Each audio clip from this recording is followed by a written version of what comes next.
Good morning, Mr. John Hammond. How you Good doing, man? morning, Anthony. Happy Sunday. Hey, happy day 3 of ContinuumCon, man. It's day 3. We're actually here.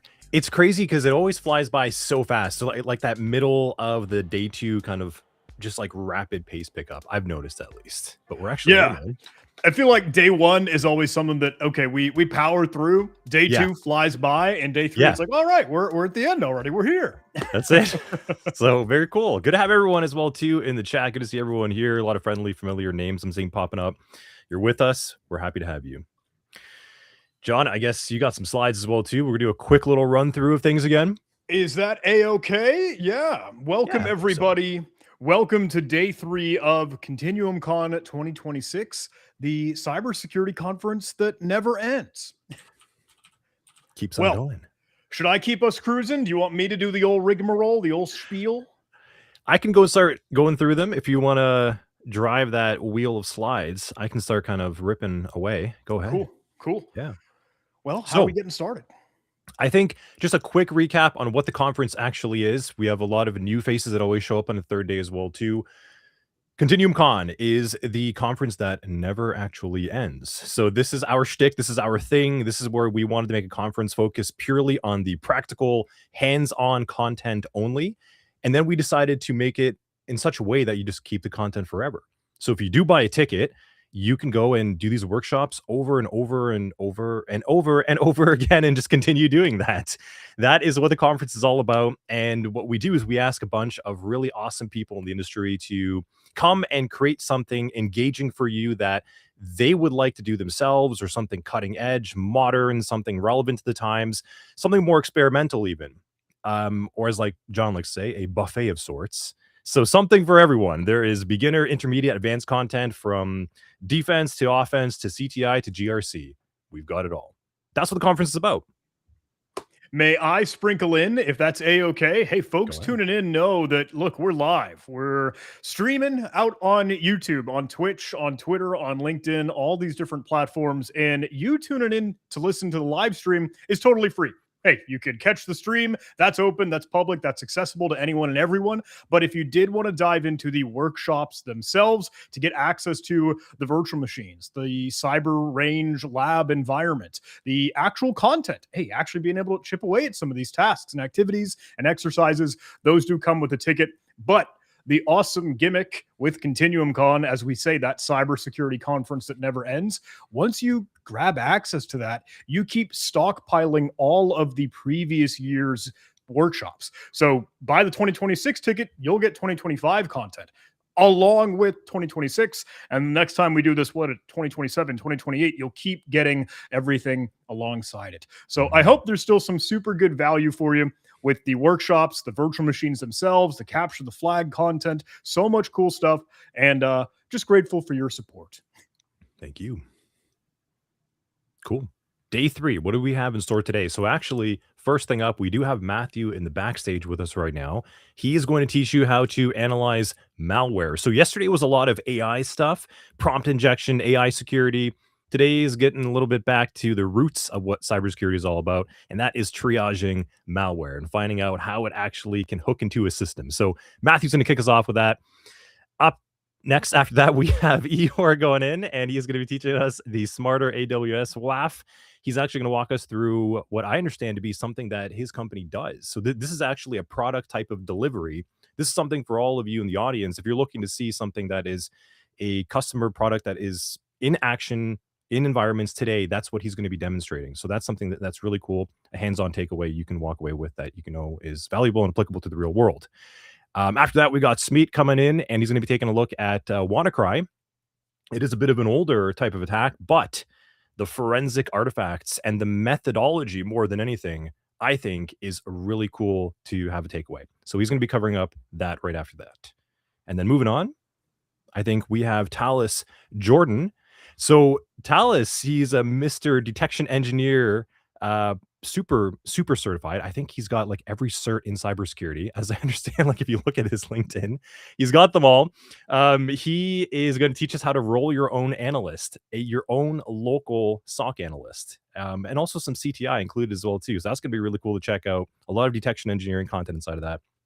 And then we have Josh Allman and Ben Folland. Ben's back in for round 2. He was with us last year, and he taught us Man in the Malware, which was really cool. There was a whole Telegram C2 channel that he was messing around with. So Josh and Ben are going to be coming back, and they're going to be teaching us offensive threat intel and actually tracking and disrupting adversaries for fun. That's what they do. So you're going to see what they actually do to real life adversaries. Pretty cool. Now, we wouldn't be remiss unless we said a huge thank you. So this is a huge step for authors to come on stream, try something new. This is not like your typical kind of conference. So for us, this is a huge thank you for them coming on the stream, preparing content for all of you. And these workshops are actually more like micro courses, I think. They're not really just like a 20-30 minute kind of thing. Some of these are going to take you hours. They put a lot of work into this. So from all of us here at JHT, Level Effect, ContinuumCon, the whole family in the back scenes right now, big thank you to all the workshop authors, and big thank you to everyone in chat as well too and attending the conference. It means a lot. Well, now, I can cruise through if you'd like for diving into a little bit of the workshops themselves. But I will help foot stomp just exactly that. Is that, look, this isn't just a PowerPoint presentation. It's not just the live stream. Once you get into ContinuumCon.com, the login button over on the top right will get you right into the platform, and the catalog there, you might be able to see at the very bottom of the screen. And while you open up that web page, there is a pretty important show more kind of a collapse and expand drop down. Once you click that show more button, that will present you with all of the awesome workshops presented here for ContinuumCon, the cybersecurity conference that never ends. And bear in mind, that's the buffet. That's the assortment here. So I hope that is something that's fun for you. And once you get into one of those workshops themselves, you'll be able to fire up those virtual machines, the live systems that could be included. Not all of them have workshops. I will say not all of them have virtual machines as part of the workshop, but if you do see a couple that are valuable, feel free to get them fired up. And there'll be some browser-based labs, but if you did want to, again, let me add that asterisk, not all, and say the word if you do need a little bit of hand, and hey, maybe we could get that turned on for you. Flip the switch to have a VPN, virtual private network, for easier access to those boxes and those hosts. I won't cruise through the whole Discord thing because I know, look, this is day 3. You probably heard all this before. Did want to get the obligatory rigmarole out of the way for folks tuning in. But I think the real fun, Anthony, has been what you've been cooking up with the Capture the Flag. Is that right? I would say additional real fun, John. I don't know about the real fun, but definitely some additional good stuff. So the CTF has actually been extended until tomorrow. Surprise, everyone. I know we've had some people working away at it. We're going to give you a little bit more time because some people are actually just starting to hop on it right now. We want to let you get your hands dirty with it. So the CTF is a full-blown defer blue team type of CTF, a compromised Windows workstation with a finance user clicking on the wrong shortcut. Totally a normal thing that happens. And there is GRC inside, CTI, IOCs to hunt. There is detection rules to craft. And finally, it culminates in writing a full incident report and submitting that for feedback. So go on and check it out. Bunch of prizes too for anyone that plays. I wanted to make sure I got that right for us. Is it the CTF extended to tomorrow, June 15th at 12 p.m. Pacific? Is that right? Eastern. Well, let me do a quick switch over on my little side. Yeah, okay. Wanted to make sure that was visible for folks as we kind of kept on cruising, but yes, super duper stoked for everyone diving into the Capture the Flag. With that, code of conduct. Yeah, code of conduct. Just be excellent to one another. That is it. That's all we ask. We never had a problem. So far. Let's do it. There's always a first for everything, I suppose. Yeah. Cool. I think that's good, man. I think we got to bring in Matthew over here in a moment. So what else do we want to cover real quick, John? Yeah, there's not too much left, but I will, if I may, just take the opportunity to really reinforce. Look, I'm so happy that you're tuning in with us here for the live stream, but the true value are these workshops themselves. Getting into the platform, getting into the environment, getting to see what all of these incredible people have put together, have made, and have built for you to all explore and learn from. That has their own walkthrough. That likely has their video presentation, not just, okay, what we're showing live stream, but as they walk through the exercise and the activity. Quizzes, some tasks in there, maybe virtual machines, of course, and labs that keep you going. So often you won't actually have all of the things that are present in that workshop just kind of crammed into the 45 minutes that you might see during the live stream, because there's so much for you there that could take a heck of a lot more. So seriously, genuinely, you're not going to get everything from the live stream, the workshop, or where the party at. So please, please, please do go dive in. But anything that we wanted to hype up for the swag store, Anthony? Do you think it's worth calling that one out again? Go buy some socks. They're awesome. That's all. That's about it. Yeah, that's it. Socks, t-shirts, sweatshirts, mugs, stickers, All and the cool notebooks. stuff. A lot of fun. A lot of fun. Cool, man. Last thing, I think we've got some feedback forms flying around. We're going to have another one probably after the full wrap up of the show, but I know the weekend has been long, but we do genuinely need your input to see, how did this thing go? Did you have fun? Was it valuable? Would you recommend this to others? What do you want to see for ContinuumCon 2027 in the future? Genuinely, we need that feedback. Let us know how we're doing. Mm-hmm. All right, that's it. I am done rambling. I think we're good. Yeah, let's bring Matt on, man. I want to see what he's doing over there. I want to learn how to analyze malware. Let's bring him on. Matt, you good? Give a little thumbs up in the backstage. Yep, we got it. Howdy, hey, man. Howdy. Good morning. It's been a minute. Yeah. How you doing? Doing fantastic. How about y'all? Doing well.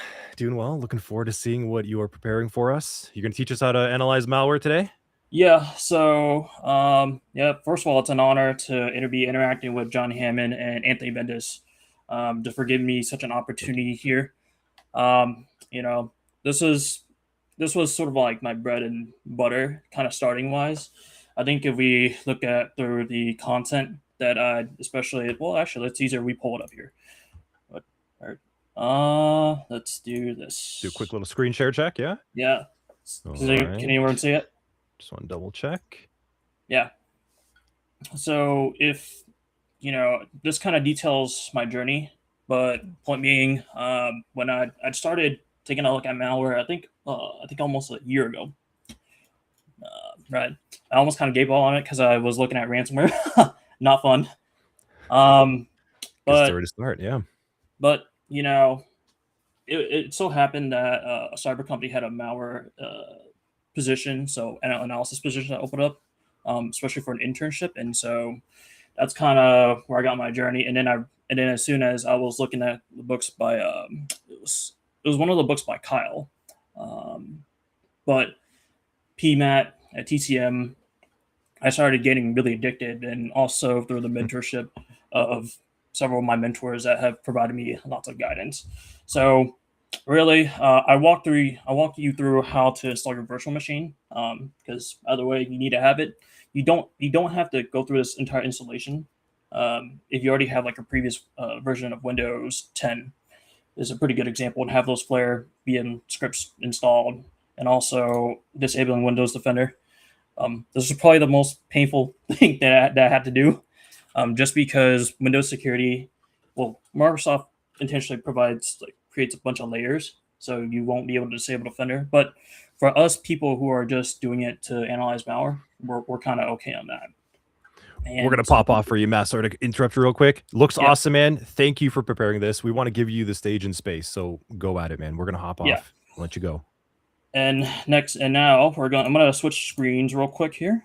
Let's replace this. And then we'll just go. I'm just going to show the entire screen here. All right, so everyone can see. So now I have preloaded. I built out my Windows virtual machine by myself through as I was building out the course. I was also building out my Windows virtual machine as well. So one being, I have the tools installed, so Kappa, Quantum Strand. Quantum Strand you don't necessarily need. It's just there. You're looking to pull some strings. But in my case, I'll use a tool that is well known, or at least has been talked about by Anna Pham, who currently works as a hunt and response analyst for Huntress, if I'm not mistaken. But yeah, I'm just gonna run through my process on how I do it. Now, first off, I have Malcat installed, so I'm gonna go into the bin here. This is the professional version, so it's the full version that I have. If you're in the US, it'll cost you around $67 for 5 licenses, which is pretty good. And considering it's all-in-one functionality, it's excellent and one of my favorite tools. Except this, yeah. So then I've already taken a look at the malware sample here, but I've already extracted it. And just for reference, if for those who are looking for malware samples, look at Malware Bazaar. I pull a lot of my samples through there. So, anyways, now when we throw the file in with Malcat, right? There's a couple of things that I'm looking at. Number one is the SHA-256. If you're doing any, you don't really have to do any kind of analysis on samples if you have the file hash, and in most cases, we'll just copy here, and then we'll just throw it in a virus total. You'll have the information that you pretty much need. So like community indicators, right? Behavior, right? And then this API stuff, as well as whatever this is. And then you could look into relations, right? So the URLs that will call out to, as well as the IP address. And for a lot of it, this is pretty much, if you're just a regular analyst, this is pretty much just enough for you, right? You could tell your organization, hey, block this IP or block this domain and get rid of the file, right? But in any case, we are doing malware analysis, so we want to figure out, we want to find out what are some crazy things about this. So file name, as well as file version, and then its original file name. This is pretty important. Well, not as. And also, the other thing with Malcat is that it has rules that it'll fire off using Yara. So already, this Malcat had fired a bunch of rules here. So indicators of browser sealers, as well as crypto and keyloggers, right? And so what we can understand is, one, it records our keystrokes, right? It wants, there's information that it's gathering about your computer, as well as what it's going to do, as well as establishing network connections and multiple user agents. And it also indicators of that it will identify or look through the registry, right? If it's VMware or is it VirtualBox, in most cases, malware will do that. The intention is just so you don't, they don't allow analysts to look at the full scale or capability of what it can do or what it's going to do. Also hunt for antivirus as well as PowerShell scripts. So there is going to be some PowerShell scripts going on, as well as persistence mechanisms and lateral movement here. So with that, now what I'm going to be looking at here is I'm going to look at the strings to see what Malcat found when it was firing off those rules. And already we saw it here.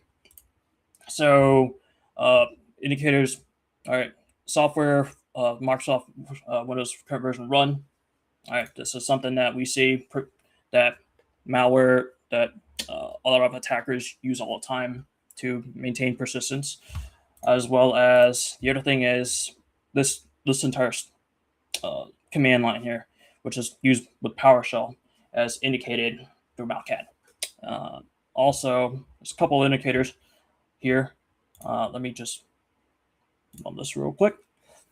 Also, gathering information about what's happening on the endpoint, so like gathering network connections as well, commands, and just overall bunch of stuff. The other thing is, when I was looking at it too, and this was looking at Roblox, which was rather interesting here. Also, there are probably some indicators of scheduled tasks as well. So Solana, yep, crypto. And yes, we see that with scheduled tasks because of the /sc on /tr. So there's a lot of things that we already know about the sample. And the other thing I didn't mention here is I love the CASA code. So point being, Malcat has its own database. So where it'll find, as it's looking through a sample, it'll let you know about what's percentage wise what the sample is like closely related to. In this case, this is rat on rat here. All right. So now the additional thing is what I'll use too is kappa. Malcat already has kappa embedded, right? It runs with kappa. So in this case, I'll just go ahead and run it here.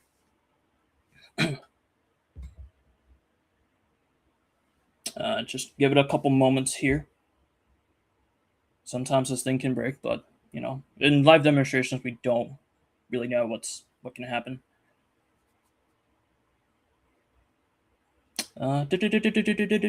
Come on. Oh, there we go. So already, right, the indicators that had Malcat fired off via Yara, we'd already seen here. So modified registry, as well as communication via TCP socket, and also persistence via registry run and startup folder. Right. So already not much else I really want to look at here. And from here, what I'll do is I'll run something. I have FakeNet, which is a network emulator. I'll run it to figure out where it's going to call out to. Yeah, but in just a moment. But something I do want to bring your attention to, we'll just go ahead. Where's that PowerShell script? Execution policy. All right, this entire in the string here. I'm going to pull up Huntress's report here because these are something. This is the same technique that has been used to disable Windows Defender, right? So point being, it's being used in real world environments all the time, and this is why malware analysis is pretty important. Now, with that, I'm going to go ahead and run FakeNet. Now, one important thing here: make sure you have your internet turned off on your virtual machine. And one way I'll do this too is that I'll look for, let's just say, pictures of cute dogs, right? And if it can't reach the page, it can't. This is a pretty good sign that, let's see, there you go. And how to do this, especially if you're using Windows, VMware Workstation Pro, I'm going to go into settings usually. And from here, I'll check the network adapter and set it to host only. All right, NAT turns on the Wi-Fi. I don't recommend it. This is so we can lock down the virtual machine, as well as also no shared folders. That's pretty important, but I'm kind of good here. So from here, what I'll do is where is my FakeNet? Well, there it is. So FakeNet is a network emulator, right? The entire point is to emulate network traffic. And because I have Wireshark installed, right, as soon as I run this malware sample, it'll save it to a PCAP file that I can then look at. All right, so we're going to run it here. Also, double check that I'm not paranoid here. Hold up. The host only. Yep, host only. Host only. Yep, cool. No, I don't want that, please. All right, so, and the other thing I want to mention here is you're running the malware sample too. Run it as administrator, otherwise you won't see all the network traffic. But in my case, I'm kind of okay. So I'm going to run as administrator. And what you're already seeing here is that there's a lot of stuff happening here too. Sometimes. Oh, see, there you go. And already we see that the sample here, rat on rat, had sent a request for a domain called club.ru. We're just going to keep it running here, and as well as IP.api. We already saw this in VirusTotal. The important thing is it's trying to gather information what is on this computer. In addition, browser stealer and also crypto. All right, so the intention is really just to gather money and steal it from here. And yeah, this thing is going crazy.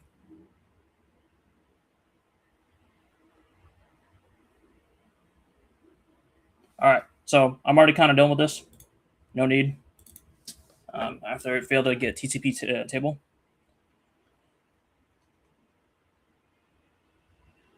Yeah.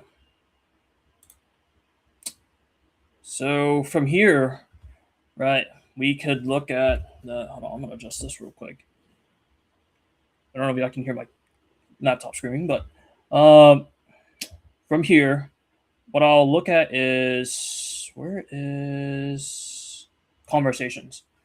I'll check conversations it's trying to have. These are all regular normal IPs. IP version 6, TCP.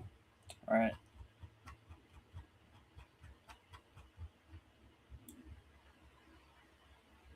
Nothing is of really importance to me. So then from here, I'll check their DNS. Now, what we already saw via DNS here is that it was sending requests to a domain called pub.ru.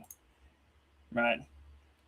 So I'm gonna look for the I'm also gonna look for any additional domains that it ran, which in this case, no.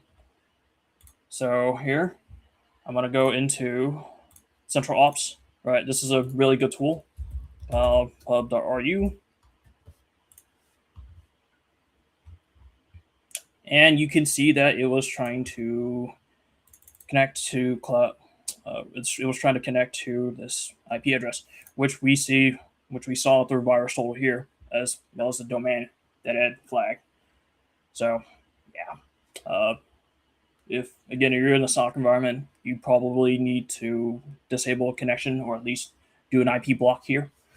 And the other thing is, I was going to show. Actually, oh no, I didn't pull it up today. It's okay. You could also do it via a sandbox.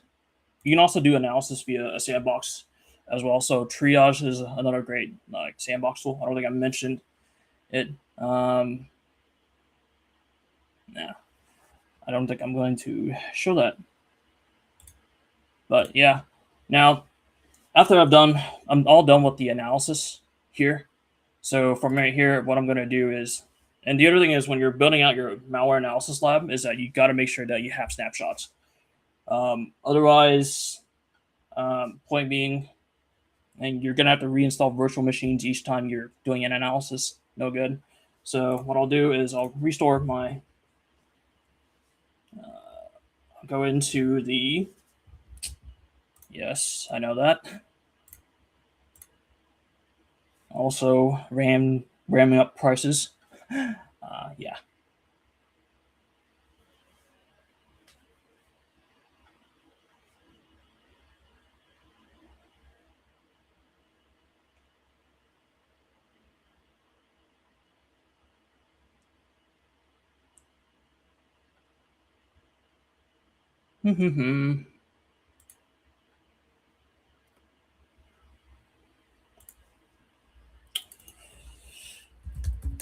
And just like that,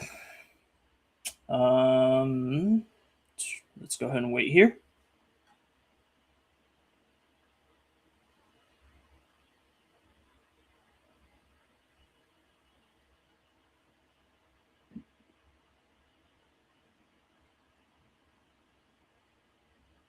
And yes, the malware is not there.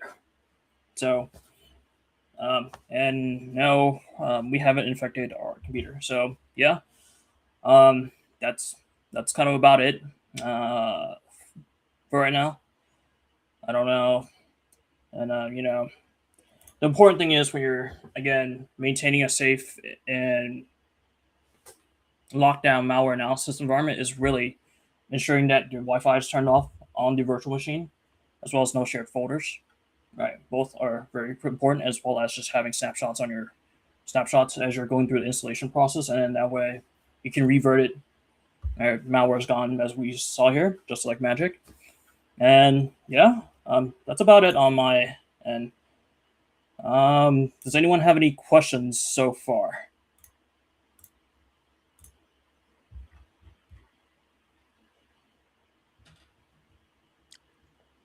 Hey, excellent job there, Matt. That was awesome. Yeah, I hope I did a pretty in-depth explanation and really walk through my methodology. I Just was so bantering in the background, you know, with some of our internal chat, spooky behind the scenes, but I was like, this is fantastic. I have heard of Malcat many a times, and I keep kicking myself because, like, man, I want to play with it. I should really start to learn that little solution and that sort of endeavor, but I have not yet. And it was so cool to see it in action. And then just how easy and simple FakeNet was to get going. I always just throw stuff into some dynamic sandbox online cloud thing like any yeah, run, but FakeNet you could just as well do it the same on your own. you can right. I mean, triage is a really good sandbox to by recorded feature. Oh, also, I forgot to mention, as you're uploading stuff to sandboxes, you want to be careful about uploading important company information as well, because you Mhm. now if you're doing malware analysis just so on your own, right? You're just looking at malware samples stored in a sandbox, great, but be careful about sharing information. Uh, just because, especially in enterprise environments, you're hearing a lot of red teamers and pen testers getting information from those points, from those public sandboxes as well. So just something to be careful about. And now, does okay? I'll answer the question, not BRVND0N. Does any run dot tree or triage replace the need for local VMs? Um, the answer to that wouldn't necessarily say it replaces those needs, and I'll dabble into that further, because because malware historically we just offensive guys and use malware or certain malware all the time, and so they'll embed some of those evasion measures, so time based delayed evasion. So point being, you won't be able to look at the sample and then probably just show it as like a false positive. So with that, you still kind of need you'll still need the hands-on analysis, I feel. Now, the other thing I'll also add too, there's also some downsides to doing hands-on analysis as well, because point being, you will see in some samples I've seen it's just straight up encryption, which sometimes Malcat can't see, or some of the analysis tools can't see. That's just something to understand. You will still need automated and both. Well, you'll still need automated and manual analysis, and they all and both complement each other in various ways. So, realistically, to answer your question, not really. You still need manual and automated analysis. I hope that cleared up the question. I hope that answered your question. If not, you can always send me another question. It's okay. Definitely an important thing to highlight over there, Matt. Did we have any other things going on in chat too, question wise? Yeah, Q&A time. Not a question. Okay, I just a was pop up. helping Foster Yeah, in case there were any others that popped up. yeah. Can I ask? I know, and I appreciate you. Hey, giving a little bit of love and shout out to Huntress and Anna. Russian Panda is her handle online, right? Is that one of those, I don't know, threat intel or like malware analysis resources that you tend to dig into, or are there a whole lot of others? Are you tracking any other different locations that already give you a sweet write up or now? Yeah. Okay. Heck yeah. Yeah. So this was another one by this is written by a threat researcher from that's currently at CrowdStrike, Dylan Barker. That this is it's slightly old, but some of the foundational techniques written there are still kind of the same. There's a hold on, let me pull the book real quick just so I don't forget here. Mhm. Kyle. So evasive malware, a field guide to. Let me post the. Is there any way I can post that in the chat? Hold on. Or I don't think you can, but yeah, put in the back chat. We will drop it for you. Yeah, so evasive malware, a field guide or to detecting and analyzing and defeating advanced threats by Kyle, who's a well-known reverse engineer uh, as well. So so that was where I found out about Kappa and some of the other tools in Kappa. Also, the course on TCM. Uh, it was Matt Keeley's PMAT. Now, another great resource. Other tool. I don't just use Huntress. I also look at CrowdStrike. I've also looked at Palo Alto Unit 42's reports, right? Because realistically, when you have organizations sharing these reports and analysis, it benefits cyber as a whole. Right? We get to everyone benefits as security professionals. I think when we're trying to just zone in on just one company alone, we're kind of just pigeonholing ourselves. Not my philosophy. I learn from everybody. Nice. Yeah, like that. That's definitely one up for a lot of debate online. I know people like to share their opinions, right? How much do we Yeah, share? How much do we not share? It's an interesting area. That's definitely it going is. forward. I mean, the other thing is you also don't want to break confidential rules, Right. right? Yeah. So, I mean, foundationally, I'm gonna get to your question in just a moment. Okay, Yeah. that's all the Saw that. dang. I forgot what I. But again, we can't break any like confidentiality just because if you look at any like SOC principles, right? What are the foundational principles of SOC? It's confidentiality, integrity, and availability, right? Confidential being one of them. You break that, these things go bye bye. So now to get to your answer to answer your question, right? Malcat is useful for static analysis, right? That's what it's designed for. I feel. Detect It Easy. I've used Detect It Easy before. Um, Gidra, not my favorite. I'm sorry. All right. Malcat has this kind of all-in-one reverse engineering tool. So in this case, when you're pulling static strings, right? Why use multiple tools when you can use one, right? That makes analysis a lot quicker and easier. Now, there are cases where you have to use those Gidra or other tools, right? Detect It Easy, sometimes Kappa by itself. There has been instances where when I was using Kappa on Malcat, right, it didn't run properly. So then I have to I've had to analyze samples just using Kappa. There isn't anything wrong with it. You still need to have a variety of tools, but foundationally, your analysis techniques really shouldn't change. Has that answered your question, Brandon? Close my virtual machine real quick. Give them a little minute there for that stream delay. They'll probably chime back in on you. Yeah. I guess while they're responding, Matt, I had a question for you because I've noticed in this industry, someone like yourself, you're really getting into the malware side. And I know that when people do, and I can see it in you, they're going to go really deep into it. So like, what is driving you so much into malware analysis, like specifically over other areas? I mean, it's not just malware analysis that I love. I also Yeah. like incident response in forensics. Nice. Both are three main areas. I think they all support each other in various ways. Now, it was interesting because when I was looking at a Quasar rat sample, I had no idea even that rat was used by the was a nation state, right? And so it just naturally developed. I naturally developed a curiosity for I naturally developed a curiosity, and it's just the kind of sense of like, what are these offensive guys doing right now, and what can we do to stop and kind of track them down? What information do we need? It does kind of play into the kind of the threat intel side as well, but I think all very much so complement each other, right? I think malware analysis is just like one section of cybersecurity.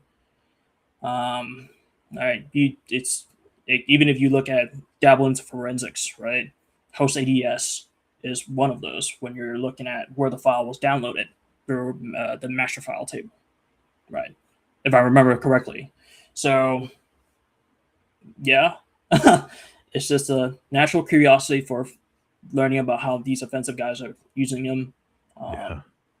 All right, and what are the novelty techniques they're using, or what other C2 are they using? And also keep in mind too, a lot of your offensive guys, they will use a lot of the open source tools, right? And the bottom line is, it's so that why recreate the same wheel over and over again when I can just use the same tool for my purposes? The main difference is I'm using it for my purpose. Yeah. Yeah. Awesome. Yeah. A really deep interest curiosity kind of driving you into this. It's interesting, right? The psychology behind. I can hear it. That's kind of what's motivating you further. Very cool, man. Yeah. Let's see. I think we had a question as well too. Okay. Yeah. Here, One I'll more. provide the hold on. Kappa installation. Yeah, it's a good One one. sec. I saw. Uh, okay. So, for love and peace, where do you guys get your malware from? Malware to for lab testing. One I'll pull up here. Actually, I'll just send it in the chat. Is Malware Bazaar. One of my favorite tools. Well, one of my favorite places to get malware samples. You can also look at VX Underground as well. But I'm also going to send in a trend box that I recommend people kind of look at too. Triage. Right, it records everything and network traffic, and it's also a lot more hands-on compared to. And I've used hybrid analysis as a kind of a starting point, but Triage allows me to get more hands-on, and all sandboxes will record everything as well. So yeah, and you'll be able to see the common techniques that a lot of these guys are using with their malware. So yeah. That was, dang, I went pretty in depth. Hey, you did a True fantastic malware. job. Yeah, that's awesome, man. Yeah. Matt, thank you for putting all that together. That was a really, really good presentation. The content looks awesome. I haven't played with Malcat myself either. You know, John was mentioning that, and that's what we were chatting in the back, like, oh, this is really cool. And I'm like, man, I kind of want to go and mess around with that and do some little defer training. So very, very nice that you showed that. No, not a problem. Hey, quote Anna for that one, right? Kindly. Gonna let her know.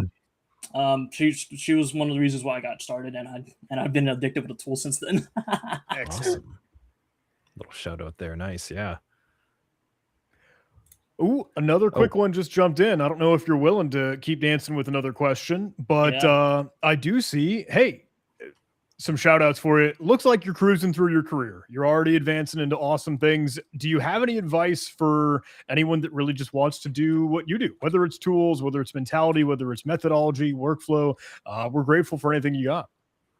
So I'm advanced.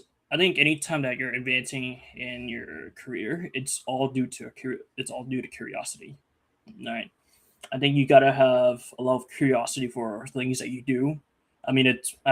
Listen, right? Let's just leave cybersecurity out of the question. I would be doing the same with martial arts. All right. I would be doing the same with reading self-help books and psychology. Right. I think, the baseline is curiosity, and it also develops passion for what you read and what you want to do. I think that's important. And the other thing is, I'll also add on to this too, is if you have a curiosity for something, right? Well, we'll just say, in this case, we'll just use malware. Look and hunt for and network with people that have done malware analysis. That's important too. Or let's just say SOC, right? Hunt and find the people that hunt and network with people that are doing SOC or doing defer, threat intel, because they'll be able to give you a lot more guidance. And now I've been around the cyber community for a little over 2 years, and the cyber community is generally very helpful. They've provided a lot to me as an individual, and I intend to give back. And I've also been doing that through the Ginger Hacker Initiative. I'm pretty sure John is familiar with that. I also spoke to you on the chats when you were doing on the live stream too. So, and also in various communities. So, okay. And question from Forensics with Matt. Have you studied Linux, Unix viruses, and malware? If so, what kinds have you studied?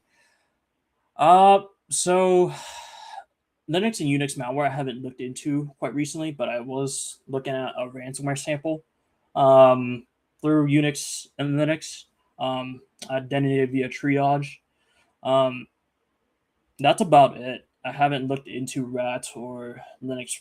It's also, I don't believe those are quite as common, although a lot of the offensive guys are using Linux and Unix malwares as well, Mac OS malware a lot more recently.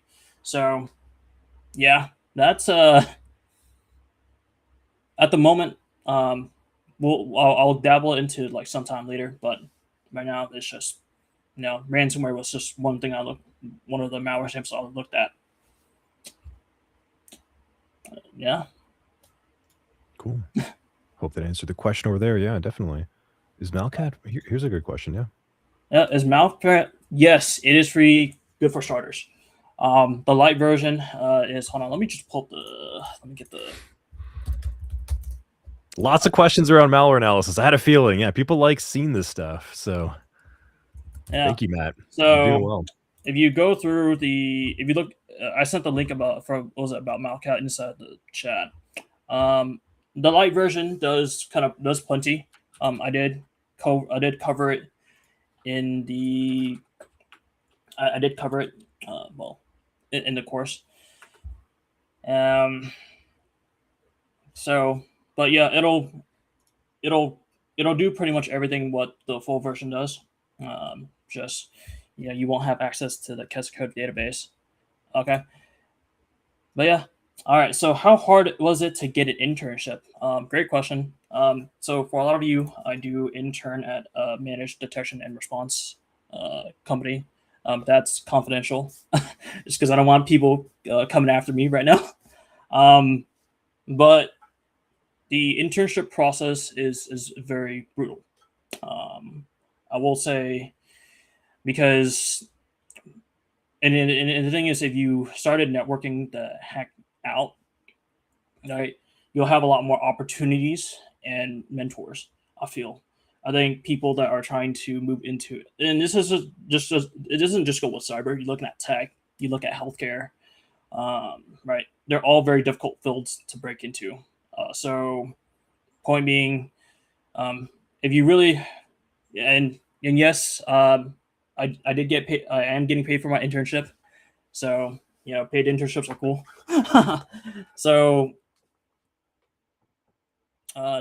so if you're really looking for opportunities, you really have to network yourself. I mean, it's not just for internships too; it's also any cyber role or any role that you want to go into, right?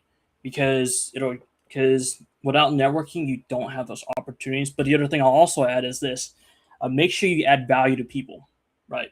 Adding value to people is critical, right?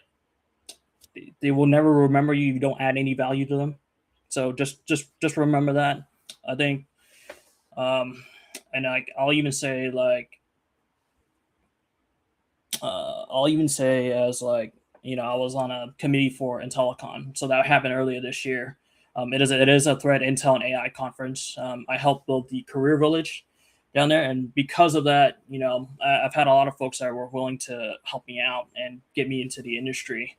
To shout out to Fayaz, he really helped me a lot here, and also a lot of my opportunities do come from networking as well as going to conferences. So the conferences are a way to network as well, and also just attending some of these talks. I'm sure like your local ISSA, ISACA, Cyversity, and some of the other nonprofit organizations will want you to participate. And really, it's a brotherhood. Now, that's hope they answered the question. Now, maybe you missed it. How am I? Oh, okay. This is a good question here. This is a good one. Yeah. Give me about 30 seconds real quick. I'm kidding. I'm kidding. So I've conducted my own tests using AI for malware analysis. I did posts on Claude and GPT and with my thoughts. AI does have some misses, right? It's no doubt about it. When you're thinking about like AI is made by humans, right? So when you put it in that perspective, there are going to be some flaws, right? All right. I think I'm a believer that technology reveals the person using it, right? And so if you're using Claude and GPT for malware analysis, you're kind of using it very trashly, it comes out as trash, right? That's something to consider. Right. I've had Claude write me an entire report on the samples, like the random rant sample that I used. Right. Gave me 14 pages, which is crazy, but it also eats up way more credits. So it's something to keep in mind. It's also why you have to put you'll have to put restraints on them. Same with GPT. GPT undoubtedly is a lot faster, but as for the foreseeable future, I don't see it replacing malware analysis anytime soon. Just because any tool that is created by a human, right? If it works faster, it also helps us get smarter. But at the same time, right? Any tool will always have its flaws. Malcat has its own flaws too, right? So if Malcat, Claude, ChatGPT has its own flaws, other tools will have its own flaws. All right. So, damn, I rambled on quite a bit there. You are getting lots of questions. You're doing it well, Matt. This Yeah. is fantastic. Yeah, you are engaging the chat. Did you guys get a chance to use Fable while I was up? No, I haven't. I was so busy the past few days. So it's been pretty difficult to catch up. I did see that that the government didn't like it, U.S. government didn't like it, so they're just like, oh nope, we're putting a stop to that. Bye bye. So, but yeah, I did see the entire when I saw Anthropic's Mythos was a finding of freaking millions of vulnerabilities. I was just like, huh, that's interesting. Right. I'm more curious about those vulns. Yeah, hot played RK. False seems like false positive on the U.S. government. That's kind of hard to say. To be frank, Inc. We want to be careful making those statements, especially for an industry that's like everything's so interconnected. Jailbreak doesn't seem anything that serious. Again, we have to be cautious, right? I mean, we can have our own opinions, that's fine, but at the end of the day, it's all contextual. Well, right? What Mythos works for one organization it won't necessarily do the same to the other, right? It's just, again, context matters. Especially because you're applying the tool to your environment, and every environment is foundationally very different. So that I veered off the malware analysis talk there for a little bit, but observe the comments. I figured I'd talk too. Well, hey, if you're cool with it, Matt, I would love to just pull up the workshop that you had cooking just one last time, because seriously, genuinely, I love seeing all of the activity and interest and engagement in the chat. And I know folks were super duper keen on a little bit more malware analysis. So, hey, please do tune in. Get a chance to fire up your own virtual machines, get Malcat in action, try out FakeNet, and hey, go through all of the right procedures of getting a snapshot, making sure internet's off. Just learn that process. And thank you again and again for making this awesome thing for anyone to be able to dive into. Absolutely great workshop here, my friend. No, not a problem. It's an honor to be talking with the folks of John Hammond and Anthony Bendis. It's been a real pleasure. It's been a real pleasure. It's been great having you with us, man. Thank you for putting in all that work. No. And thank you for answering all the questions. That was awesome. Oh, yeah. Yeah, it's been great. It's been fun. Thank you so much, Matt. We won't take up any more of your weekend, but thank you again. Till next time, Matt. Take care. Have a good one, man. Cool. All righty, Anthony, what do you think? That's a pretty good kick-ass start to day 3 of ContinuumCon, huh? I thought so too. Day 3 is shaping up with a bit of a different vibe, isn't it? Right? Like it's standing out. I'm liking it, man. He got a little philosophical there too. It wasn't just malware, but getting to the people behind it. I like how he said that the AI reveals the person behind it. So that's interesting. It is super good. Those are all definitely things to think through, especially while you're figuring out your own career, your own vocation, your own passion. Like, look, it's all important to think of every aspect, not just the nerdy ones and zeros. Yeah, definitely. Well, I see yours in the background. We actually do have take a look at schedule. We have a bit of a break anyways, but I know he's got a lot to talk about. So why don't we just have like a 1 or 2 minute kind of break over here and chat with him to backstage to see how he's doing? Do you want to do that, John, or do you want to just bring him on? How are you Are you feeling? cool with maybe a 5-minute break? Let's do a little Let us fiver. get our bearings, and then yeah, tune in and check with Ihor and see. Hey, yeah, how can we start the party for the next session? Yeah, let's do it because I mean, so for everyone in chat as well too, I mean, he just had a awesome pre-recorded video, but he has adjusted his schedule and he's happy to hop on stream and be here in addition to it. So that's awesome. Thank you, Ehor. Let's do it, John. Let's take a 5. Let's take a little bit of a break, get everything going, and we're gonna bring him on. Sweet. See you Cool. soon, everybody.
Welcome back. We Good little made it. break there. Yeah. Yeah, just enough Congratulations. time to get a Mhm. little drink. All good. So, Eeyore's back in the stage. He is ready to go. I'm excited to have him on. Should we bring him on, John? Is it time? Yeah, I mean, if we just want to dive in, absolutely. Let's do it. Yeah, let's go. Hey there, Ihor. Hello, guys. Welcome. How you doing? Actually, great, but it's only a few hours till the Monday starts, so I believe that's probably the toughest part of the weekend. Yeah. Yeah, I'm so sorry with all the time zone differences, but really, genuinely, hey, That's we okay. super appreciate you being here. Absolutely. That's okay. That's even better when I had experience joining like 3 a.m. my time, so that was not that good. Yeah, nice and alert over there. Well, I hope you've got some coffee and you're ready to go, man. Yeah. Eeyore, what do you got planned for us today? I understand some AWS stuff. Tell us more. Actually, yes, because AWS WAF, it's something that like WAF. Okay, we have WAF. It seems that it can help us to actually somehow protect our resources, but not everyone knows how to deal with it when you have not only just one instance, but actually 10, 15 and more, and actually how to transform them into not something that you should monitor and spend your resources, and instead by actionable like in detect and respond resource. So this presentation was first mentioned on the AWS, the safe room stream, and actually I am happy to share my knowledge with the community because since that time I added a lot of new features, and even with all the things that we have now, like Mythos and so on, lawyer defense and defensive depths still actually works, and that's why one more lawyer like WAF can be helpful. That's awesome, man. And tell me if I'm wrong or not, but I thought I read somewhere in one of the social posts, like this is something that is done at work, right? Like this is a service that you also manage? Like, is this something delivered to the customer in some shape or form? Because Awesome. when customer reach out to me, because I work as both penetration tester and security engineer, and when customer reach out to us, so they do not have required expertise to build a WAF from scratch, because when you just put some rules, you enable them in block mode. That probably the first mistake when your legitimate customers won't be able to access your website. That's how it happens actually most of the times, and Mhm. we are here to help them to manage all this stuff and actually to do this in the right way, because every step matters, and actually you should go this step by step. That's awesome, man. Very, very cool to hear. Well, do you need to share your screen? Are you just gonna go and are you gonna talk? Do you have something to show? How do you want to do this? Actually, yeah, I probably share my screen. I have a shortened version of my presentation because like full version will be available in the workshop files, and every participant will be able to actually access the presentation, like set the theoretical background that then go through lessons, through labs. But here I would probably do like a short presentation and later show how it works, like a complete setup in AWS account. I like specifically dedicated an account that can be dropped right after the presentation, because Yeah, all these OSINT stuff and actually tries that are now can be easily automated. You should keep it in mind as well. absolutely. Cool, man. Well, go ahead and share your screen and we will test, make sure that it's all functional, and then we're gonna hand you the room. Yes, so probably Let's now take a you look. should be able to see it. Good to go. Anything else you need from us, Ihor, then? No, let's make this happen. Thanks again for coming on, man. We're gonna pop off.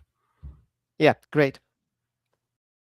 So hello guys, today I would like to present like a talk on how to transform your AWS WAF instance into something that works like 24/7 and actually not only bring you like some protection, but also bring you useful intelligence, can work as an engagement option for your team to better like be involved into security processes on the project, and actually what can be done with WAF in order to scale monitoring, because when you have tools like WAF, probably one of the pitfalls is to how to manage them on scale. And actually with my team, in my experience, we invented a way when we faced the similar issue, and that's why I wanted to share it with you. So probably let's start. Just a few words about myself. I am a lead security engineer and penetration tester at a company called TechMagic with previous experience in test automation, security testing automation. I also AWS community builder in security category. I am contributor to some OWASP projects, also a speaker. I always like to share my knowledge with the community because probably the best way to learn something is to teach another person how this works. I often take part in CTFs, in different competitions, also publish articles in my Medium and so on. All the resources will be available, so you will have an opportunity to browse and actually pick something that can be interesting for you. So now probably let's jump to the agenda for this presentation.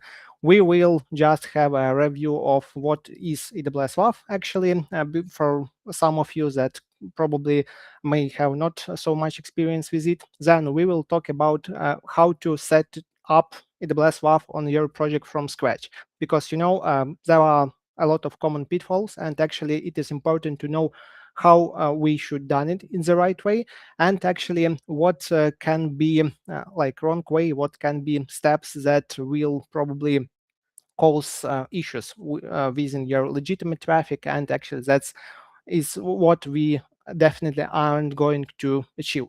Then we will talk about solutions that helps you to set up AWS WAF from scratch when you don't have enough expertise, but you need protection. It is security automations for AWS WAF.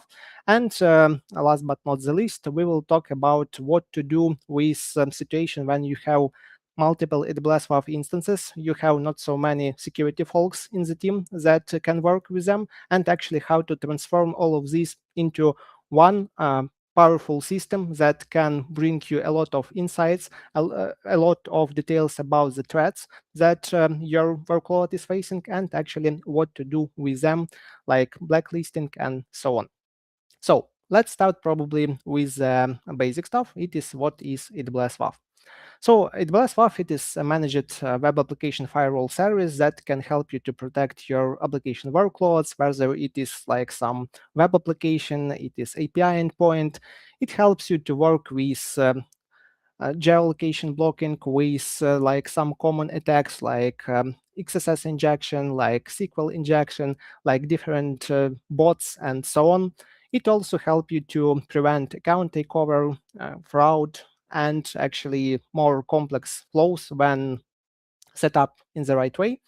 And actually, if we are talking about some resources that can be protected with AWS WAF, there are plenty of them. You can actually read more about this in the workshop lessons. Also, we as documents that can be shared. But usually, if you are talking about what works usually in terms of working with clients, it is Amazon CloudFront distribution, it is Amazon API gateway REST endpoint, and actually it is application load balancer, because usually also Amazon Cognito, because usually all these services are connected to real workloads. For example, it can be in situ instance, it can be some Lambda function, and actually they use it as a first point of protection, and actually point in your workload that handles the traffic. That's why WAF can be easily connected to these resources.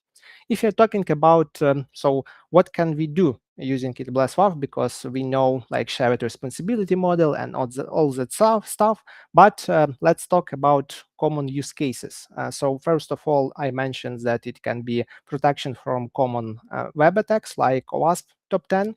Also, we are talking about API security because, due to the different reasons, especially if you're talking about modern workloads where we have LLM and all that stuff, rate limiting can be actually valuable protection method that helps you to not like overspend your budget, not hit the limits, especially when using third-party providers. Also, it helps to block some like reconnaissance attempts, invalid HTTP methods. It helps to protect endpoints that are sensitive, like login register endpoint, forgot password, gather some additional analytics. It helps to deal with bots because with the help of AI, we see a rise of attacks that are caused by, and actually not only caused, but also orchestrated by automated systems. We are talking about denial of service and flood protection, but if you are talking about like complete denial of service protection and distributed denial of service, then AWS have a dedicated resource. It is AWS Shield, and actually it is like dedicated resource to deal with those stuff. But WAF can also be helpful in terms of preventing RAID-based attacks, HTTP flood, and actually some extra checks and extra attack methods that are usually used by malicious actors. When we are also talking about such thing as compliance, because some of you probably know all this stuff, like you should implement a lot of things in your SDLC to be compliant with PCI DSS, ISO 27001, SOC 2, Type 1, Type 2, and all that stuff. Actually, when auditors come to you, they actually usually ask about how do you protect your resources, how do you manage evidence, and WAF makes it a lot easier, especially when we are talking about the fact that it is compliant and can be aligned with CIS, Center of Internet Security Benchmark. So it simplifies a lot of steps then, and actually cases areas that are usually covered by auditors. Also, we are talking about cost-aware deployment because FinOps practices and in general cost-aware development are important not only in terms of security but in terms of AI engineering and so on. So WAF is not an exception, and here we also have practices and limits that we should be aware of, that we should keep in mind in order to make this service as much useful as possible. Now, a bit about capacity units. It is probably one of the terms that you should remember.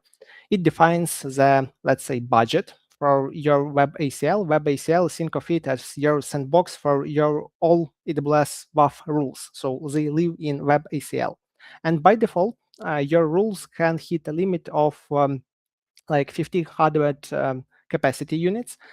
It consists of rules and different rule types that you use. But if you have probably a large workload and you definitely need to use more capacity units, you need to add more rules, then you can extend this limit, but it will also cost you more.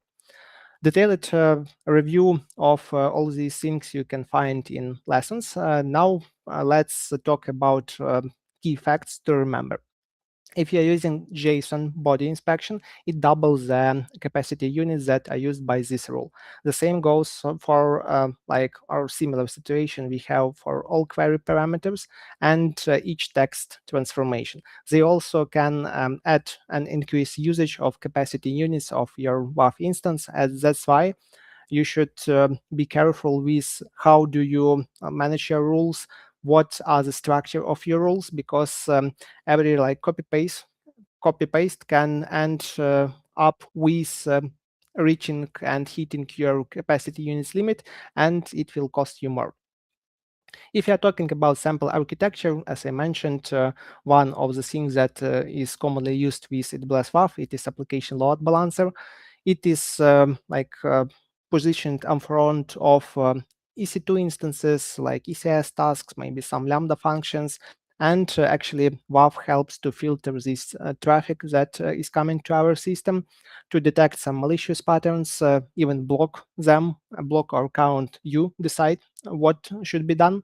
And actually it also helps to gather useful analytics, because this analytics is your key to successful investigation and to successful reaction to any harmful actions against your workload. So if you are talking about where to start, imagine that it is your first day on the project, you are a new DevSecOps or security engineer, and client faced with a situation when someone tries to attack their workload. Because of these, legitimate customers are affected, they cannot access the website, as their accounts are under risk, and it's obviously a critical issue that should be resolved. If you are talking about costs, then we pay $5 per one web ACL. As you remember, web ACL is our sandbox for AWS WAF rules. Then every rule adds $1 per month. And if you're talking about analyzing requests, then you pay 60 cents for 1 million requests. If you're talking about inspection up to 1500 capacity units and default body size. But you can be additionally charged all the references and all the calculations you can do with AWS pricing calculator, or actually using official AWS resources, because as I mentioned, costs are an important part of everything we do in a cloud, and that's why it is important to control this aspect as well. If you are talking about rules, here you have like a flexible approach, because you can make your own rules if you have enough expertise. But I believe that nowadays, when we have access to different LLMs, when we have like a lot of references, guides, how to make it, it is not that hard. It is not a rocket science. You can make your own rules based on your specific needs, even with the help of LLM. Actually, Claude works with this well, GPT. And we have an option to get AWS managed and custom rules. Custom rules are often delivered in packaged format. So you purchase one package that contains a lot of rules, but in this case, you should remember one thing. It is a black box. So in case it won't work for your specific workload, then probably you will waste money and won't achieve some actually desired result. That's why in many cases, the combination of two probably works well, depending on your case, amount of resources that you can dedicate to development of custom AWS WAF rules, and actually expertise inside the team. If you are talking about actually what makes an efficient AWS WAF rule, then we should keep in mind several factors. First of all, it is like precision. We should avoid, where possible, analyzing all query parameters, all headers, and so on. So it is better to be aware about common attacks that your workload may face, conduct some threat modeling session to analyze your traffic, to understand who is your customer, who is potential threat actor. And based on this, you will actually be better prepared to make rules that won't use all your capacity units. Instead, you will work on the rules that actually are specific, are easy to manage, and do not duplicate each other in some parts. If you are talking about geographical limitation, that's something that actually probably one of the most easier to implement, but it has a great effect on the monitored traffic, and actually it can help you to block some attacks right away. Of course, it won't stop motivated attackers, but at least you can reject some automated attacks and you can stop some script kiddies. One important probably rule to remember that goes first, it is test with sampled requests.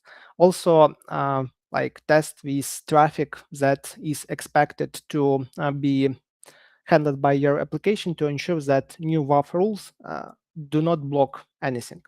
If you're talking about rule structure, from my own experience, you can use visual interface to add simple rules, but in most cases, you should add like clear structure and exceptions.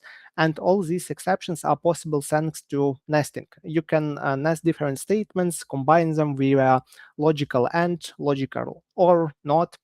Also, when you are working with rules like rate limiting and rate based rules, you can use scope down statements, because they help you to exclude endpoints that are not, or traffic that is definitely not something that should be blocked and is safe for your application. And scope down statements have to combine the power of rate limiting rules together with exceptions that won't affect valid users.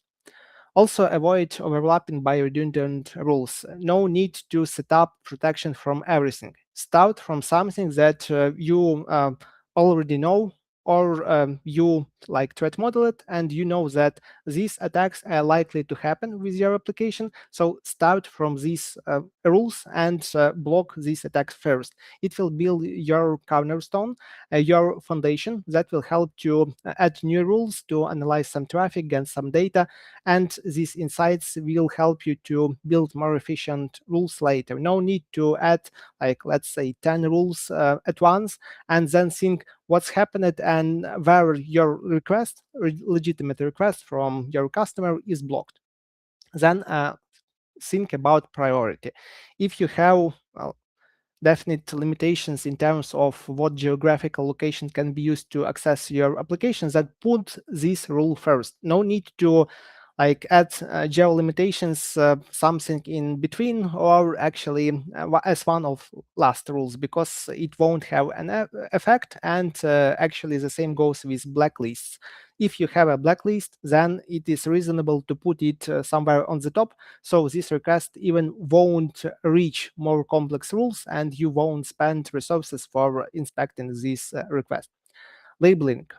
Labeling is a powerful instrument that will help you a lot with combination of multiple rules. So you can label suspicious requests, and then you can later analyze them once again with dedicated rules that are working with those labeled requests. It helps you to build complex detection systems, and it helps you to build a strategy that is able to handle not just, let's say, burp suit scan, but something even more tricky, and actually something that cannot be easily detected by general WAF rules. Something similar to what I have already covered, it is always start with count, never block first. You should to be aware of traffic that goes through this rule, and you should to detect some exceptions that should be handled before this rule reaches production. Ideal case when you have a dedicated test environment and actually it is as close to production as possible, and you use this environment to test your rules first. Then, when you're sure that this rule won't block any legitimate traffic, the time is different. It can be 1 week, it can be 2 weeks, it can be 1 month. It depends on your current workflow and how it works. What are the stages? How do you release new things? How do you deploy something? But once you observed enough, once you're sure that valid traffic won't be blocked, it is probably a clear signal that you can move forward. Move forward in this case is meaning to like change action from count to block and obviously go to production.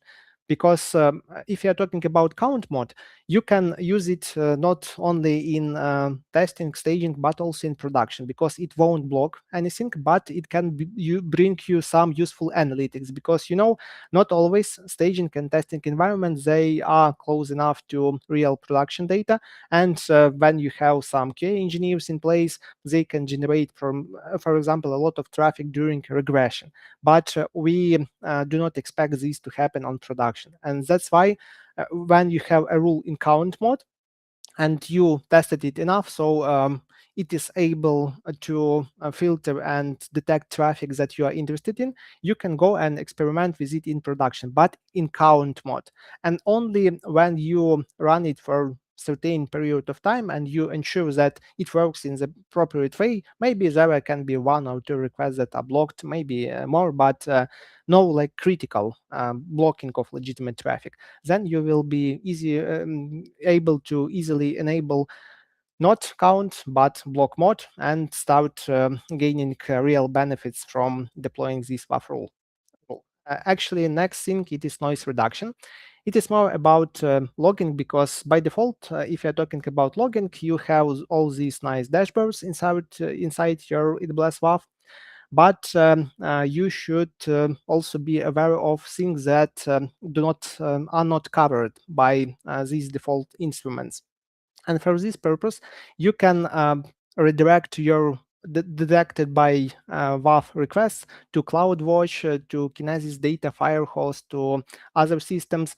I usually use S3 buckets because you can set up an object lifecycle and it will save you some costs. Also, it is good enough for external auditors in terms of compliance, because You can always show what was like in 2 months ago, 6 months ago, and you can use all this data to feed in your like threat intelligence sources, maybe to add to your pipelines that actually build new rules, and obviously analyze with LLM to know what's to do next.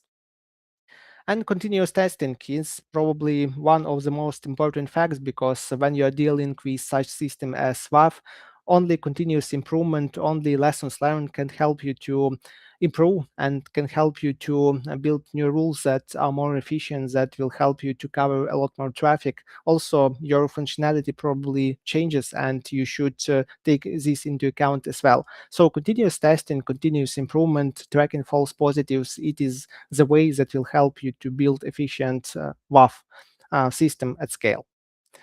If you are talking about common pitfalls when starting with WAF, it is enabling block mode immediately, as I already mentioned, enabling all rules at once, ignoring capacity units budget, not filtering WAF logs when you just log all the requests, and it will generate massive cost not only in S3 but also in CloudWatch or any other system.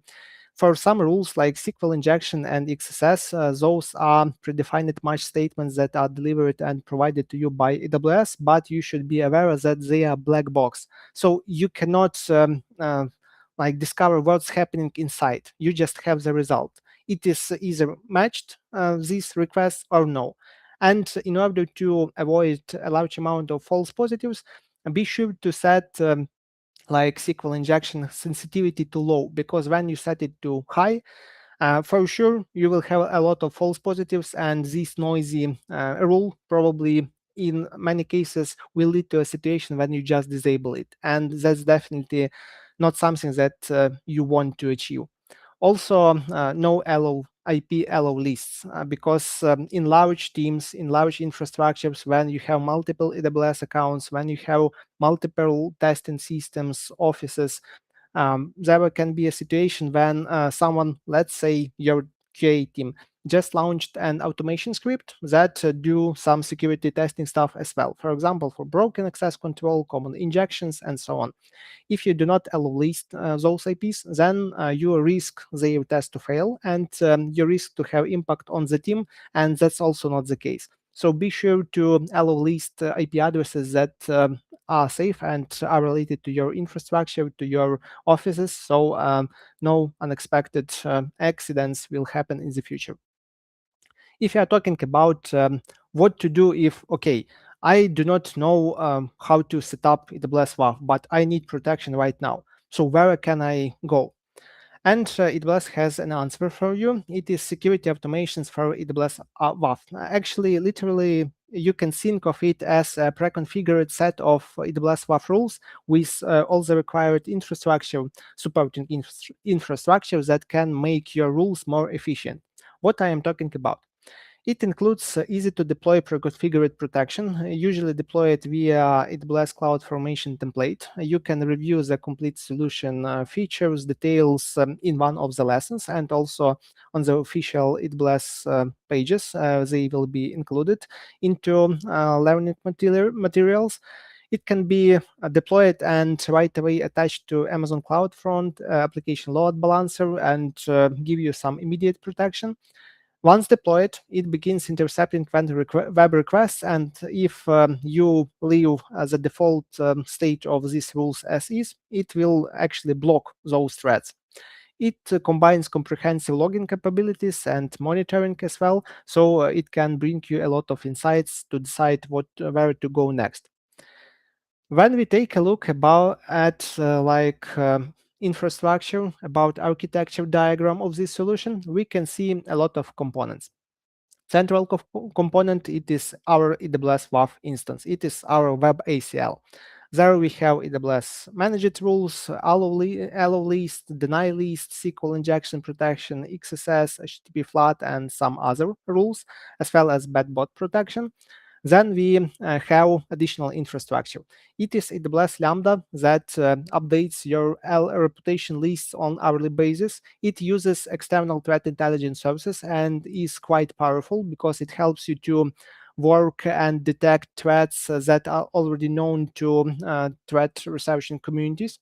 It also helps to analyze your access logs. Access logs means when you configure application load balancer or Amazon CloudFront, you can also log all the access requests to this resource in, let's say, S3 bucket. And when you connect this S3 bucket to a dedicated AWS Lambda functions that is deployed together with this solution and it can be enabled, you receive additional level of protection. And it helps you to analyze IP addresses that cause a lot of internal server errors, a lot of batch request errors, and you can use this data to actually block those IP addresses and do not allow them to reach your workload.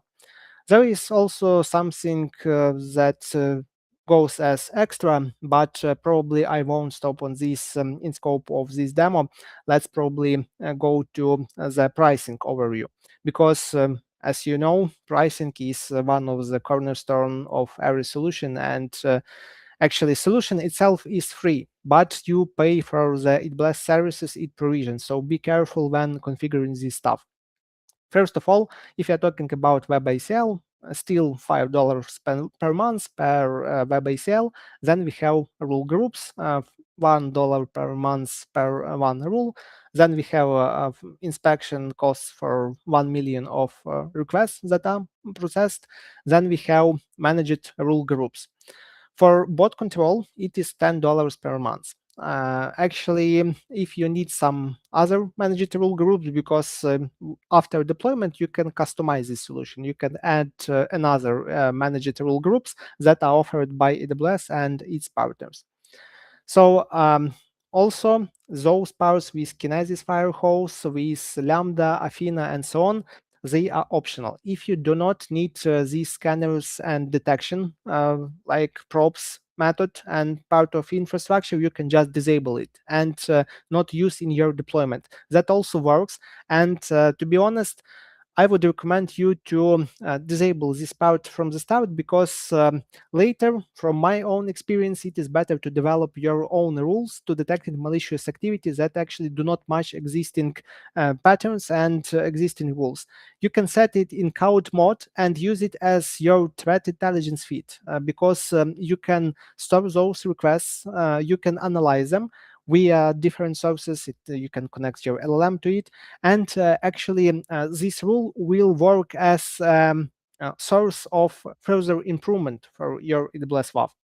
So yeah, if you're talking about default stuff, let's say it is probably all like this one, scanner and prop Athena log parser enabled. You can just disable it and go with your own rule instead. It will save you some money, and actually it actually won't affect your deployment a lot. Now let's talk about monitoring of your WAF instance. When you have only one AWS WAF instance, everything works good. You have one WAF instance, you go to it on periodic basis. By default, samplet requests from AWS are available for the last 3 hours. But what happens when you have a lot of these instances to monitor? That's actually a question that raised to me several years ago, and I decided what can I do with all this stuff, because I need to monitor several AWS WAF accounts. I need to do this 24/7, and obviously I cannot work like entire year 24/7. So I decided what can be done in this case. And actually, if you're talking about standards metrics, as I mentioned previously, you can access samplet requests for the last 3 hours. You have some CloudWatch metrics. You can set up alarms. You can have dedicated dashboard per rules, but it was not enough in my case. That's why actually I managed to develop own solution. It is called WAF Monitoring Lambda. And actually, what is key features of these solutions? First of all, it analyzes your AWS WAF logs and produces regular analytics to your team. These analytics can be customized. So I provide an open source general solution, and then you can modify it according to your needs. Thanks with the help of Cloud Code and so on, it is possible and accessible to many teams now. It produces also daily analytics. So obviously, during the night, you probably want to sleep. So once you actually wake up, you want to review what's happened during the last night, last weekend, and so on. And Lambda can help you with these tasks and produce daily analytics reports. What IP addresses were blocked, how many traffic from different IP addresses arrived, what was this traffic. Also, it can send analytics to Slack because Slack is the messenger that used by many teams, and you can customize it to use email and other communication channels. Slack was just my preference back these days. And actually, it uses not just worker threads for parallel processing, so Lambda won't like last a lot of time. It has timeout in most cases. In my experience, it was like 3 minutes, and it was enough to proceed to process even hundreds of thousands of requests. Then it significantly reduced the amount of time required to maintain your WAF, because you get a structured analytics and a snapshot of the main points to review. You don't need to go through every request, analyze all these fields, and try to construct them together in your head. And it also capable of blocking automatically blacklisting malicious IP addresses for the defined period of time. If you're talking about like solution actually itself from the architectural perspective, then we have our AWS WAF, we have AWS Amazon S3 bucket for storing our logs, we have our Lambda that is able to communicate and manage IP sets that we use for blacklisting, whitelisting. It also sends some analytic to Slack, logs all the things that happened to CloudWatch, so you can always monitor if your Lambda is healthy, or if there are any issues that you should take care of, and event bridge rules to run all this stuff. It is an just example message that you can receive, but as I mentioned, you can customize it according to your needs. In this case, I used like 3 additional threat intelligence sources. It is Abuse API DB, it is Threat Book Info, and Virus Total for analyzing the captured IP address and some information on requested URLs by this address, top payloads, and what was rule action for this specific IP and this specific rule. Now, if you're talking about pricing, and it is one of the things that I like the most, because this solution is pretty cheap, because for like mentioned here configurations that was more than enough for me on all the projects that I worked with. Actually, it costs you up to even less than $2 per month, maybe even up to $10, but it saves you a lot more. If you're talking about human resources required to monitor all this stuff, and actually required to blacklist malicious IP addresses as soon as they arrive. So probably one more thing before I go to the demo. It is about cost-effective AWS WAF strategies and key things to remember. You will also meet them in the resources, like lessons, labs, but I will briefly manage them here as well. It is to optimize your log volume. We already discussed it. No need to store all the requests. You can store something that is most important to you. It helps you to save up to 90% on your firewalls and actually S3 costs. Then manage your capacity units budget. There is no like final point for improvement. You still can review your rules. You still can change its structure according to what you gathered over the last time, and in this way limit your capacity units budget, lower it, and actually have a lot more opportunities. If you are talking about analysis, just in my case, Lambda works better, especially connected with S3 bucket, and actually that is a solution that helps you to save a lot of time. Also, try to keep one web ACL per region and associate with multiple resources. It is not always possible, because when you have CloudFront and when you have some original API gateway endpoint, and you need to it to be accessible in Europe, then you won't be able to have only one web ACL for the both of them. But when possible and you deploy in North Virginia, that can be an option. Also use lifecycle policy management to cut costs and actually use your S3 bucket more efficiently. And use infrastructure as a code for rules management. It is actionable way on how to track changes to your rules, how to iterate over the improvements, and how to keep things on track using GitHub or any similar version control system. This more about how to integrate WAF into DevSecOps processes. So in general, as I mentioned, automated testing, rule version control, CI/CD WAF deployment. So it is structured. It is like it is always easy to check. It is always easy to debug. It is predictable. AI assisted rule review, because actually now it is a thing that will help you a lot. Infrastructure as a code for WAF rules, and observability as code. Define your alarms and deliverables in infrastructure as a code. So for every new account, you will be able to easily deploy all that stuff.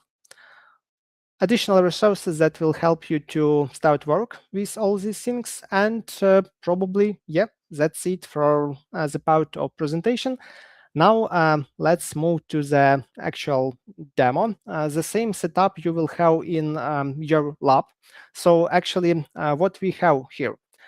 Actually, we will have CloudFront distribution that is used to deploy some sample websites that I wipe coded. Let's think of it as some sample cloud security block.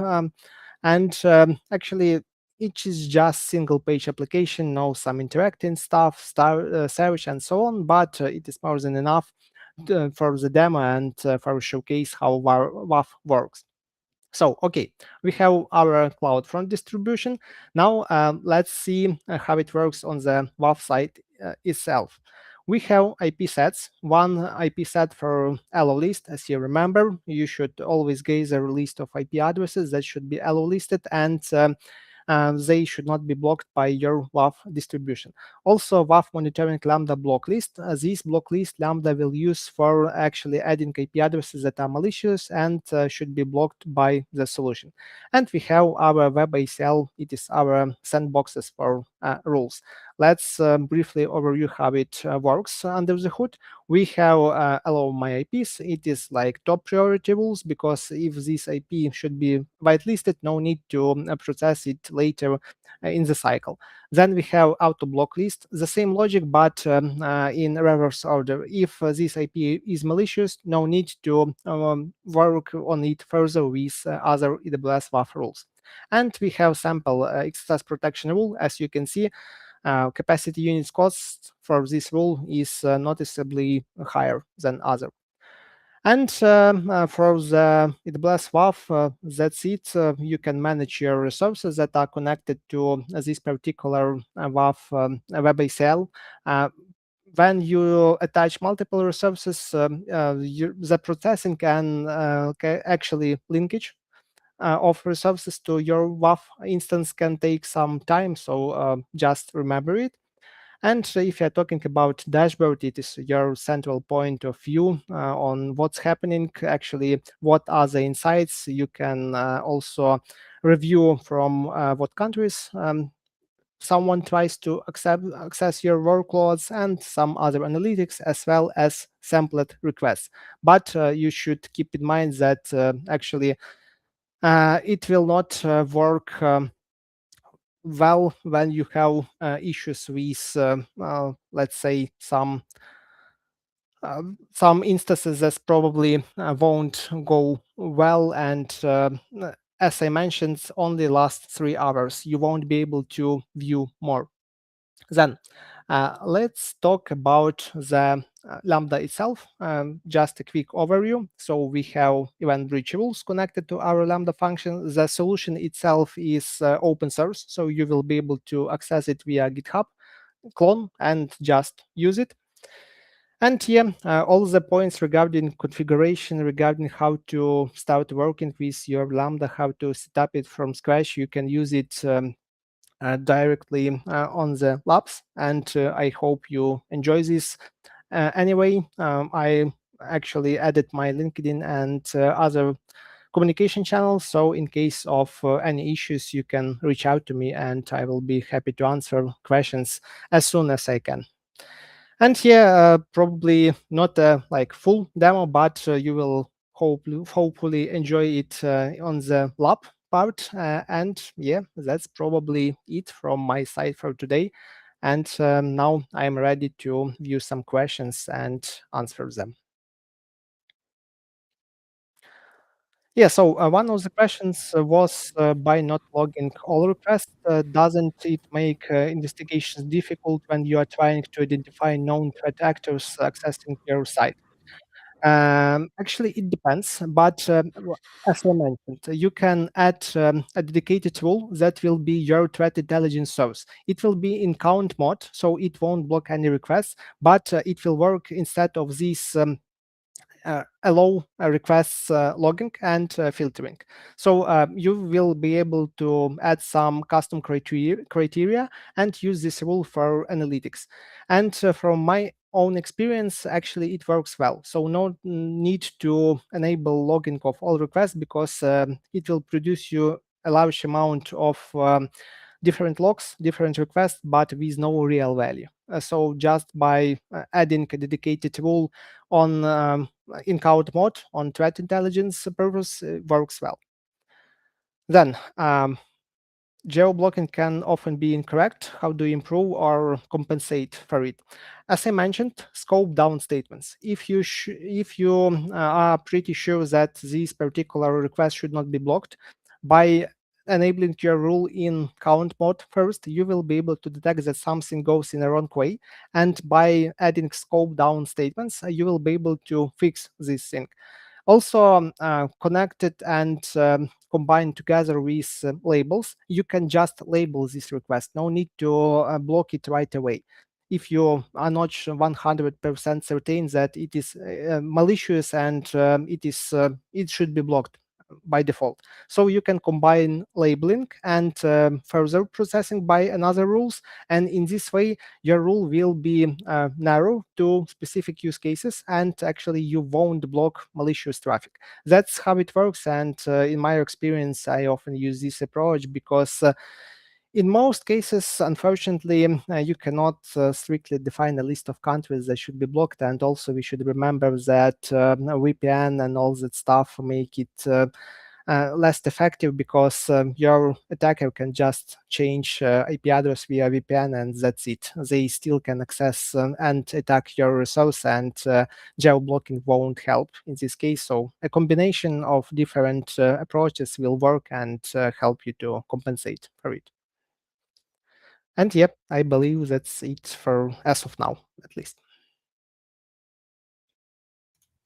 I like how you say that you believe that's it. That was not it. That was packed, Ihor. That was a huge, huge presentation.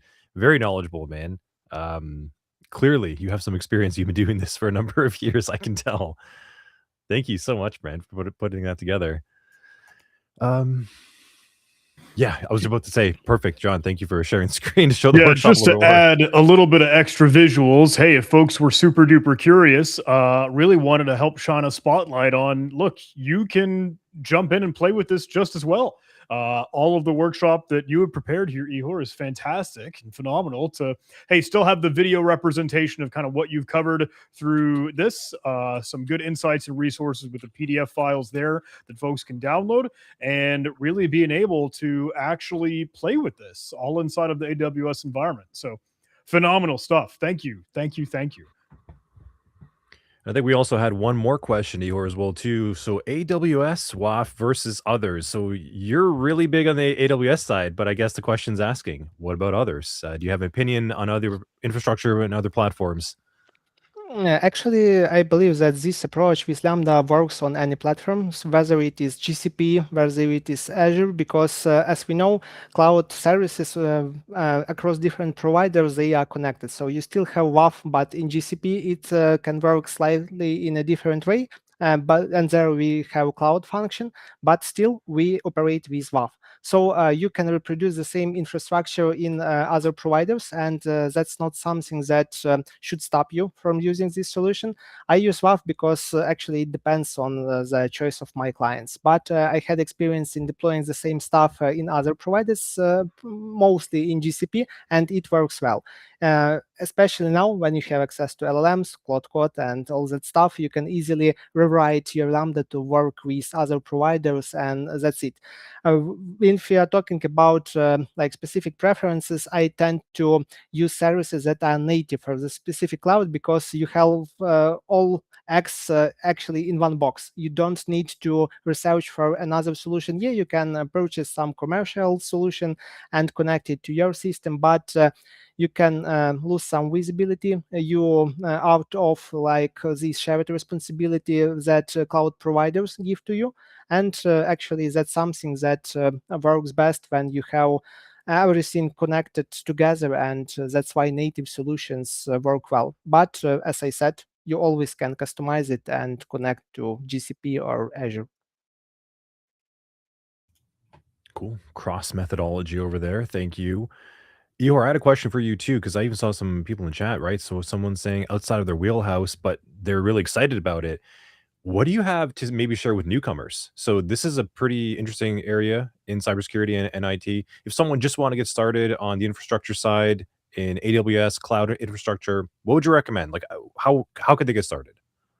Actually, in my Medium, I have a dedicated article on where to start for cloud practitioners, and actually there you can access all the resources. Also, you can follow my blog in LinkedIn, and you can access some stuff there as well. I will probably try to find this stuff now. Maybe it will be possible. If not, by using this like link tree that I provided, you can access all my Medium. Yeah, that's it. Learning path for cloud security specialists, and it covers everything because. Even now, with all these LLM era that we have, cloud security is still as important as previously, because now we have also this a big domain of private LLMs. And when you deploy something in your, let's say, AWS GCP, no matter which account, then you should secure it. And that's why DevSecOps specialists are also in demand, because you need a person that will walk through it and will be able to set up it in the right way.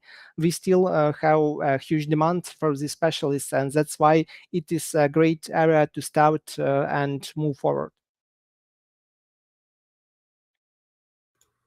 I love that you have that written up, just ready to go to provide to students. Thank you, Ihor. Yep. Cool. Any other questions in the chat? Anything else you want to ask Ihor while we have him on stage? Very thorough presentation and a packed workshop. Give it Actually, it's a pleasure for me to be here, because I first heard about John during ContinuumCon in 2020. It was one of my first CTFs, and I am proud to be here as a speaker after several years, because I was involved in OWASP community on the regional level. I also contributed to some global products, and for me to share this experience with other people, to maybe cover some gaps that back then I wasn't able to access via community, then it's great, because the more people know how to secure those stuff, the less chances that someone will just steal your data and do something malicious.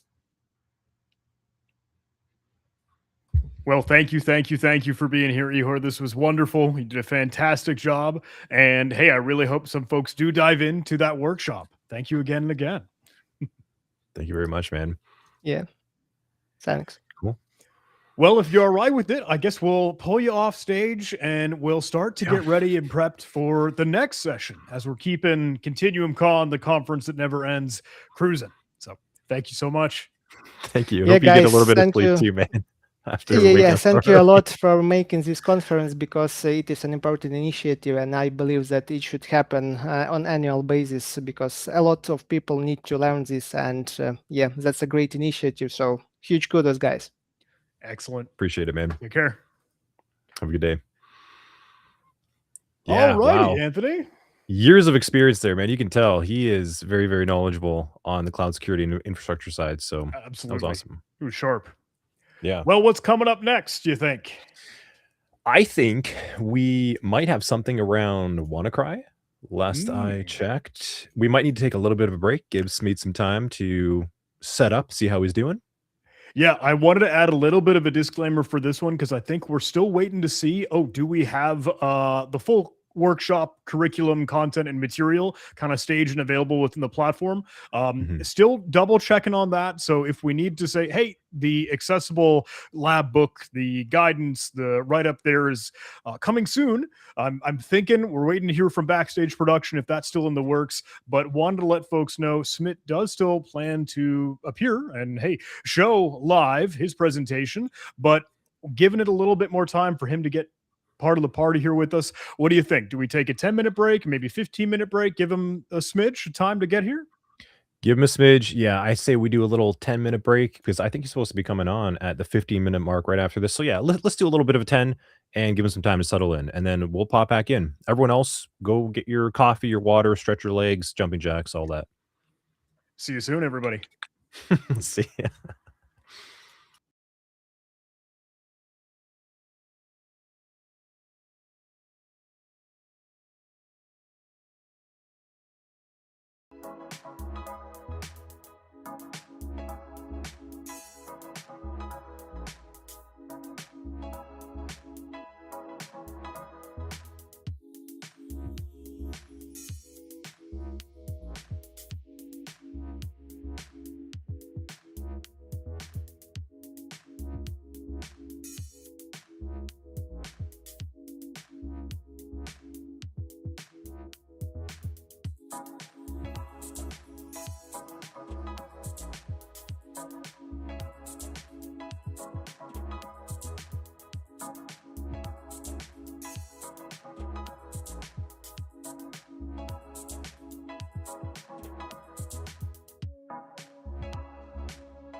I love that little music, as we kind of enter in. Part of me feels so bad. It's like every single break comes back with us just jamming out, us just dancing. But it's so good. It's so fun. It's Yeah. so casual. I love it. Cool. Well, nice little break. Hope everyone got some time as well to stretch their legs. We have our next speaker in backstage. Yes, Right now. he jumped into the party, and I honestly really appreciate sprinkling in these little breaks every now and between the sessions, because I know today, while we did have a longer air quote lunch break both Friday and Saturday, now today, I gotta be honest, we don't have that. So hey, we're taking the opportunities to stretch our legs every now and again. But I like this cadence. This is chill. It's casual. It's ContinuumCon. It's good. Nice little marathon. Well, I think we should bring him in. Smeet, like a little thumbs up and let us know that you're good. Cool. I see the Excellent. thumb. Thumb means let's go. Welcome to the conference. How you doing, man? Okay, thank you so much for having me. How are you doing? Thanks for the asking me. I'm good. How are you guys? We're Excellent. doing well, man. Okay, so can I start? Or should I start share my screen or? Well, first things first, maybe tell us what you got in store for us, man. Tell the Little chat. teaser. Yeah, I'm planning to share. I'm trying Ready to to go. explain into my pivot. Yeah, yeah. So let me give my brief introductions to you guys. So my name is Smith Naik, and I have the 5 years experience in cybersecurity and digital forensics. Currently, I'm working with Cyprem Software, which is located in the New Jersey. I'm from the New Jersey base. So apart from that, I have interested in digital forensics and cybersecurity domain. So I have write a multiple research paper and the book, and also publish it in the IEEE conference, and the book is on Amazon. So, and apart from that, I have also invited from multiple cybersecurity conferences such as Hack the Space at the Kennedy Space Center, NASA, beside Orlando, besides NEPA and CCon. CCon, in the CCons, I regularly and repeatedly I was invited. Just 2 days back in the New Jersey, I was in the CCon. So yeah, this was about me, and today I'm going to also represent my own research works. Then that's the outstanding research, and I hope you will really enjoy the sessions. Yep. Well, I know we're still waiting to get some of the workshop material and the curriculum sort of courseware itself over into the quick ContinuumCon platform, but that is a-okay. I know, hey, you're running the show here, so for folks tuning in, please, please, please do pay attention, because this is going to be the sweet, awesome stuff that you'll be able to dive into coming soon. Maybe tomorrow, a couple days, we'll get it in there as quick as we can. But honestly, Smeet, hey, we're just so happy that you're here. We'll give you the show, Thank my you. friend. The floor is all yours. Yours. Thank you. Nice. Appreciate it. Thank you. See you soon. Okay. Okay, can you see my screen, guys, now? Hello? Perfect. I Yes. see it up here. Good. Okay.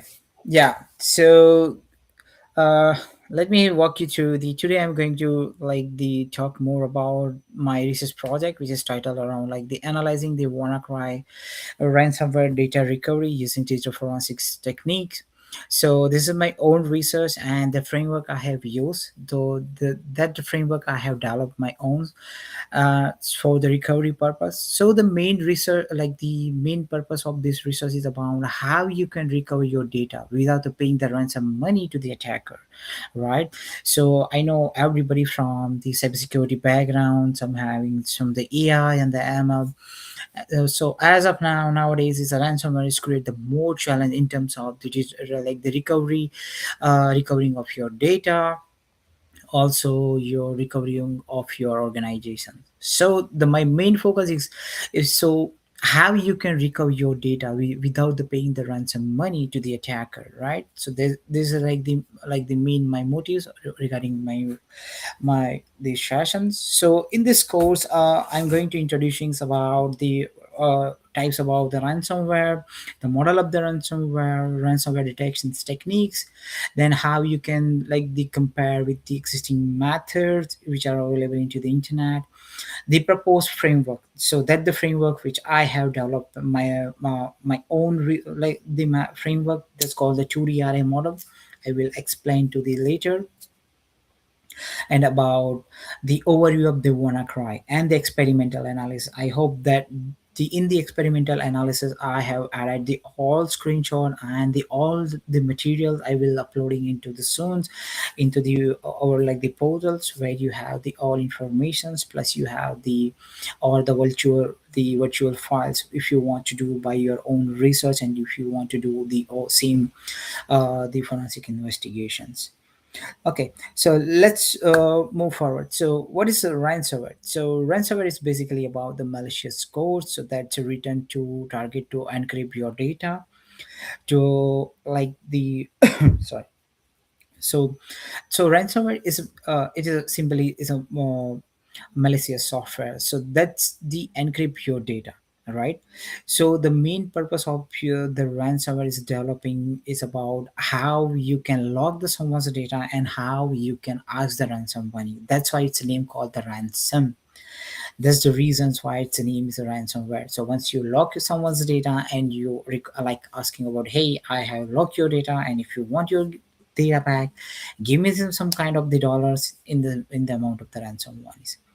So let me talk more about why the ransomware. So if you see the static analysis into the last couple of years, so ransomware specialists come to the AI and the machine learning involved into the IT field.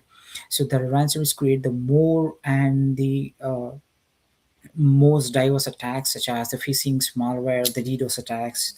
Uh, Also, the ransomware it's used the uniqueness of the attacks, right? So that's also targets both schools, business. Even in this my studies, I have noticed that the ransomwares always targeting to the hospital servers. So in the end of the sessions, I will ask you guys why this ransomware attacking the hospitals, specifically servers. Why? So if you just want to do the your own research, just do it. I will ask you questions into the end of the sessions. Why this ransomware attack into the hospital servers, and why it's happening on the Monday morning? Why not other days? I mean, why not Tuesday? Why not Wednesday? So if you just see the statistics, the ransomware across the attacks, it's happened into the Monday morning. Okay, so further here I have explained about the statistics and how the impact, the global impact of the ransomwares, right? So if you see the statistics, the specialists involving after the cryptocurrency, right? The recently the colonial pipeline, the incidents, right? That was like the biggest ransomware attack, and the ransomware they have used the sample that was the Black Cat ransomware. So that ransomware, it is as of now, it's a most advanced ransomware virus is nowadays, because no one can like identify, even the forensically they are not able to identify what are the encryptions keys they are using, what are the private keys they are encrypting, and how the encryptions, the scenario and the encryption flows is going on to encrypt the data. So as a result, the Colonial Pipelines company, they're like agree to pay the $4.4 million in the bitcoins, and that's a lots of money in the dark side attacker groups. I think the dark side hacker group it's located into the Russian base, so that's why uh, that's why this the ransomware it's more advanced, just because the ransomware code is written by their own languages, so it's really hard to decrypt the all code, and it's really hard to identify what's going on and what is exactly doing. For instance, like what kind of this file servers is going to encrypt it, and how much does it feel like spreading like this worm, and how many like the endpoint is going to be encrypted. So the ransomware model, how the ransomware model is works. So everyone having the one questions how the ransomware is working. So first, it generate the one key. So that's like if you know the file system architecture, so that's advanced generate the key pair using this asymmetric encryption schemes that's embed the public key into the market. So it's basically, if you have the one file and the file has the one common public key, so the ransomware just remove that public key and put their own public key to encrypt the, the data. The malware encrypt the victim's data using the random symmetric keys that's called the malware public key. So what's happening is, so if you want to decrypt your data, right, so then you need to decryption keys. So that key is only how the attacker. So that's the reasons why we want to do the forensics, and why this forensics investigations plays a crucial role into the ransomware data recovery. So this procedure is encrypted to like the two data encryptions, the asymmetric encryption and the symmetric encryptions. So the malware send the one attacker and display the ransom message to the user. So it's basically send the one message like, so what the happening is, the attacker send some attachment like saying that the love letter or something like that. Hey, you have won some kind of the billions of the dollars. So after that, having the fake malicious links, it has the one the ransomware, the exe files. So once the user click that exe file, so that the exe is automatically downloaded from the user's computer and start encrypted, and it's also sending the all data to the attacker servers. So this is the how the ransomware models works. So let's talk more about the ransomware types. There are lots of ransomware types in the nowadays. So major common type of the ransomware is about the crypto, right? Because major maximum the major WannaCry like the ransomware is using the Bitcoin. Some of the ransomware, like some of the ransomware is using the Ethereum and or other cryptocurrency. But in most of the case, currently the ransomware, the sub variant of, they are using the Bitcoin for taking the money, and those all are the like the encrypted and the secure wallet they are using for making the payment. But there is no surety, once you made the payment you will get your 100% data back. So here in the right hand side, I have explained the more common type of the crypto locker, crypto wall, Tesla Crypt, WannaCry, Maze, the dark side, which are like the dark side, it's used for the Colonial Pipeline. Okay, so those are the like the most common ransomware category. So I believe so it's almost about like more than 20, and it's more than 20, right, as of now, regarding the ransomware subcategory. But the thing is, like each and ransomware subcategory have their own different behavior analysis. If you see some ransomware, just like the Tesla Crypt or the CryptoLocker, so what they are going to do is they are not encrypting your hard drive, your primary partitions. They are encrypting your all other locations. Let's say, for example, you have three partitions on your computer, like the C drive is your system drive. So what they are doing is the CryptoLocker and the other ransomware, they are not encrypting your system files, they are targeting to the logical files, right? So where the user easily store their data, for example the D drive. So they are like encrypting the data for the D drive, E drive, the rest of the D drive will be the remaining same. So that time the user like didn't understand, hey, what's going on, like my system is running normally, but why my other partition got the corrupted or affected with the ransomware. So this is the things happening with the ransomware.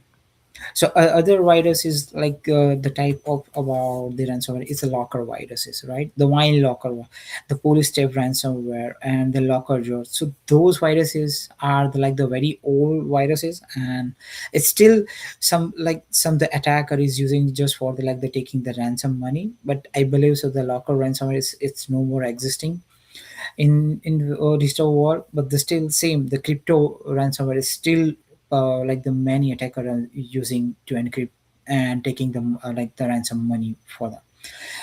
Okay, so how you can detect your system is got affected with the ransomware.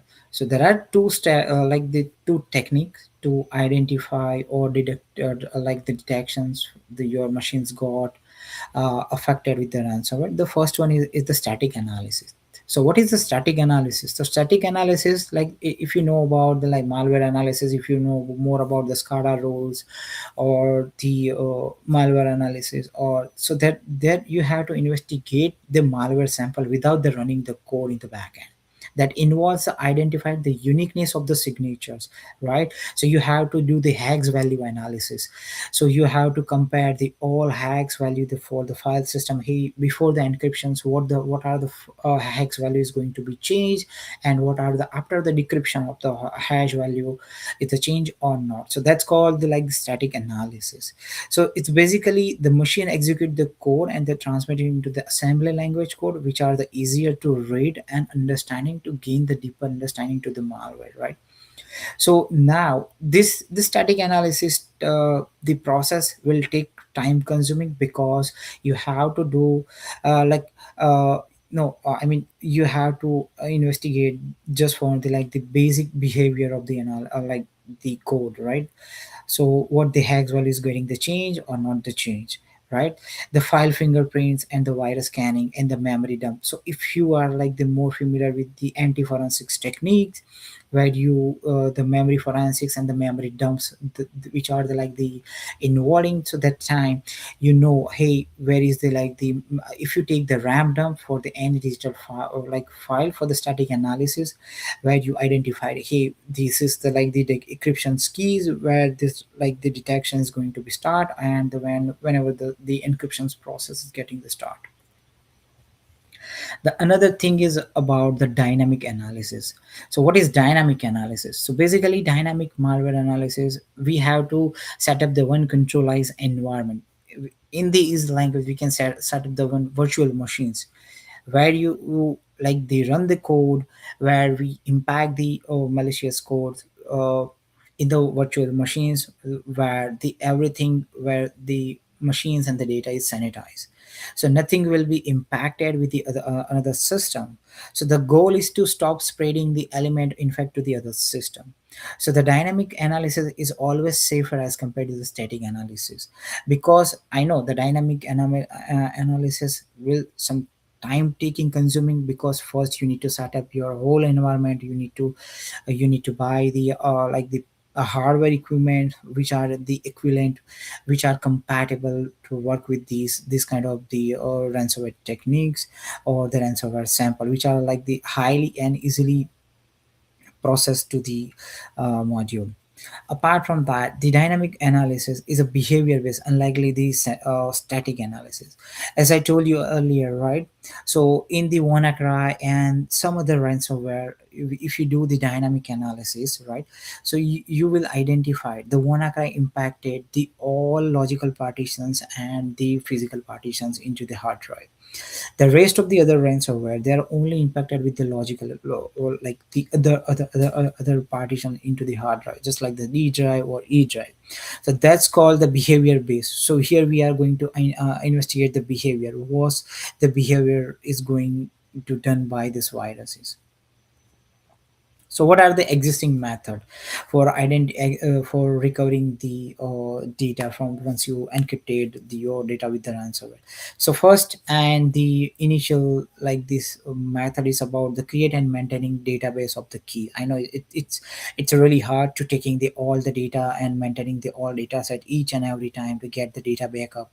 You have to store somewhere around somewhere else, and you this process is little bit time consuming in even its most costliest process, where you have to like you need a one person to keep the each and every time all the backup. You can do the automated, but still this matter is take like the time consuming process. Another thing is the assisting the infected user by recovering the encrypted file, right? So in this scenario, we are like identifying, hey, where the recovering key and the what are the like the files getting the encrypted. So here we are like going to show like the C is where the file is going to be encrypted or not into the ransomware encrypted file. Okay. So effectiveness, the only effectiveness against the report the ransomware is about. So if you see into colonial pipeline incidents, right? So the effectiveness is very high because they attack into our energy sectors. So the energy sector and the servers is totally encrypted with the ransomware. So that time the effectiveness is very high because the energy sector is total completely shut it down just because of the data is compromised. So that time they are not able to having the access for the power plant. So that's create the more impact into the people and our society. So we have to like the reported the ransom as soon as effectiveness, how it's a danger to the our society. And the way lastly is about the like the requirement. So the decryption keys is reported the ransomware should be known. So that's are the like the basic requirement, and those are the like the really hard because in the ransomware in like the cases you never see the where the decryption key is stored and how you going to decrypt that key. So for example, if you the encryption using the the RSA encryptions or 256 encryptions, that time the decryption key, finding the decryption key is really hard. So that's why the forensics methodology is getting the involved if you don't know about the, like the any kind of the decryption keys. Okay. So recovery using the regular backup. So that's method involving the tracking the file system, the change, and the making of the copy of the original file system backup. So I tell you, as I speak like earlier, right? So that's not, it's always like the time taking consuming. So and if you have the big amount of the data and if you have the giant corporation, so that's really hard to like the keeping the each and every data backup regular basis. And also if the ransomware got the attack, the systems and the encryptions file, the user can restore the system from the backup. So this scenario, let me talk more about. So like the what happened if this ransomware behave like the worm, right? So if you have another backup, so especially using the AI and the machine learning technology, so the attacker also use the AI to identify if you have any kind of this somewhere around the backup. So that's also like the searching the ransomware codes where the backup is located, and the ransomware is trying to encrypt it also the backup, right? So so uh the moral of the story is about like it's always getting the hard. So if you even if you have the backup, still there is 100% chance where you lose your data, right? So in the many organizations find it difficult to maintain the backup due to the cost and the constraint. Yeah, I mean it's always really hard to like like taking the like the manpower and putting some buying the huge capacity the hardware for taking the like the maintaining the all data as a backup. So okay, so the proposed framework of my research. So here is the main story where I'm going to turn. So for this research, I have used the autopsy software. Let me talk more about the autopsy. So if you are more familiar, if you have the background with the digital forensics, so autopsy is a free and open source tools to digital forensics platform, and just for the data recovery and the forensic investigations purpose for the autopsy is getting used, and you don't have to pay any kind of you don't have to buy to use the autopsy. That's the main advantage of the autopsy software. And it is obviously it is open source, so you can easily download from the internet. And it's a base thing is about the like the it is a UI based, so you allow to use the autopsy. And that's also commonly used by the many corporate people, even some government guy, and even if you use your own research purposes. So the let me talk more about what's the 2D array model. So 2D array, basically I have given name as a 2D array. So the first thing, detections and the recovery from the ransomware recovery. So the first I'm going to know what kind of the ransomware is affected to my virtual machines. Then I'm going to try to recovery from the ransomware attack my virtual machine. So in this research, I have created the virtual machines. Then I have like the install the WannaCry ransomware, and I have trying to recovering the all like the ransomware affected data. I'll show you into the screenshot. I'm coming very soon. Okay, so overview about the WannaCry. So the WannaCry is firstly seen in May 27, and it's quickly spread across the world, infecting the thousand of the computers across 150 countries. So the WannaCry vulnerabilities in Microsoft Windows is spread rapidly computer into the another without the user interventions. So if you have the Windows 10 or the lower version of the Windows, so the WannaCry easily bypass the WannaCry can easily bypass the Microsoft Windows Defender. If you know about the Microsoft Windows Defender, it has the one features called the ransomware protections. So even if you have the lower version of the Windows, uh, then it's really easy. Like it's very easy to install the WannaCry viruses on your computer, even if you have the Windows Defender installing on your computer.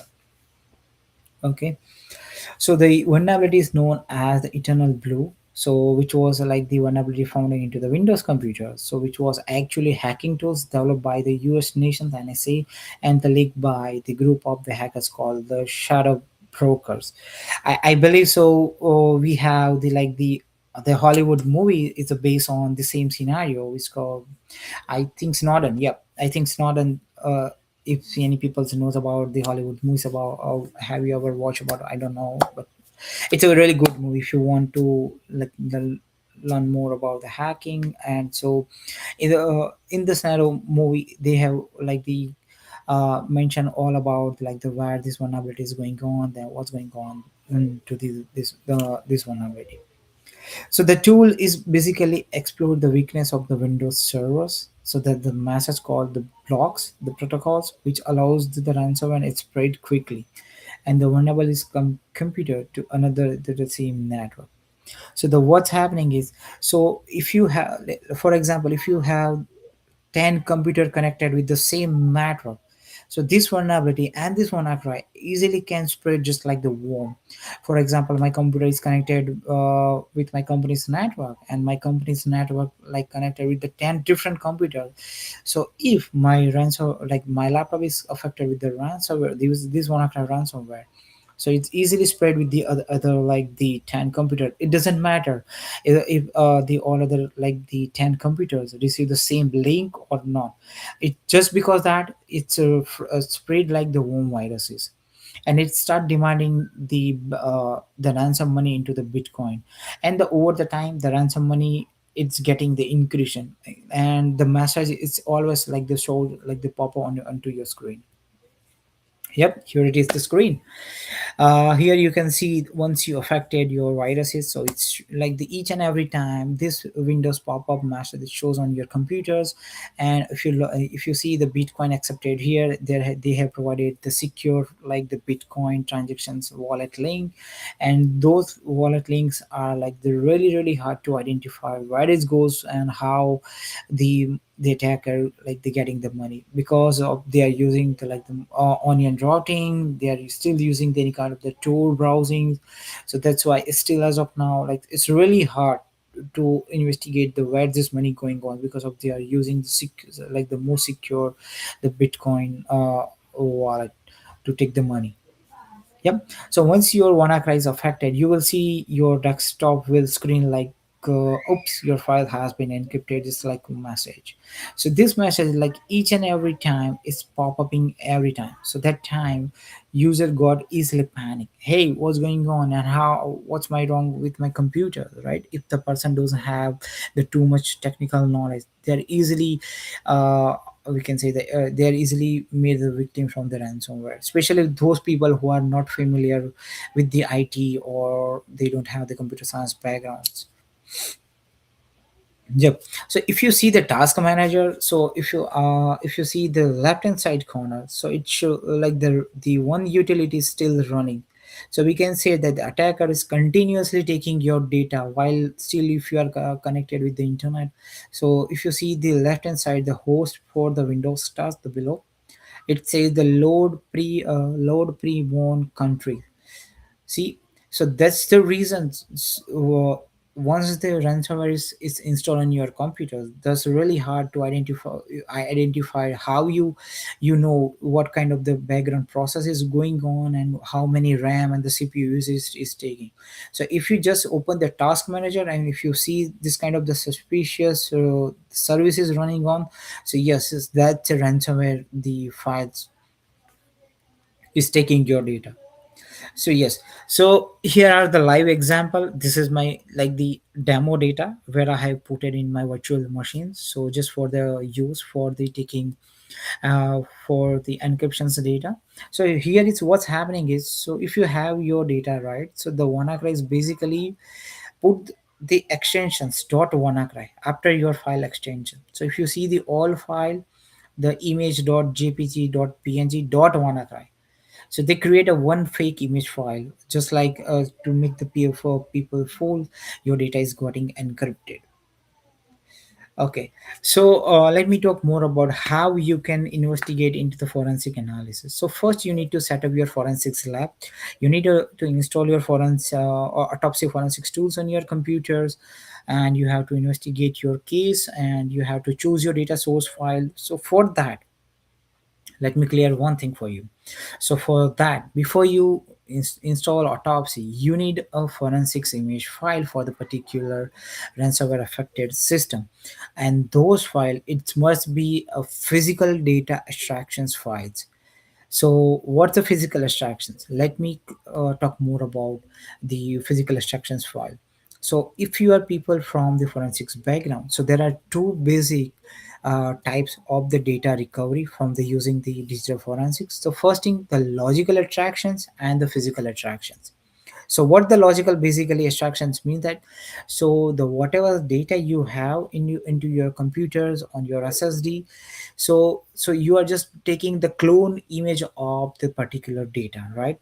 So in the logical extractions, you are not you are not taking any kind of the bit to bit forensics image files. You are taking the only copy of the existing file and the data which are available into the SSD or the hard drive, right? And let me talk more about like what is the physical abstractions, right? So physical abstractions basically like in the forensics world, so it is always good practice to do the physical abstractions. Why? Because the physical abstractions, you are taking the copy of bit by bit of the data. So in the physical abstractions, you are able to identify like the recovering even the deleted file and the formatted file.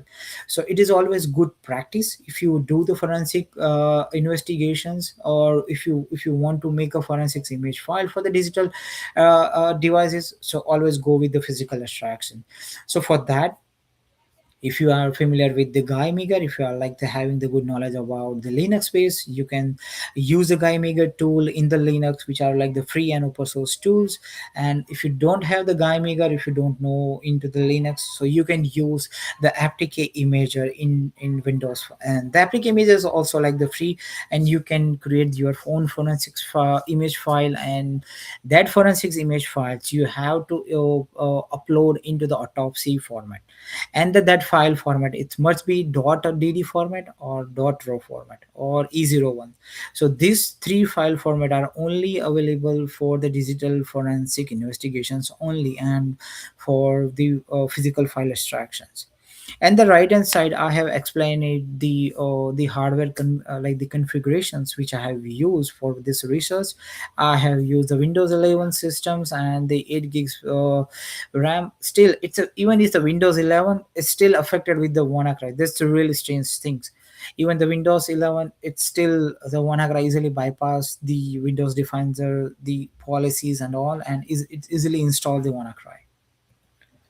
Here I have explained the attached the screenshot for the autopsy. First, once you have the forensics image file, you just need to add your case, and you have to attach the particular file. Okay, so experimental analysis, yes.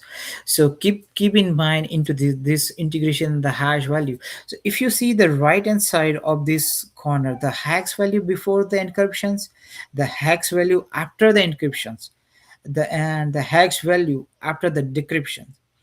So what is going to do, I'm going to do is, so here is my mp3 file, and the another file is my png file, and the another file is, it's a text file.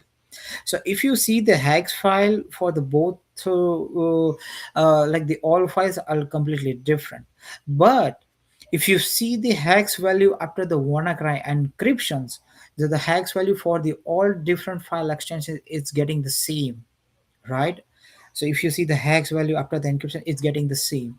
So once you recover, sorry, once you recover the data, right, after the WannaCry extensions, so you will see the hex value is, it is same hex value it's as the before the encryption. So here I can say that, hey, this method is accurate method for recovering the data without the paying the ransom money. And you don't have to use any kind of the the highly paid forensics tools, just like the UFADE or the XRY forensics and the Oxygen forensics also.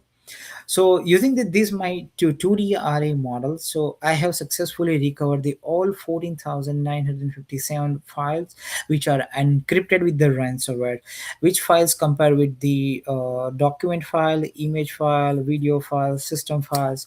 So doing the 2D array forensic investigations, I have successfully recovered the all data. So let me show you how I'm able to recover. So guys, here, please be keeping on the eye. Anyone tell me what's the wrong with this the red cross?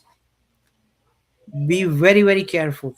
What is the wrong with this file? If you see the file system name, so both file are the same name, but the only difference is it's the daughter WannaCry. So what's happening here? If you think about as a forensic expert, like just think about, you are a forensic investigator, just think about it. If you see same two file, same different, like the same name, but the extension is a different.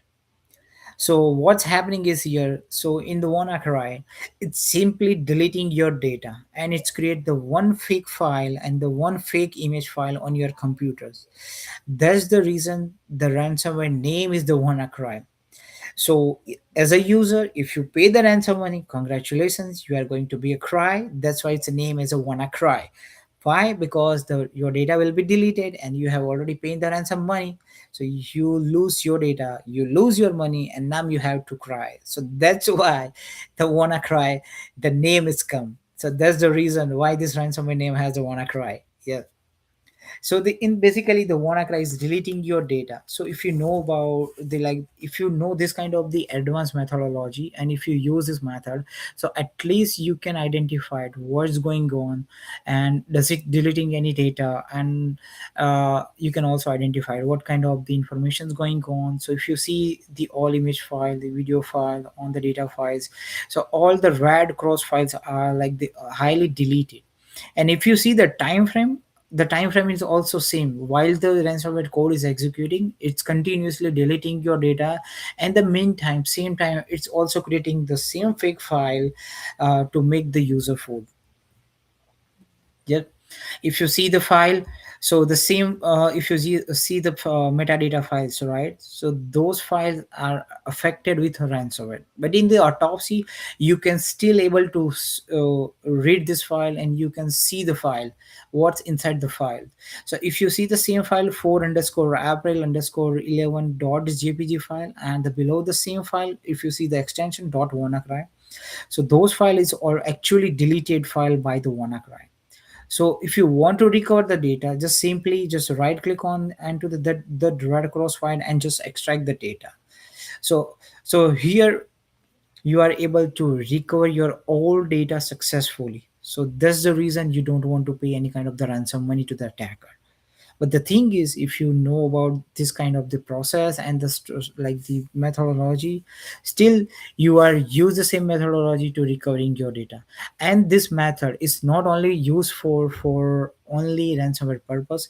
Even if you lose your data accidentally, or you deleted your data accidentally, just make a forensics image file on the applique imager or the guy maker, use autopsy for platform, and use my 2D RM model. You will get your all data without the buying any kind of the expensive tools for the data recovery and anything like that.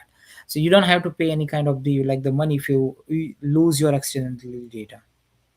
So in discussion I would like to conclude that.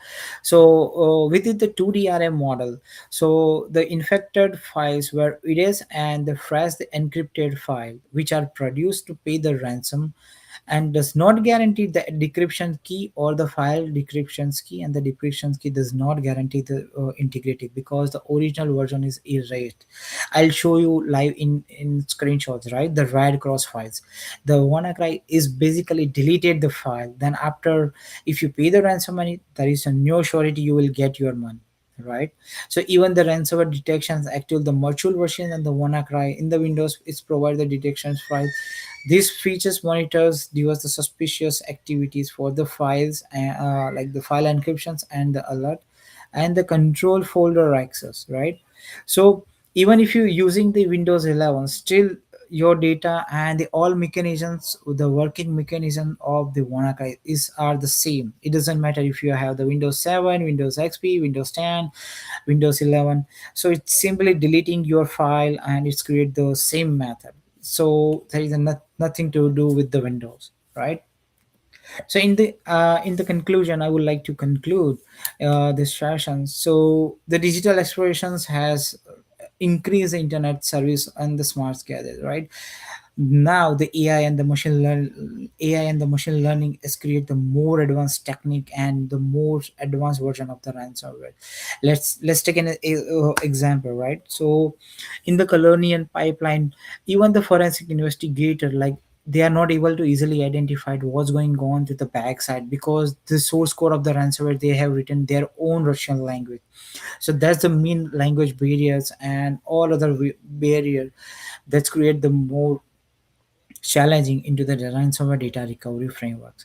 And in my research, I have attempt to recovering the data from the WannaCry affected system with the Windows virtual system. But you can use the same methodology and the same process in any other things. I will upload the all data and the data files and the virtual machine file into the web portals. And yep, thank you, and I'm happy to have if you have the questions to you guys. If you have any question, I can uh, able to answer you. Let me see the chat. Okay, okay, excellent. If you have any questions, please let me know.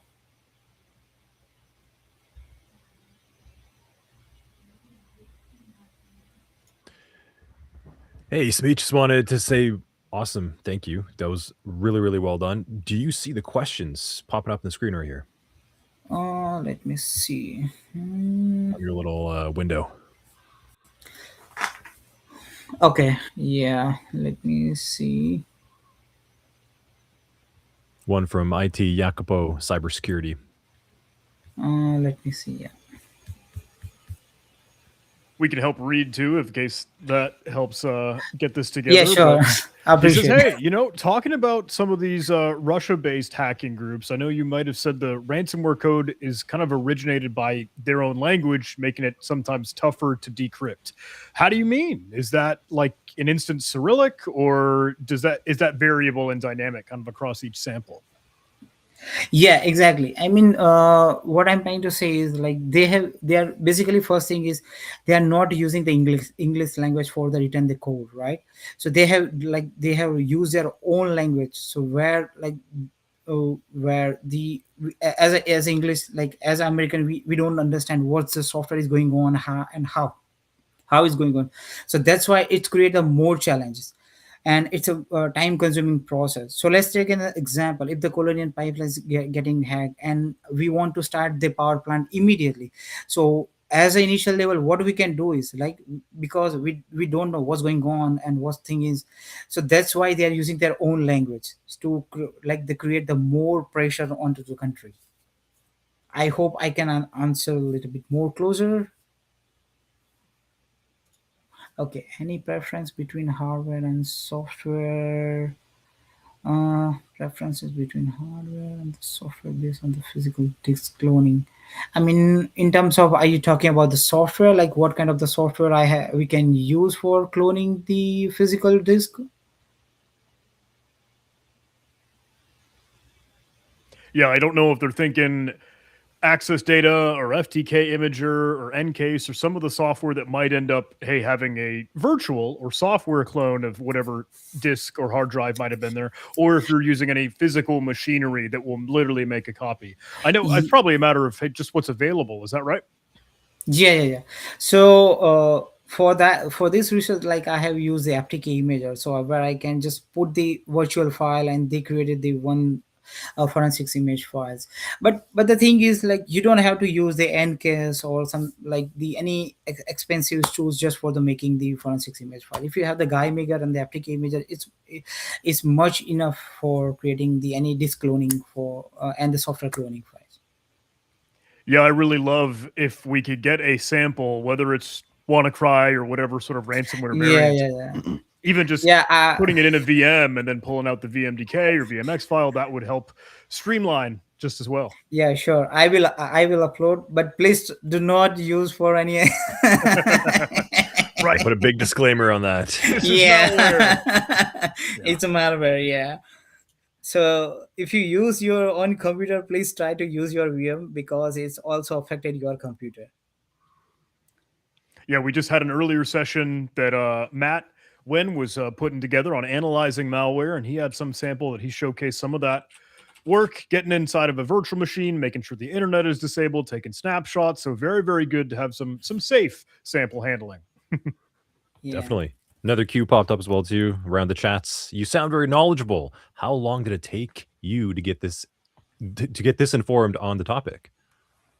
To be honest, for uh, the time consuming, it's really taking consuming because initial level, the challenges which I have faced finding the ransomware sample, because nowadays from the everywhere sample is getting deleted, and after that the sample, like it's really hard to even the in the Google Chrome or the Brave browser, or if you use any kind of the secure browser, so they are not able to the download the software. So the overall the time frame, it will take around like the 6 months to get the all result.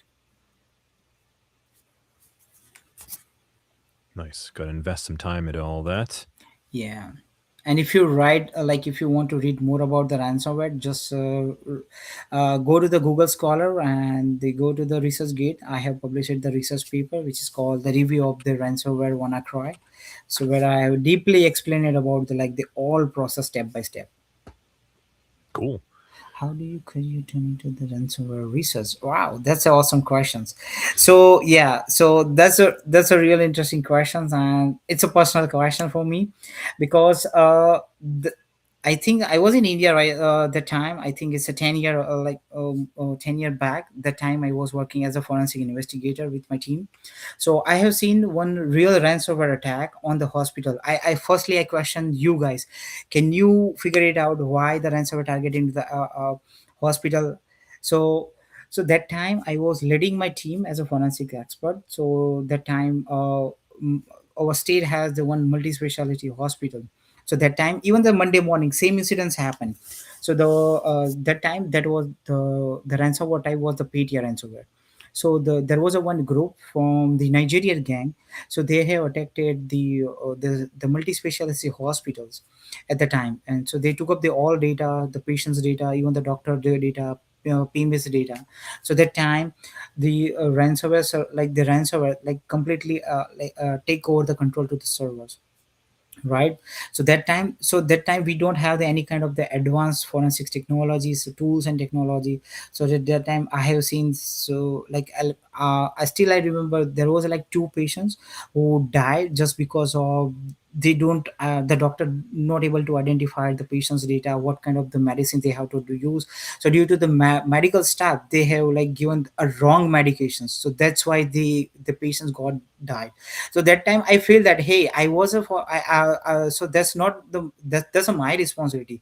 Just because of the my knowledge and my expertise, the two patients got died just because of I'm we are not able to identify what's going on, and that's the main the reasons we are not rebuild the servers, and we are not like trying to restart the all hospital servers. So it will take me personally, and that I have decided, hey, whatever happening, I'll do my 100%, and I'll do the research about the more about the ransomware, how it's work, and how I can record data, even the paying the one penny to the attacker. I don't want to pay the any money. That's why this all motives comes in my ransomware research. So anyone have any answer why this ransomware happen in Monday morning on a particular hospital? Why? Well, goodness, my friend, I guess I could never really answer why, and but I apologize. It's just heart wrenching, but I think it's a testament to just show how important a lot of our work is. You Yeah, know, yeah, cybersecurity is a wild thing where we have a genuine adversary. I don't know of too many other occupations where there is the concept of an enemy that's very real, and really. it's silly. Hey, I'm bumping around on the keyboard playing capture the flag, oh, little CTFs for a war game or a game, but it's so crazy, you know, when you bring it to the real world, it's not a game anymore. There's real Mhm. threats. Yeah, There can it's be real not a matter The of game. life and realities. death. Yeah. So So the thing is like in across the world, so multiple operations, and they have done the schedule under the Monday morning. So that's the reasons. So they attack on the Monday morning. So we can say there is a one kind of the terror attack. So can you imagine one hospital can like literally got affected with the ransomware? So that time, what happened with the patients? How doctor and how medical staff are like able to do the any kind of the medications, and how so that's the main reason they want to disrupt the whole country and the whole medical systems. That's why they are doing on the Monday morning. well, thank you for Yep. the reminder Thank you. of, you know, how important a lot of this work Mhm. is, and thank you for Yeah. helping shine a spotlight on it, even if it did, hey, you know, want to cry, I know, a couple years ago, but it's truly a time capsule for a certain kind of turning point in the industry. So Mhm. thank you for Yeah. walking through some of that sweet research and forensic artifacts, but excellent job, my friend. Thank you, thank you, Yep. thank you. Thank you, I Smith. appreciate, and I will upload the all data as soon as possible. Thank you. And thanks Excellent. for making Yep. it on too, man. Definitely. Yes, so glad you were here. Thank you. All Have righty, a good we'll pull rest you of off the day. stage if that's okay. Yeah, and we'll get things cruising for the next one. So thank you again. Yeah, sure. Thank you. Bye. Yeah, the realities of it, man. It's true, you know. It is it's kind of fun as we're going along, studying, having a good time, but we are doing real work against adversaries, as you mentioned. There's a real threat to respond to, and sometimes it doesn't end in very good terms like that. But it's great to have someone like Smiko and building workshop content and educating students and getting information out there for people to learn more how they can defend against those types of threats. It's great. The awareness is what matters, without a doubt. So now moving on to the next workshop in the series. So we actually have Talis Jordan here in the backstage with us, but I think we're going to do a small little break. Let's do like a 3-minute one, I think, this time, which should be good. Sure. I am All right. actually going to play a recording. So Talis is here, but we're going to do his recording first. He's recorded a bunch of content. And then he is going to pop on stage after that. So in these 3 minutes, I am going to set up my screen to get that all ready for us and do a little bit of a stretch as well, too. So let's cue over that. How does that sound, John? Sounds good to me. We'll see you all of you super soon. Be back.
We are back. Okay. So, John, what if you could clone yourself to some I don't degree? want to do that. No, nope. Can't be any more of me. Going Please, down that no. realm? Nope, Absolutely no more. Or no? One's enough. One's enough. Well, what if, I guess, you can clone a little bit of yourself? And I think that's kind of where this workshop is kind of going in such a way. We are going to learn how to roll our own analyst locally. So I'm going to go ahead and I'm going to share my screen and get this all fired up. And then we're going to bring on the workshop author himself, Talis Jordan, to talk more about it and answer a bunch of questions. How's that sound? Sounds good to me. Things okay? Audio, video side? Well, we got that all connected easy peasy? We're going to find out right now. So let's Alrighty. go ahead. Bear with us. Yeah, live demo fun. Yeah, so this is going to be a shared window this time. So give me one moment over here. I think I need to actually just quickly redo that. I didn't click the toggle on the audio. So 1 second. Remove source, share screen, also share system audio. And Quick crash course. This is one. Oh, you get a little bit of echo from me. So I'll stop talking. Yes, that's right. It's going to pull in my audio. Yep. So, wait, am I echoing as well too, John? No, I shouldn't be. Right. Okay. So let's just do a quick little. If you're not familiar with me, you can check me out on my LinkedIn. Audio is good. Okay. Okay, cool. So here is Talis Jordan's workshop intro video. It's about 18 minutes over here. We're going to play this. I'm going to kind of zoom in as much as I can. His workshop is on rolling your own threat intelligence analyst. Very exciting. And then we're going to bring Talis on right after that and let him talk more about what he's got prepared for us. So let me do that right now.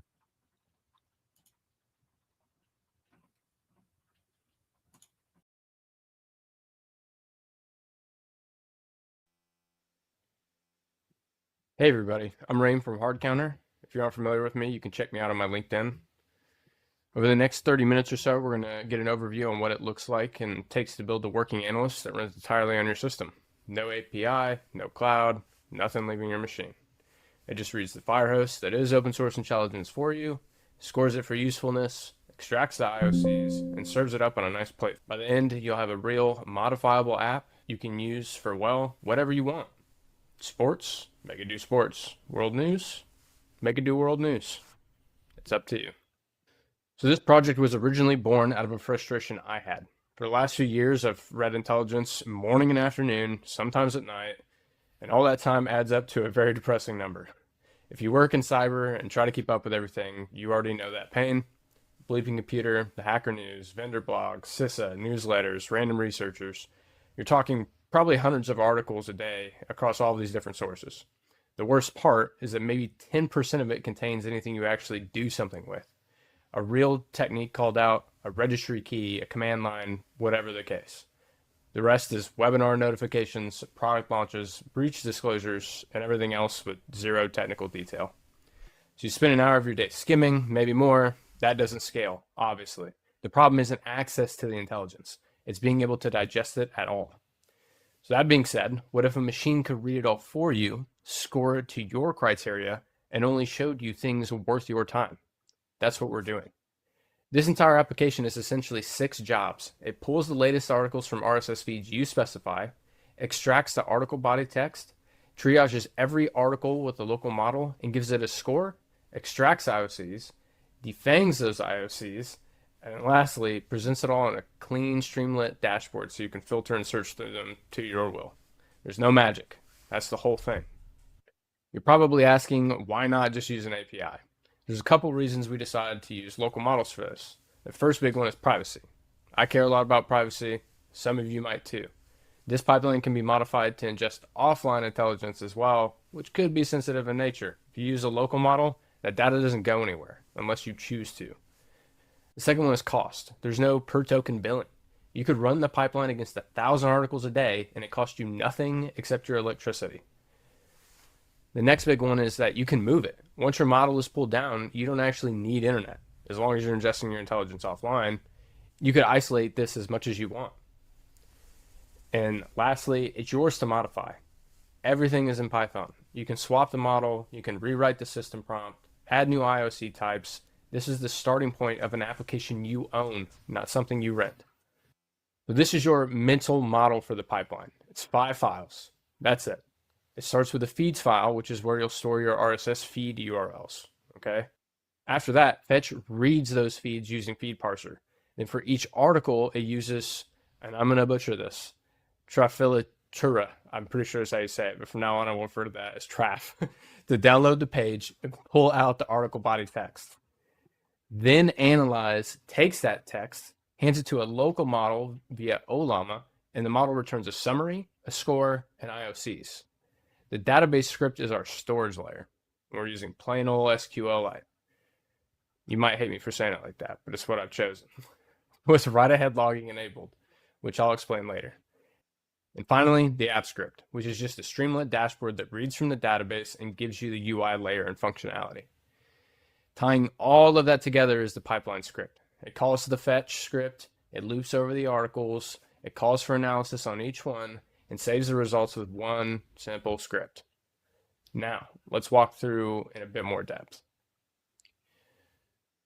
A quick tour of the toolbox, so to speak. The theme here is, if you can't tell, small and boring. And that's not a bad thing. Boring tools don't surprise you when you're using them. Python 3.12 is the backbone. Feed parser handles your RSS feeds. Traf extracts the article text, hopefully with no ads most of the time, but this is your grunt worker. Ollama runs your local model. SQLite is our database, just a file on a disk, and Streamlit to get a nice UI with next to no front-end coding requirements. Oh, and if you want, there's Docker files included. What's it look like to get this running? It's 5 steps, and the longest part is waiting for the model to download. So install Python 3.12 or newer, and Ollama. I suggest just downloading the desktop application. Try some local models out in the chat if you have the hardware on the side. Step 2 is pulling a model. I use Gemma 4, E4B specifically for the workshop course content and anything you'll see in this overview. Though most of you should likely start with something like Quinn 3.5 4B, like we have off to the side here. 3, change the model name in Analyze Py, which is on line 8, if you aren't using the same model I used, which you likely won't be, or you might be, who knows. After that, you run pipeline.py. It runs the entire pipeline. And then you use Streamlit to launch the dashboard, and you just go to the URL. Quick fact, it'll usually say localhost 8501. In my experience, that results in a black screen, so just use the loopback address. It usually works. But that's the entire user experience. So Fetch's whole job is to turn a list of your feed URLs into clean article text a model can read. It runs through your text file, then feed parser parses each feed and gives us the entries. It's hard-coded in to pull the last 24 hours. You are free to change this after the first few runs. I just don't want it to explode the first time you run it. Some feeds, however, won't include timestamps, and the script will decide to pull them anyway. I will caution you, you should check your feeds before you do this, because it could result in a lot of articles being pulled. The more important part here is the body extraction. The feed only gives us a link and a title, not the full article. So for each link, we use traf. The page is downloaded, and then the body is extracted. We cap this at 8,000 characters so we don't blow up the model's context window, and that's something we discuss more in the course content itself. So the analyze script is pretty much the heart of the whole thing. This is where the article meets the model. See the format equals JSON? This essentially tells Ollama to constrain the model so it returns a valid JSON object and not a paragraph that you typically get with a chat interface like ChatGPT. We ask for a few fields, and this is how we get our structured data. It's worth mentioning, though, that just because the response will be in JSON, it does not mean that the model is not going to invent additional fields or something else in that output. The next big thing is temperature. Temperature controls what is essentially variance. At 0, the model is pretty deterministic, meaning you'll likely get the same score and same summary every time you run it over the same article. And you can test this out. When you go through the workshop, you'll see you can run these scripts individually to test these over and over again. For our purposes, though, it is a requirement to set the temperature to 0. You don't want an article to score 90 one day, 40 the next. You can't trust that. 0 temperature is what makes this stable. You're free to play around with it, though, by all means. And most importantly, the system prompt. So with this script, you'll send a system prompt and a user prompt. The user prompt is just the article information. The system prompt is where you give the model its job and criteria. You'll spend most of your time tweaking this.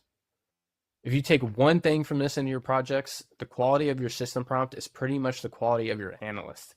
If you tell a model to rate an article from 1 to 100, you'll get garbage. The model has no idea what you specifically mean by relevant. So it defaults to vague guesses and you get random scores in return. But if you give it a rubric, kind of like how someone grades a paper, you ground it. The system prompt itself is used to assign a role. So for example, you could say you are a detection engineer triaging threat intelligence. That one sentence sets the entire task for the model. So you want to be specific. Then you want to give it a rubric and tell it to default to lower scores when it's unsure. The important thing is that the rubric describes your definition of valuable. A threat hunter would write different criteria, so would a SOC manager. The first thing you should do when you tweak this is rewrite it for your role. You aren't tuning or training a model, You're writing what you care about in plain English, and it doesn't get easier than that. What's on the slide is just an example. You can feel free to check it out later, but don't read too deep into it. But definitely keep webinars down at 0 to 9. We also asked the model to extract IOCs. By default, there's a few types we set, but as we've discussed, the models can hallucinate. Sometimes it's something completely made up, like it's not in the article text at all. So, like we said, you can't trust the model blindly.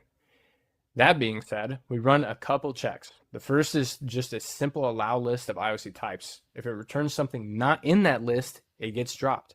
The second one is obvious. If it returns an IOC, we check to make sure it even appears in the original article text. If not, we throw it away. This alone will get rid of quite a few hallucinations. Lastly, we filter our junk values, stuff like NA, none, unknown. Models love to use these things when they don't have an answer for you, and then dedupe the actual values that we do end up with. Everything that survives those guards gets defanged for display in the dashboard itself. We're using plain old SQLite, just a file called IntelDB sitting in the project folder.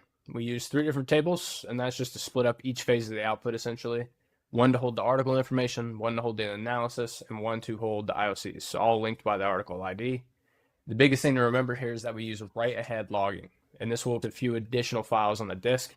But we do this because if you don't, SQLite will lock up the database during a write. So if you're running Streamlit, you decide to throw the pipeline on, and you try to go look through the articles on the dashboard, it's likely going to be locked up. Write-ahead logging prevents that from happening. Last, but definitely not least, we have the Streamlit dashboard. Streamlit is great because you basically bypass all need for front-end code, but you still get a clean, modifiable UI.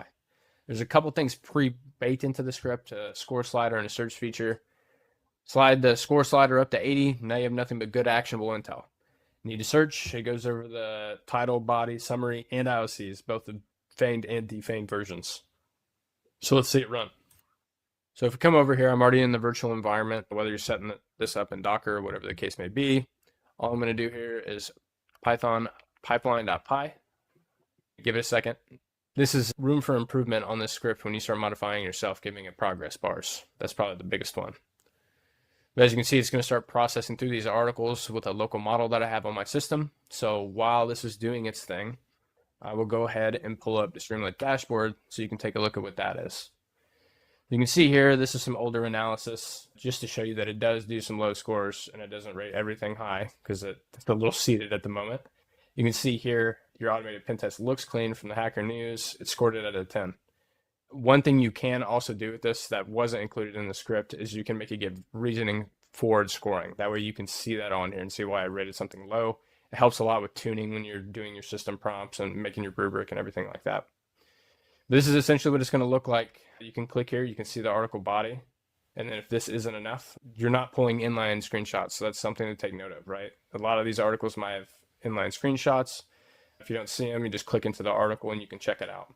But for the most part, this summary, the IOCs, and the body text here is usually more than enough to get you going. A huge improvement you can make later on in this, and this is not something we get through in the content, but you can start formulating detection ideas. If you have more hardware, so if you're running a 4090, a 5090, something along those lines, right? You can run bigger models to get better output. Detection creation is not going to be perfect on models of that size. You really need something in the cloud. That is something you could use Ollama to do. You could push it to a cloud model to do detection ideas. And that could be something you have your smaller model come up with the idea. That information is sent to a cloud model, and then it creates detection content for you. You slap that in your SQLite database, and you present it here in the Streamlit dashboard. But I digress. So if we go back to the terminal here, you can see it's getting through right now. So here's an article right here, Cybersecurity Stars Awards 2026. It scored it at a 10. That's great. Because if we come back over to Streamlit and we increase this minimum score, we're not going to see it, which is awesome. You will probably notice, though, that some of these do get scored relatively high. I would put that on the model mostly, but it could be the prompt itself. I have to go check out the articles myself, but this is something for you to play with. This is not a finished product by any means. We can also check out the code real quick, and this can give you an idea, taking a quick look at this, what a system prompt is actually going to end up looking like. You can get way crazier than this. This is just a placeholder for sure. Feel free to get crazy with it. And this is the part where I hand off the keys to you. What we built is a starting point on purpose. We aren't giving you a finished project. Here's some ideas you can have, though. Your feeds. We've already hit on this, but the feeds list is for sources you care about. The next one is your prompt. This is arguably the most important, and the default prompt has a specific definition of useful. It won't fit everyone's requirements. Rewrite it for your job.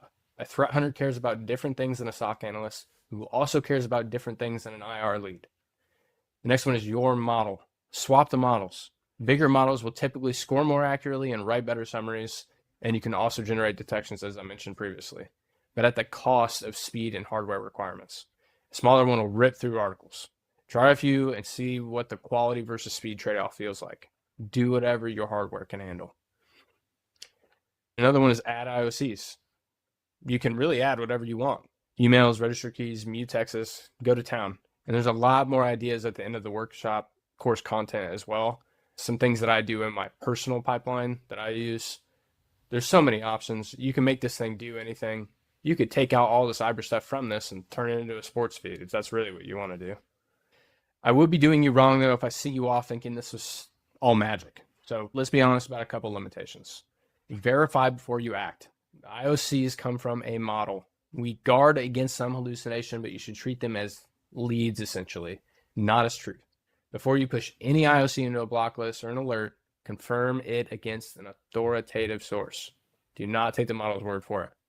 The model can also miss things. The guard stops it from inventing IOCs that aren't there, but it can't force the model to catch every one of them. Same with scores. They're great guidance for triage, but they're not perfect.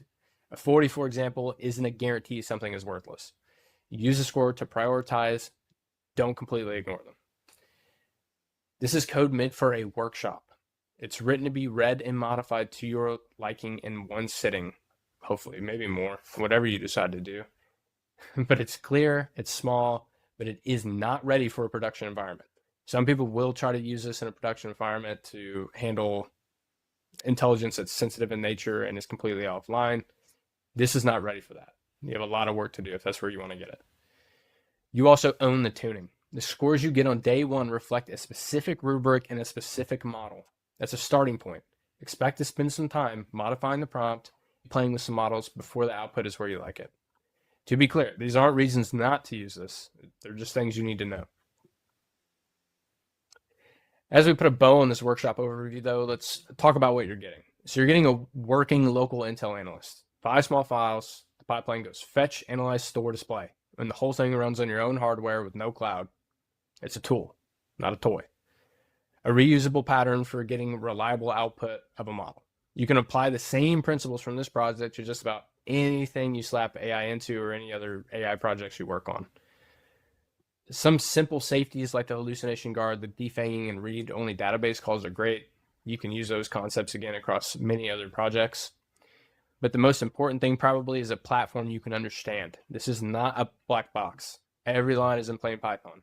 Anyone can take this, read it, have AI explain it to them. It doesn't matter. That means that it's that much easier to extend, fix, and bend to your will. That's the workshop. And that's a wrap. Thanks for listening to me yap a bit, and thanks for ContinuumCon for letting HardCounter present this. Every piece of code in this workshop is dove into in more depth in the actual workshop course content. I highly encourage you to build the application from there so you fully understand what's going on. But a copy of it is also available on GitHub. The link is here on the slide. Clone it, pull a model, run the pipeline, and you'll have your own analyst running in about 10 minutes. But yeah, do the course material, learn the pipeline, and above all, make it yours. If you build something cool, be sure to tag myself and HardCounter. We do want to see it. Thanks again, and I hope you've had a great con up to this point. Now go automate your boring morning routine away. Have a good one.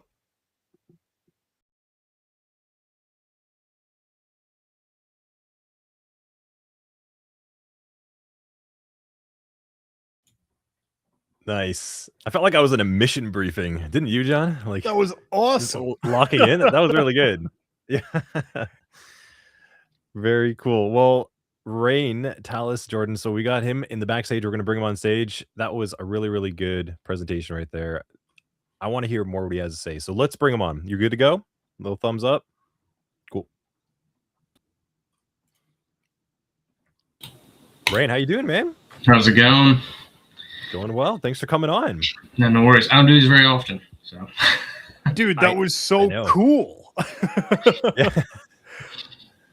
I love Yeah. the concept. I love the idea. I love, hey, the love for some local models. I know everyone in chat was very, very happy to see that. And I think there's a whole lot of fun stuff to talk about if you're willing. Yeah, for sure. Let's get into it.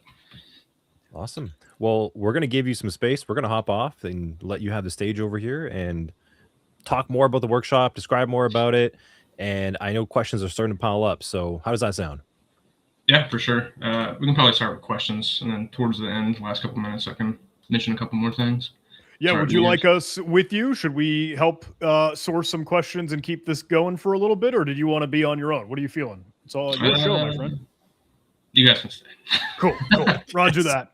I did pull up the workshop itself just because I thought, man, that's the coolest thing about letting everybody join in and getting a chance to dive in and set this up, getting some of the files, getting some of the code, spinning up the containers. So wanted to make sure we definitely showed that to everybody of like, look, you could do this. Yeah, I think the best part about this workshop, and I call it out in the course content, is that you read every line of code throughout this workshop. So there's nothing in here that's like a secret sauce or a just trust me kind of thing. You're going to know exactly what every piece of code is doing in it, exactly where you can change, you can't change things in it. You can run it however you want. If you want to run it in a virtual environment, like on your local system, if you want to use Docker, so you can spin it up on a server, whatever you want to do. It's really extendable. So many different things you can do. And this is spawned from a much more mature version of this project that I use for myself for my daily work. So I didn't want to give everyone the answers because then it's just like, well, let me git clone it and turn it on. But there's an important part to learning how to do these things yourself, especially when it's so easy with things like Streamlit to build the UI and everything. Yeah, I'm so happy that you went for Streamlit because I think that's just the perfect way to do this. And that, like, hey, you immediately have a beautiful front end, a beautiful interface, and like you don't need to spend too much time getting wrapped around the axle and like building just that presentation layer. Like the engine here, the framework itself is the most important part. I just want it to be pretty and I want it shown right away. So Streamlit is such a perfect option, in my opinion. 100%. I think there's a couple questions. Yeah, let's start diving into them. Kind of scroll right back up. They were kind of rolling in before. Seeing a hell yeah for local models. Absolutely. Yes. Just joined us. Nope. Seeing different language, so not sure about that one. For step by nope, that's not that one either.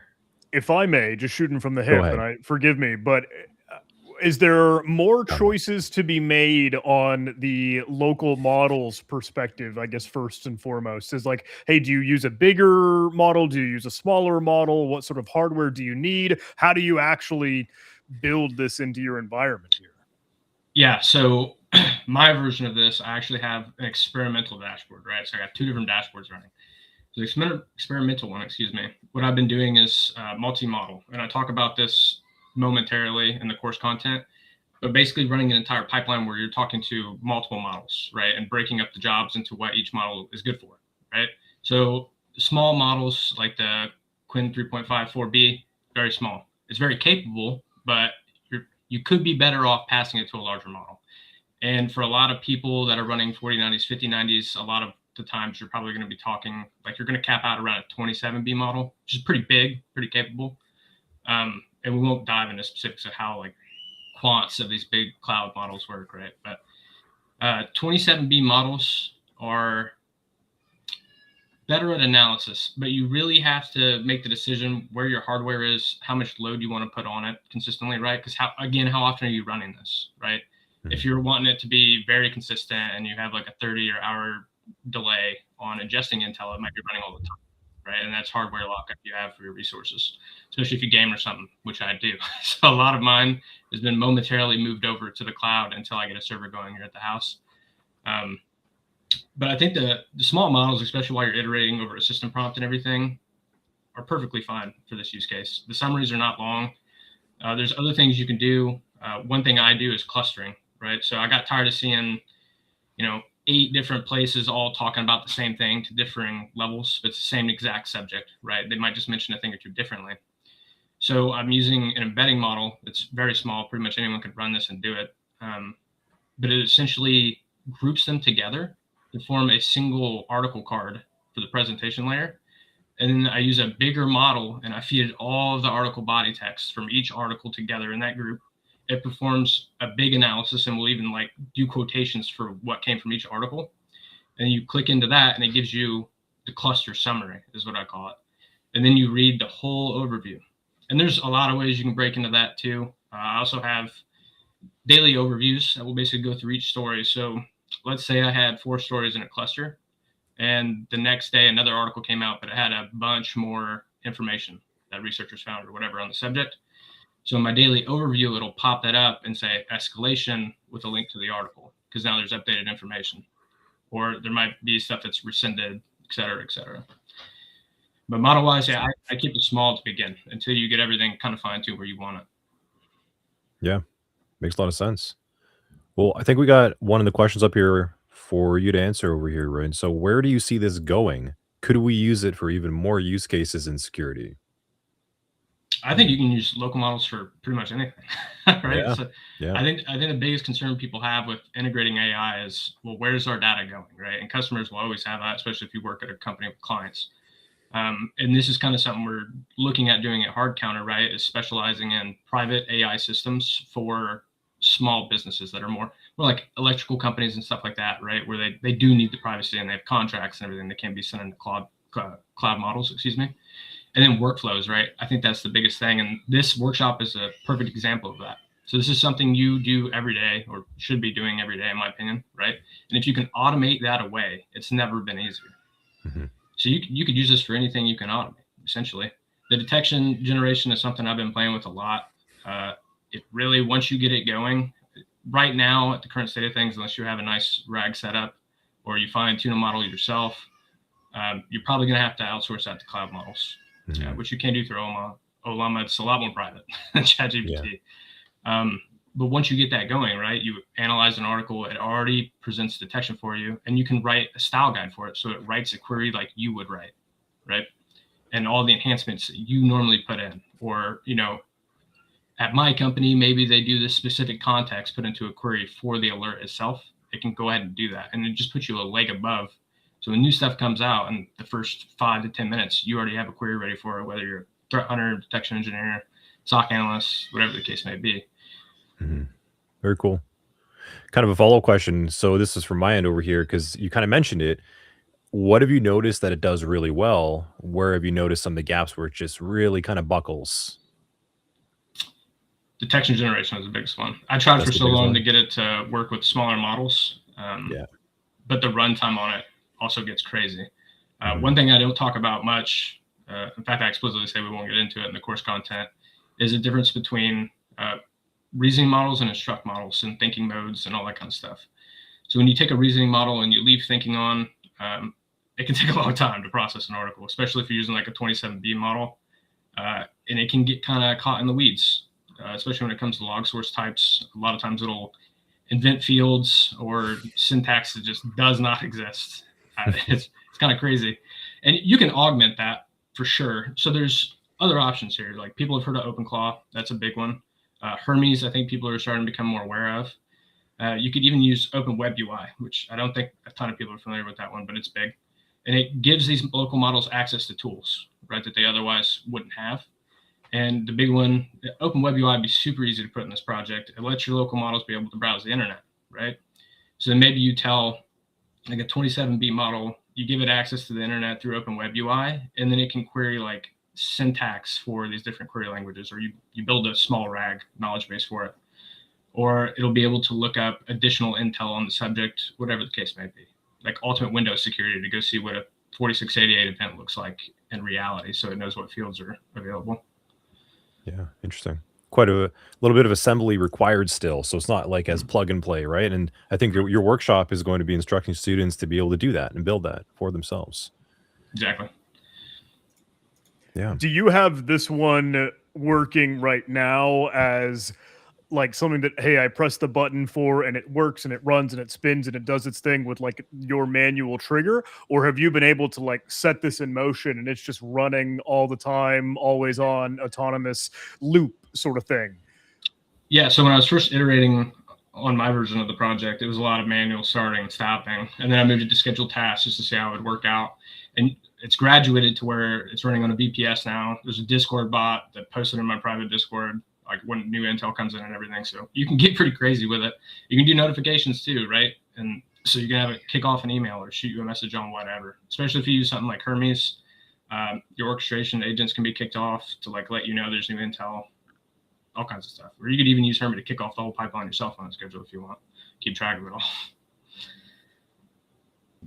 Yeah, I have been playing, just poking around with, hey, what we could do. I like to use Codex. I haven't gotten myself into the local models quite yet, but I know everybody's really trying to dive into it, especially, of course, yeah, with the current conversations in the world.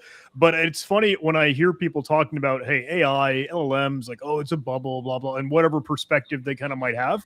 But I have to like acknowledge this technology, the innovation that's coming with it, and like what everyone can do, what you can build, what we can make is incredible and super powered, streamlined stuff. But it's not that that's ever really going to go away.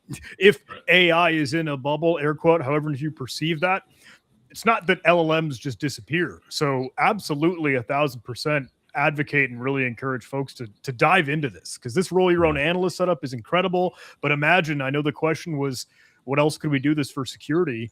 What about, hey, managed deception, cyber deception? What about more security research, finding vulnerabilities, finding bugs? Like, this is too cool. And thank you for helping start the scaffolding of like, look, you got a balance of deterministic code. Here's Python, here's Docker, here's SQLite, but then the non-deterministic AI wibbly wobbly stuff. I don't think I had a question in there. I'm sorry. I was just nerding out because it's too cool. Yeah, absolutely. And I think local models a couple of years ago were not where they are now, right? So the capabilities were a lot less, but they are leaps and bounds catching up as fast as they can to a frontier model, right? They probably won't ever be there, at least not now, anytime soon, but they might one day. And the other thing too is, you know, a lot of people use ChatGPT and Claude, and maybe those are the two most people have only heard of because that's all you see, the frontier models, right? But a lot of people will ask like Google type questions, which Google's already running AI on your searches, right? So now you're feeding that extra bit of potentially sensitive information depending on what you're asking, right? A lot of people ask medical questions, use it like therapy, stuff like that, right? So if you spin up local models with Ollama, you throw like Open Web UI on it, and where it has access to the internet if you want it, right? But you could just chat through the Ollama interface, and now you can ask a lot of the same questions, hook it up to Open Web UI if you want, so we can Google things to help answer. But the privacy factor is just huge, and I think people really underestimate that. Especially, you don't know what these companies are doing with your data, and if they get breached, it's going everywhere. Yeah, or take it away from you after you get used to it, as we've seen. So, Rain, we got another question for you over here on the SaaS side of things. Curious how much it could help with it, automating SEMGREP, etc. What do you think? I'm not super familiar on the subject, I'm not going to lie. But here's the thing. With just about every local model you have, if you build a small knowledge base, it's going to do pretty much anything you want it to do. The biggest thing is tool usage. And you can, I've had some success with custom making my own tools that models can use. The issue is getting them to call them, but you can fix that a lot with your system prompts, letting them know that like they have the option to call that, right? And then depending on the response, you extract that with Python, and then it calls the tool for it, essentially. But I think if you get the knowledge base good enough, and I'm talking like tool docs, I'm talking publications on it, right? And the usage, examples of usage. So if you have write-ups of like steps you've done yourself to actually get it to work, and tool commands are another big one. But I think if you get those things in there and you play with it a bit, I think you can get it to do just about anything you want. Yeah. Awesome. Do local models currently have the same sort of abstractions, I guess, as skills, and forgive me, but like, oh, hey, here's a markdown file of like, this is the operation, this is the procedure, this is the workflow? Do Ollama or Quen or any sort of equivalent things play nice with those? And that's my ignorance, I'm sorry, but yes. So the thing with like skills files, and that's what you're talking about, right? The skills files, skills, MD, all that kind of stuff. Yeah. So ChatGPT and Claude, right? And I'll start with this. Is going to sound super long-winded. I'm sorry, but they're just wrappers, right, for OpenAI and Anthropic models. Okay, so when you look at stuff like OpenClaw and Hermes, those are essentially the same things. They're just wrappers around the models. But what they've done really well is they've figured out how to let those models use those things, if that makes sense. So there's a lot more in the back end, and I haven't gotten into wrappers quite yet, to be completely honest with you. But they are capable, yes. And a lot of these tools, especially Hermes, kind of do all this for you. So it's not even something you need to think about, especially Hermes. Hermes is super impressive. Cool. Yeah, I guess it is sort of like the agent harness to a certain extent. But I think, again, with the engine, the framework, like literally what you built for this exact roll your own analyst case is just awesome. Finding the balance between that deterministic code and non-deterministic AI stuff. So cool. Yeah. Yeah, I think this is really good for anyone that wants to go and get set up with a local model and really becoming their own local analyst at home. This is a really good workshop for that. On that note, if someone wanted to use this as something like an educational tool, what are your thoughts on that? Because how much knowledge do they have to be able to have to work with this and spot some of those outliers or the hallucinations? Like, what would you recommend someone who's still kind of learning, still getting into things? What would be your advice on that? It's a good question. I guess it depends on what we mean by learning necessarily, right? If it's a subject you're completely unaware of, it's going to be hard to spot hallucinations without fact checking literally everything it does, right? Yeah. But I think it would be good to learn alongside, right? One thing with local models, unless they're brand new release, but even then, right, is how up to date is that model trained? If you grab a local model and you ask it in chat on Olama, give me the news for today, a lot of them are going to tell you exactly when they were trained up to, right? It's usually not very recent. And I'm sure they have reasons for releasing them like that, but they are knowledge constrained unless they have access to the internet. But even then, you might not get the best results. So it's not going to be frontier model level. It makes complete sense. Yeah, it's so dependent on what the topic is too, I think, and how new it is, right? Because if it's a brand new tool that just came out that you're trying to learn, and it was trained up to 2024, it's just not going to know. I think that's where this question is kind of leading on to a little bit what I was saying, right? Is how do you detect these general patterns? So like when you're responding, when you're typing in your question or your query, are there some big no-nos that you've noticed, like things that you should really avoid prompting the agent to really minimize hallucinations if you can? I think one of the biggest things I've noticed working with AI is that you never want it to seem like you're forcing it to come up with something, right? And frontier models have even been bad about this in my experience. Like you ask it a question about something and you don't realize it when you're making the prompt. The model feels like there should be something there for exactly what they're asking. So they come up with things or they make things seem like something and they really aren't, right? So a lot of times when you just tell it like, look, if this doesn't pertain to this or it's not in there, don't just make something up to have an answer. And you'll be surprised at how many times right after that, they don't send anything back. They're like, this doesn't apply to this article or whatever the case may be. So that's probably the biggest thing. Don't make things up. Okay, gotcha. Don't say it like that, right? Yeah. You want to frame it in a way like, here is my criteria for whatever I'm asking you to do. If it does not apply because of X, Y, and Z, then say that. Don't just make something up to appease me, essentially. I like that. Do you find yourself ever tripping over context windows to that point? Because I feel like, in personal opinion, it's like, okay, can I give as much insight, give as much data, give as much context, just as you mentioned, hey, here's an example of what's good, here's an example of what's bad, this is exactly one by one what I want you to do, and make the engine. Do you trip over, okay, context windows now getting ever bloated, or has that kind of been smoothly solved at this point? So context windows are, and I hit on this in a bit of the course content, right? Olama is a great example. So if your system hardware isn't great, it's going to cap your context window out by default. You can always change it, right? But it does set a cap, and it's pretty low, right? So you do need to calculate, and there's easy calculations for this, and I think I put it in the content, how you can calculate the token usage, essentially, for the context. English characters, I think it's like 2 per English character, and then 3 per like symbol. essentially, right? But it is a problem. So if you have really low hardware and then you throw in like a 4B model, Olama might cap you at like a default window of 4,000 for the context window, which is not a lot of characters, right? And that includes the output as well as the input. So a lot of people don't have this issue with frontier models because now they have compaction and everything like that and whatnot. And their context window is absolutely enormous, right? In comparison to local models. So that is something you have to take into account. But this is also where using a multi-model pipeline can run. But here's the other thing is that this costs you nothing to run locally except time, right? So if you need to break it up into different prompts, you absolutely can't do that. Maybe do a first pass that's strictly for scoring. So all you give it is a scoring rubric and the article content, right? It scores it and you have a filter gate. Because maybe I don't want analysis on stuff that scores under whatever my threshold is, right? So let's say I don't want to see articles that score below a 40 based on my rubric. Why would I even waste the time analyzing those things? So split it into 2 calls. And that solves the context window problem a lot. And I see someone asking about the multi-model in the chat right now. There's a lot of options.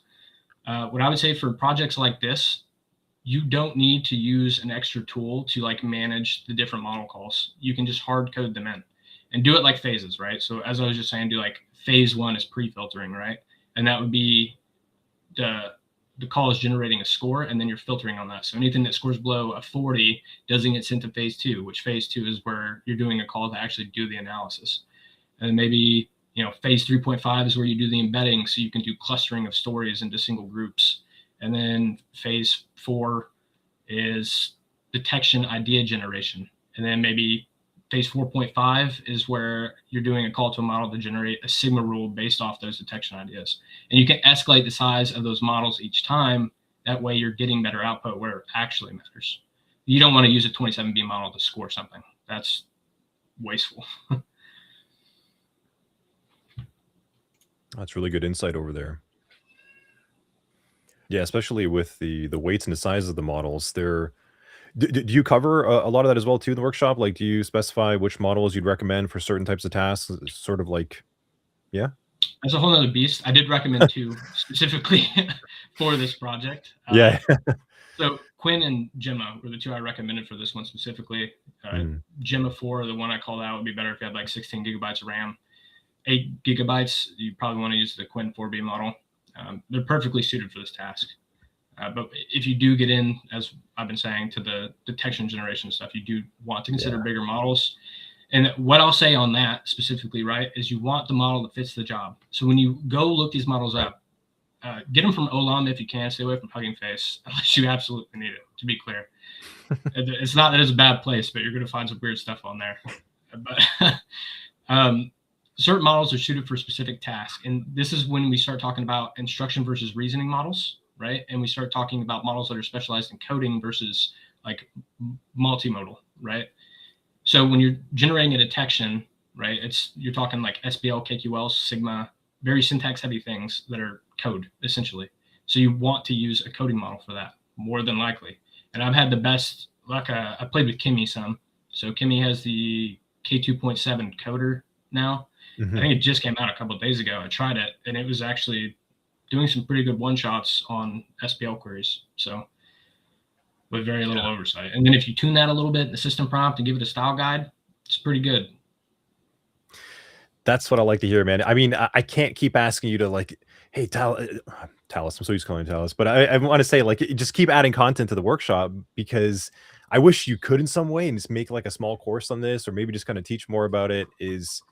Imagine you want to have like a fleet, right? Like maybe you wanted like a SOC tier 1 analyst, a tier 2, tier 3, and a security engineer.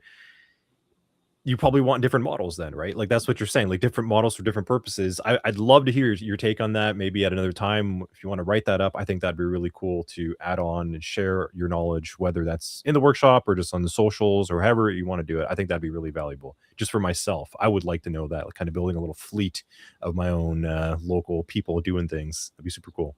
Absolutely. I haven't considered that, but it's definitely something I'm interested in looking into. So I probably will. Now I bring it up. Nice. Yeah. See, right? It's Yeah. so funny. I want to keep asking, like, oh, is there a good resource that helps cover this? And I'm like, wait a second, that's the workshop. That's what you That's the made. That's already it. This is fantastic. I think, hey, this one alone, amongst I like all it. the other incredible workshops, is absolutely a standout, exceptional part of ContinuumCon. So seriously, genuinely, thank you. And I hope you keep chipping away at this. I hope you keep adding some more great education and content for it. Just as Anthony was saying, this is definitely a road to rundown, dude. Yeah. Love it. It's endless. There's so many opportunities there with local AI. Awesome. Well, any last things you want to add on over here, Ray? And you want a little plug? Anything you want to drop? Any other? I don't see any other questions coming in, but any last things you want to share with us? We are making courses on detection engineering and everything with Level Effect. So those will be coming out this year, including one on game integrity, so game security type topics. That's not getting done, so that's going to be super fun. And we got Video some game security. very good ideas for the labs that I think everyone would enjoy, whether they're in the games or not. So, yeah, Awesome. if you're interested in local model stuff, feel free to hit me up. I think you can just message me on LinkedIn, find me on a Discord. Doesn't really matter. And I probably will post some blogs more on local model stuff since Anthony has given me the idea now. So Yeah. Yeah. I want to read it. Let me know when you get that out there, Aaron. absolutely. I see chat is already chomping at the bit for it too. We all want it. Yeah, dude. they Keep want it. coming. Yeah. I've got a little so I use Pent AGI. I'm not sure if you've ever messed around with that, but I've used that for like my own little pen test side stuff, and it's really good, but it has its limitations as well too. That's why it sounds like you played around with this a lot more, and that's why I really want to hear more about that, because I want to go mess around with this even more. So thank you very much for coming on, man. Thanks for making it as well too, because I know you just had pre-recorded originally, but I know you made the time, so thank you for coming on and sharing everything as well. Yeah, give me some grace on the video, everybody. This is the first time I ever. No, you did recorded great. something. Man, Fantastic. it was a mission briefing. Like after that, I was like, I need to build this. I wanted to do this content. It was really good. So I didn't think anyone wanted to watch a video for 40 minutes watching me talk about code. So I can't imagine me wanting to do that. No, man. You'd be surprised. Yeah. I probably would. Thank you, Cool. thank you again and again, Rain. If you're all right with it, I think we'll take you off. But you made seriously a phenomenal dent and a great ContinuumCon workshop. We can't say thanks enough. So Yep. And thanks for having me. Appreciate it. take care, brother. We'll see you around. Okay. Awesome. Ooh, wow. Yeah, I know. We I was got trying to yank that. I AI was in like, I want every that. way. Yeah. Yeah. So cool to see it part of the analysis process, even the ideas to get like, hey, what does this look like in the cloud? Well, I know we had some incredible stuff with AWS just a bit earlier, and then, oh, could this be used for some of that sweet cyber deception? What about that malware analysis? What about that Right. bug hunting? There's just, oh man, Yeah. I'm I excited. think if you take Rain's workshop and, like you said, now get that to be like the local version of what you've learned in all these other workshops, that'd be really cool, and kind of see how it all plays together. I want Superpowers. I'm Mhm. telling you. Yeah, it is. So what wow, we are coming up to the last workshop of ContinuumCon 2026 day 3. What do we have cooking right after this? We've got offensive threat intel, tracking disrupting adversaries for fun, with Josh Allman and Ben Folland. Now, I think we've got a little bit of a break as well too over here. So not seeing any other questions? Nope. So you kind of looking in the chat over there? No, we're all good. Yeah, nothing How- yet. I think we're waiting to hear, tuning in from Ben or Josh. So we'll give it a little bit of time. What do you think? Maybe 15 minutes, maybe 20, maybe 10. What break time is right for you, Anthony? Yeah, I think a 15-minute break, because they're supposed to be on at the 1:15 Pacific time mark. So let's give them some time to settle in as well too. Let's do a 15-minute. That's kind of our lunch for the day, if you will, right towards the end of it. How's that sound? Excellent. Good by me. Cool. Well, everyone in chat, we'll see you soon. Let's go take a little bit of a break. We'll see you in 15.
Welcome back, Anthony.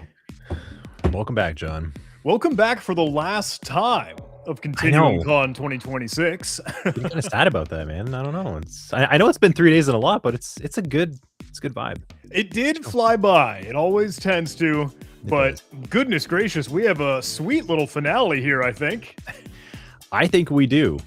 This is going to be packing a punch. So we've actually had Ben last year with us.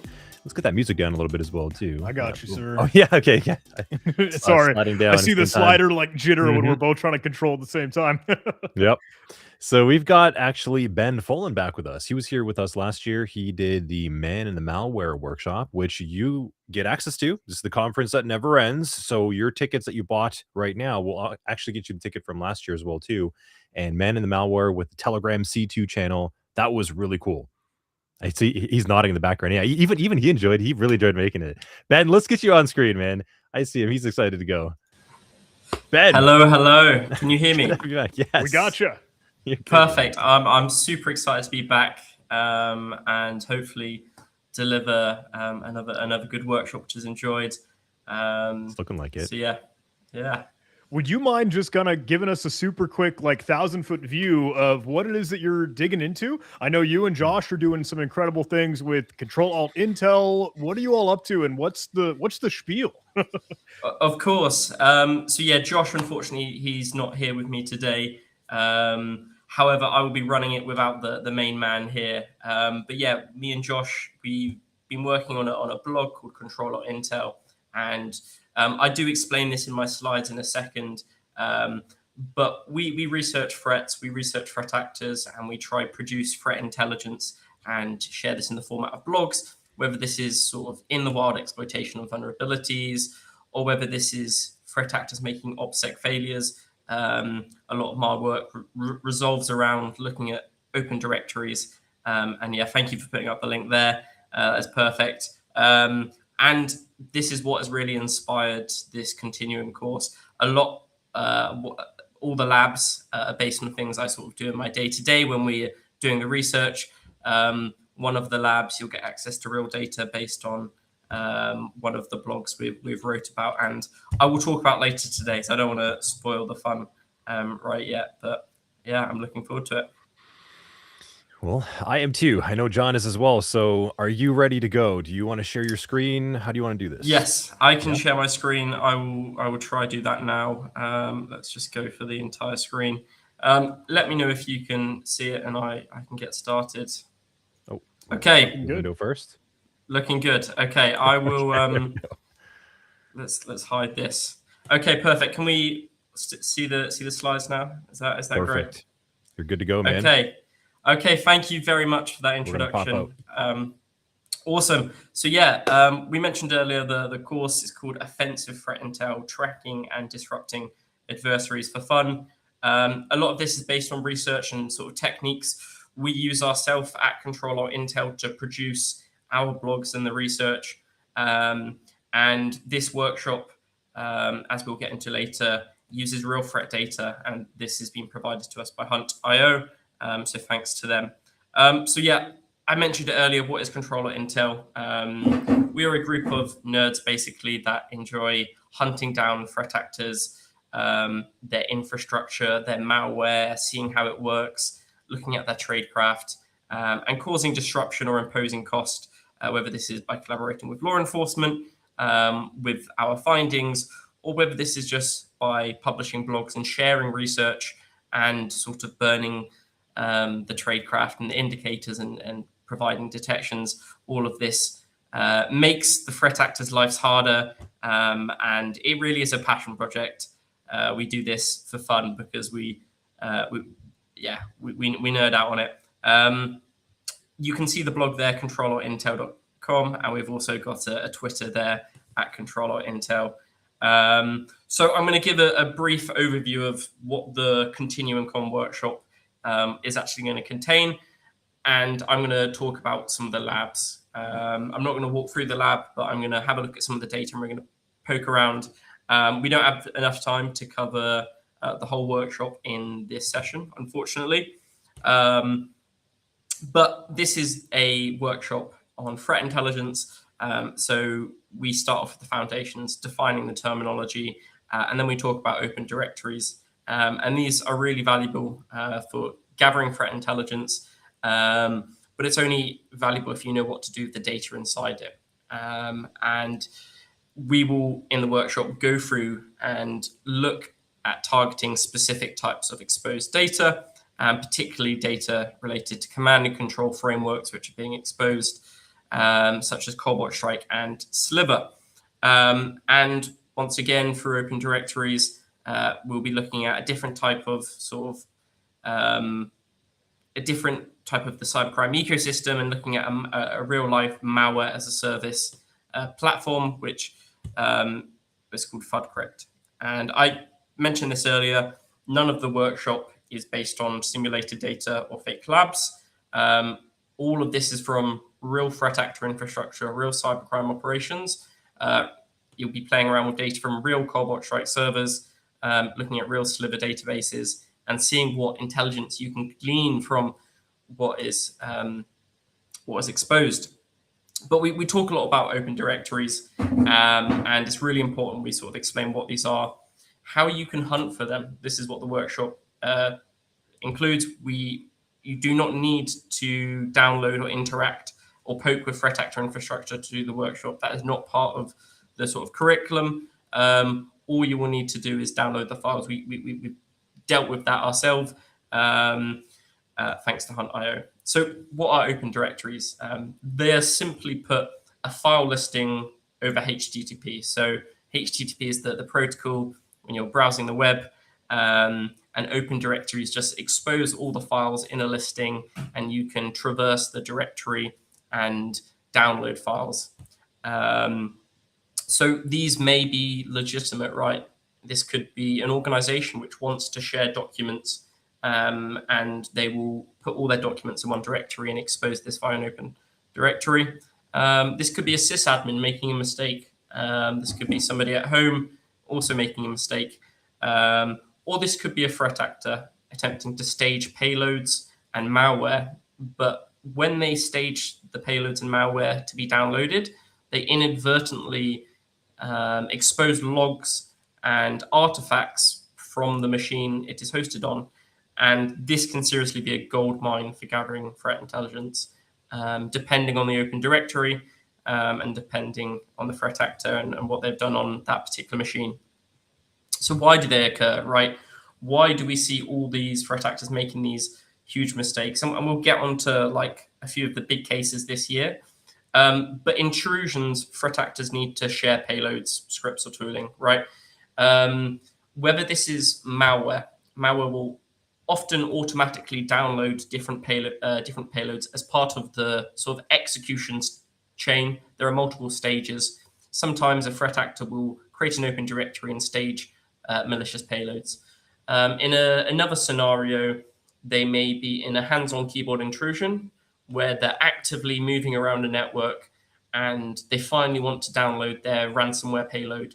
So on a server somewhere they control on a VPS, they will run this command here, -3 tac-m HTTP server, and then the port number. If you've ever done a Hack the Box lab or some sort of CTF where you connect to a VPN and you have to download a payload, I'm sure you've ran this command in order to stage payloads or share files or download scripts. It is sort of a standard part of penetration testing. It's a very simple way to transfer files. And a threat actor may do this in the background. They may run this command in screen and then move on and do other stuff. So they've got this file share, staging their malware, staging their payloads, and then they go and do the rest of the intrusion. They start stealing the files. And in the background, they forgot about this. This is left running. And it doesn't just expose the malware they want to share or the scripts. It may expose other data. So if you're on a Linux environment and you're in the user's home folder, there's going to be the .ssh folder, which contains the SSH keys. There will also be a .bash history file, which contains a list of the commands a threat actor has ran. So using open directories and hunting for specific open directories, you can maybe see a full list of historic commands a threat actor has ran. You may also see their installation of their C2 server-side components, which contain logs, which contain databases, and which contain files. And this may contain victim information. It may also detail the tradecraft. But how do you actually look for these? In the course, we go through multiple different platforms and how you can hunt for these live. And everyone knows Shodan. This is one of the options. Census is another great one, and FOFA. These platforms consistently scan the internet and they fingerprint the services. So we all know about scanning ports. These platforms do this at a massive scale for all IP addresses, and they're looking and they're getting telemetry and they're enumerating the services. You can query these platforms looking for specific strings. So when you use a Python HTTP server like this, and you visit that endpoint or you make a request to it, the HTTP title will be directory listing for. So you can use one of these platforms. And I want to make a note. Hunt.io is you can also, it has the telemetry to query it. This is specialized in the fact they download, they archive, and they allow you to filter and do many more fancy things with open directories. However, if you want to go out there and find them yourself, you can go on Shodan and you can filter by the HTTP title, and you can see, look, there's 86,000 open directories exposed on the internet or scanned at some point. There is a good chance many of these are not live anymore. But this is interesting. There's a lot of data here. There's a lot to go through. Obviously, you can't do this manually. So you want to filter even further. So you know when you make the request, the title is going to be the directory listing for, and then it lists all the files. So you can filter by the HTML to, let's say, look for only sliver, where sliver is in the HTML response. You may also want to look for .bash history, or maybe the string beacon, or maybe certain file extensions, exe. There are a wide variety of queries you can do, looking for specific file extensions or names which are linked to known malicious frameworks. So you could search for .msf4, and that would find the Metasploit sort of cache directory. You could do SQL map, and if the user had exposed SQL map via the Open Directory, you'd be able to find it. And in this case, we're looking for Sliver. This is a command and control framework, and we can see there are 14 results. And earlier today, I went through and clicked these, and all of them had gone down. And when you use platforms like Shodan, you cannot ensure that Open Directory is still going to be live, right? It was live when the Shodan platform scanned it and got a HTTP response, but it is no longer live. However, you could find one, and this is what it would look like. This is a classic Open Directory where you've got the .bash history file, which is really useful as it can tell you exactly what the threat actor has done. The same with the sliver directories down here. In the workshop, you'll be able to play around with sliver databases. You'll be shown which files, which logs to specifically target and inspect to be able to understand what is going on the sliver server. You'll be able to identify victims, the commands threat actors have ran, and you can do the same with Cold Watch Strike. This is just touching the surface. You can really do all sorts of queries or use other platforms. For example, I use Hunt.io. They automatically find the malicious open directories and they download the contents in real time. So you don't need to rely on finding live ones and cloning yourself. You can also filter by hashes and do string-based searches.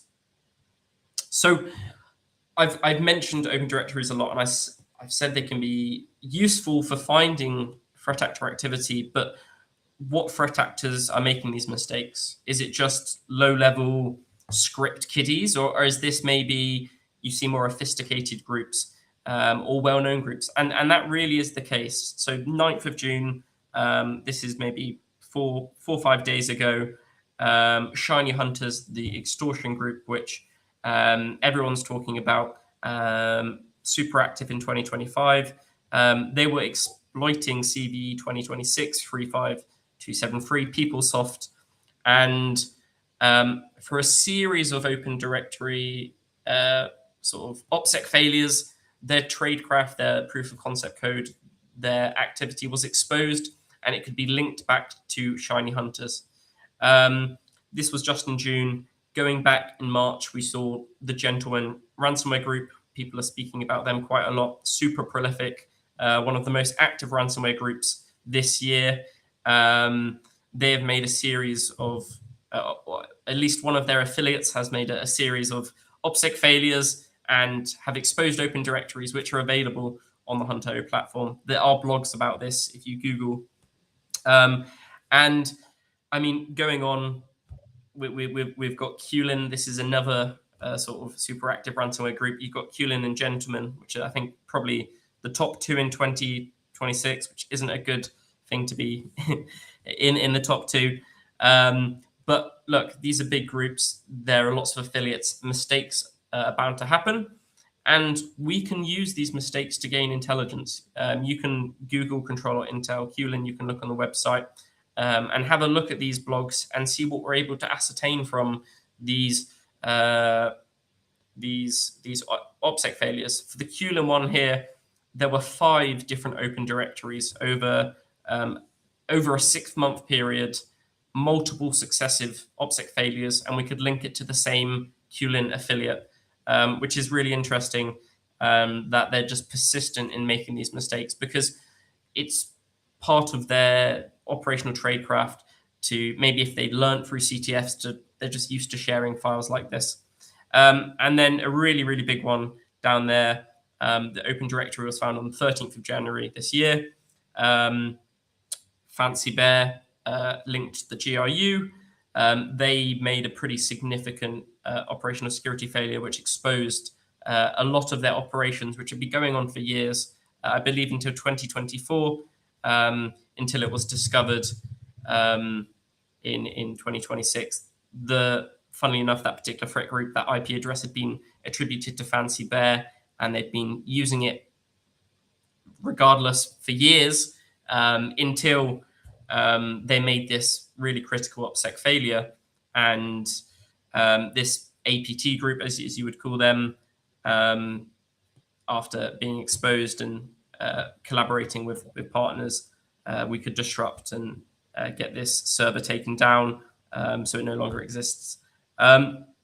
So those are a few examples, and this is really just looking at the big named groups, and this is just off the top of my head, from what I've found, or what we've found with Control.Intel, or what's been shared on social media. But there is, if you go back to the screenshot here, in the past month, there's 1,500 different open directories which have been archived.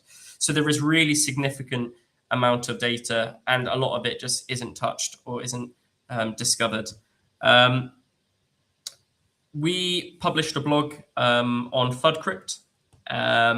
This, once again, came from an open directory finding, which exposed a lot of data, including the source code. But this is a sort of malware as a service, or a crypto as a service operation.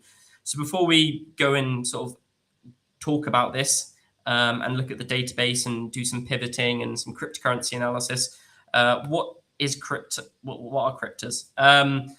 So malware gets detected by antiviruses, by EDRs.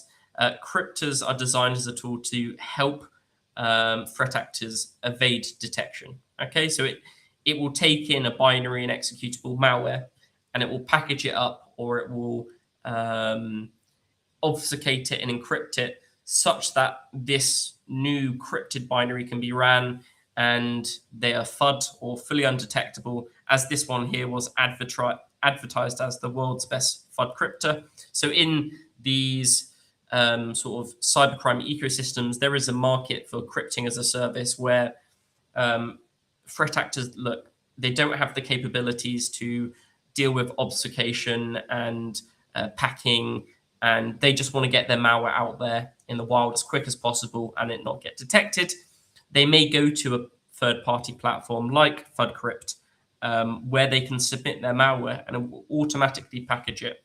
And we will go into the sort of nitty-gritty details to some extent in this workshop, in this session, of how this works. But the website is now gone. It's taken down.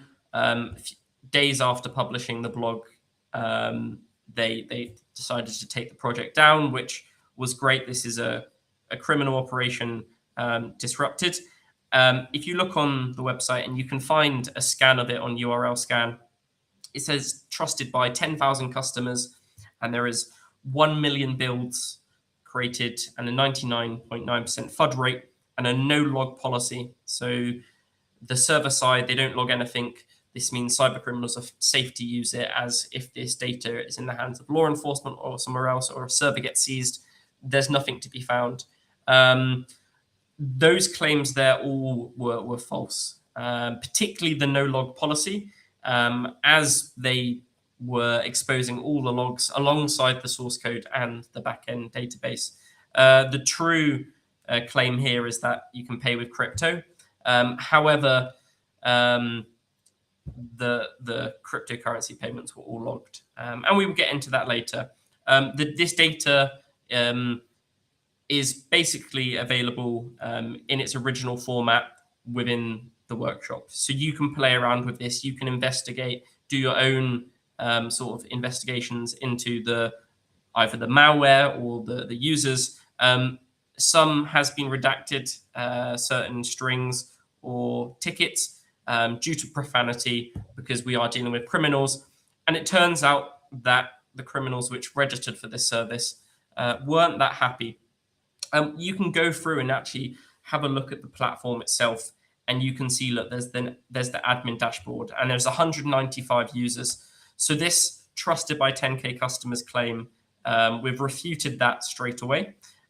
We can also see the 1 million builds created is very far off the 334 builds created. You can carry on going through, and it looks like a legitimate, maybe well-built platform. It's got billing, a change log, a support sort of capability. You can look at the sort of telemetry of within the dashboard and the platform itself, what has been built. And here you can see, for example, the timestamps. Payloads have been encrypted. And we've got two columns here, the payload column and the carrier column. This payload is the raw malware. This is what a cyber criminal or a threat actor has submitted to be crypted. And the carrier is how the crypting actually works. So these are all legitimate applications, as you're aware, Zoom, CC Cleaner, Proton VPN. And what is going on is DLL hijacking. And we'll get onto that into a second. We can also see the payments here by different users. A lot of them are pending, so they didn't actually occur. However, there were some successful payments, and we will get to those later. But if you wanted to use this, you could choose your own sideload carrier. And this is where we're coming into the DLL hijacking. This crypting platform came with 20 different sort of variations for signed legitimate binary and malicious DLL. And I'll explain what this is in a second. But this crypto works by packaging the malware within a DLL, and then this DLL gets loaded into a trusted binary, which would be sent to victims. So a victim would run Discord, and they may check the Discord executable, and that's signed. And the same for Slack, Elements, Session, and Zoom. In our blog, we explain the full list of carriers and combinations. But as you go through, there are other options you can configure. Maybe you want to establish persistence. The crypto will have the capability to establish malware persistence with the startup. It also has anti-VM and anti-debug capabilities. But this is sort of crime as a service. Nothing is free. And here we can see the pricing and the sort of different plans. So it looks maybe like a legitimate business, but obviously what's actually happening here is It's a capability which allows threat actors to hide their malware within legitimate applications via DLL hijacking and many other techniques. But the pricing ranges from $800 per month to $2,000 per month for enterprise, where you get unlimited number of builds. Evasion. Okay, so there is a lot going on. We really go into detail in the blog and sort of go through all the combinations and explain it and screenshots. DLL hijacking is one of the core sort of tenets of the evasion stack, in that there were multiple legitimate signed binaries that were available to be hijacked. Everything from Microsoft binaries like OneDrive, even Windows Defender, Microsoft SharePoint, Notion, Obsidian, Evernote, Canva, Zoom, the list goes on. As part of the crypter, it also employed API hashing. So when you've got a malicious binary malware, it will have to import functions from DLLs, and certain functions are affiliated with malice. So if these functions are seen within the strings of a binary, it may indicate something bad is going on.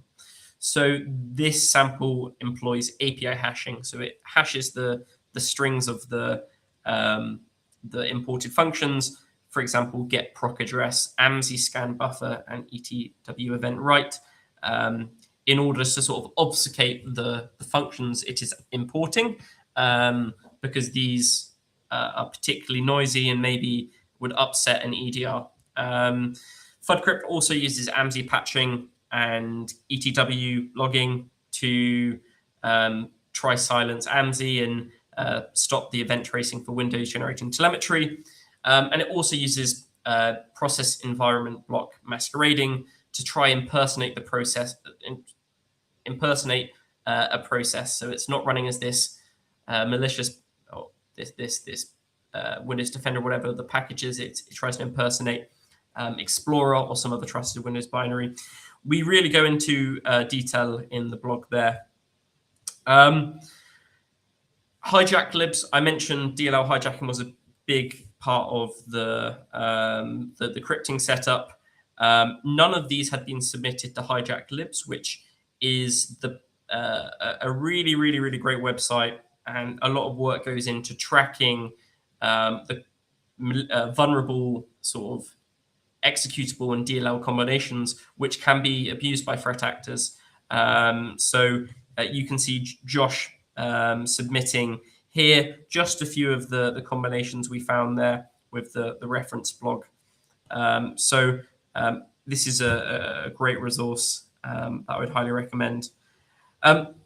So we understand at a semi-high level how the crypting service works, right? You can register, you buy a subscription, you pay with cryptocurrency, and we were able to access the database for this here. So I'm going to open up Timeline Explorer here. This is a tool by Eric Zimmerman. And what I've done in the course, you'll get access to the raw sort of .SQL file, and there's Sublime text involved, and you can sort of pivot through this on unique user IDs. I've used AI just to chop this up into some CSVs and open these up in Timeline Explorer. If you can't see it and it's a bit too small, that's fine. We've got some slides which cover this as well. But when we go to the payments and we see like payments which are actually confirmed, there is only a small number. There is only sort of 3 confirmed payments. One of them was only a test. It was 20 USD. This was likely done by the threat actor. However, we see somebody get the basic plan, which was 800, and we see 2 customers go straight in for the enterprise plan. And we can see their corresponding user IDs here. We can pivot on these user IDs. For example, this one ending in 83, and we can look at their maybe sessions over here. So let's pivot here, and we can see there is 1 session associated with this user, and it's from this Cloudflare IP address. We've got the user agent. We can also look in the user's database, and we can see a corresponding username here, which is this Proton me.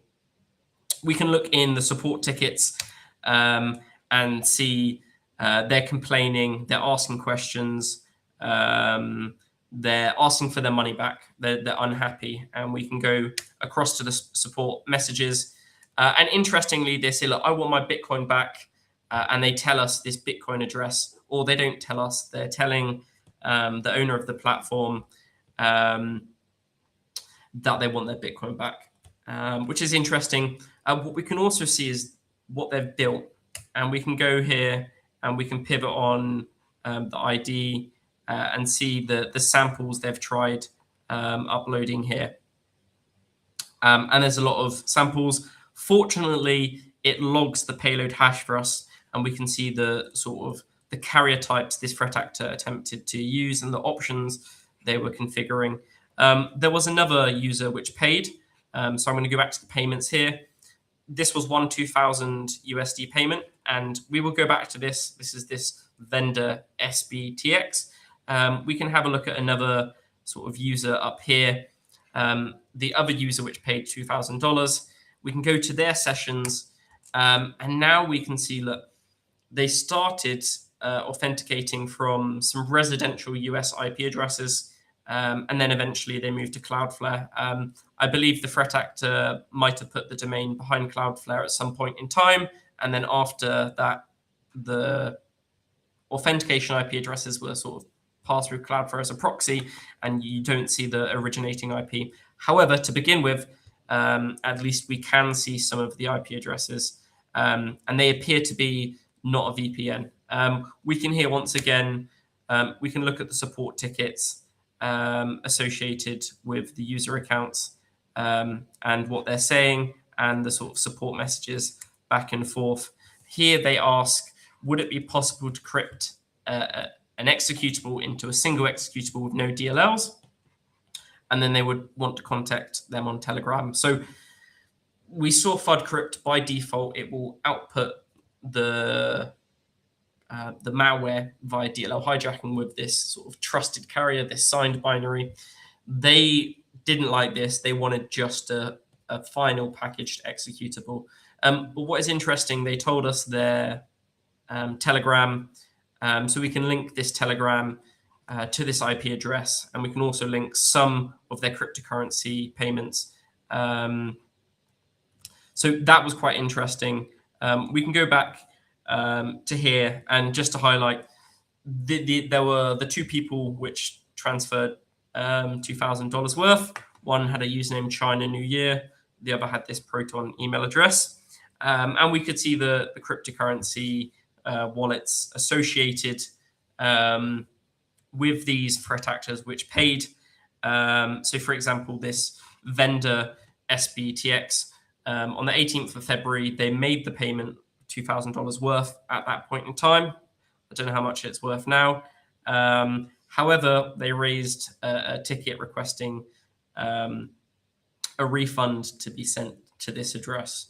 So we can sort of use additional forms of intelligence. We're taking the investigation from, right, we found an open directory, just like you would, where there's source code and there's malware. We can nerd out on the malware all day. We can reverse it, as we did in the blog.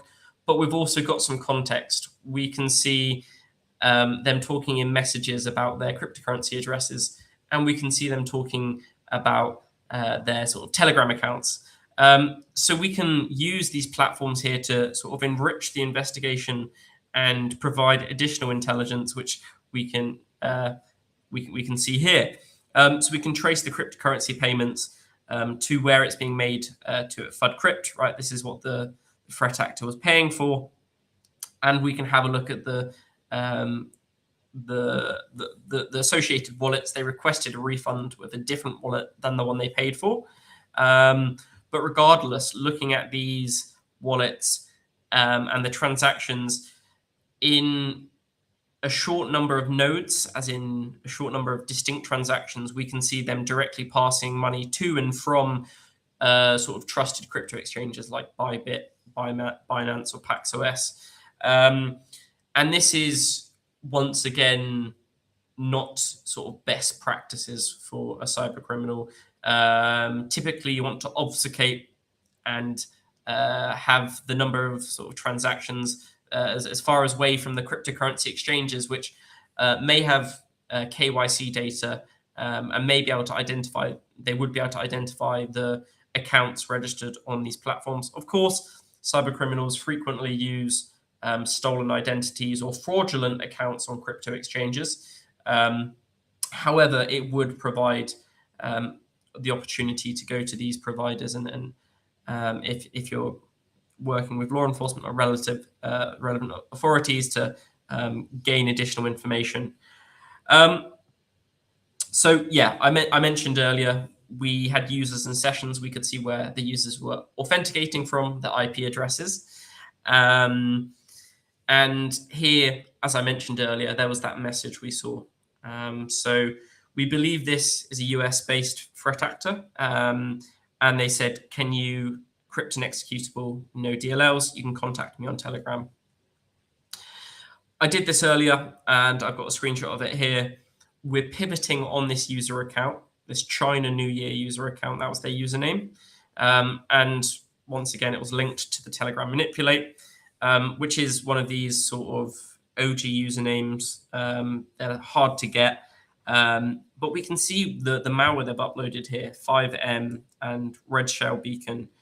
And we can see the hashes, and we could recover the binaries. So this, once again, isn't the crypted payload. This isn't. This is what has been submitted to the platform, the raw malware. And we can do some analysis of these samples of malware. I'm not going to be reversing them in this workshop, but we can upload the hashes or open them up. This one is a .NET loader. So this 5m.executable, all it does downloads a second stage. It downloads more malware.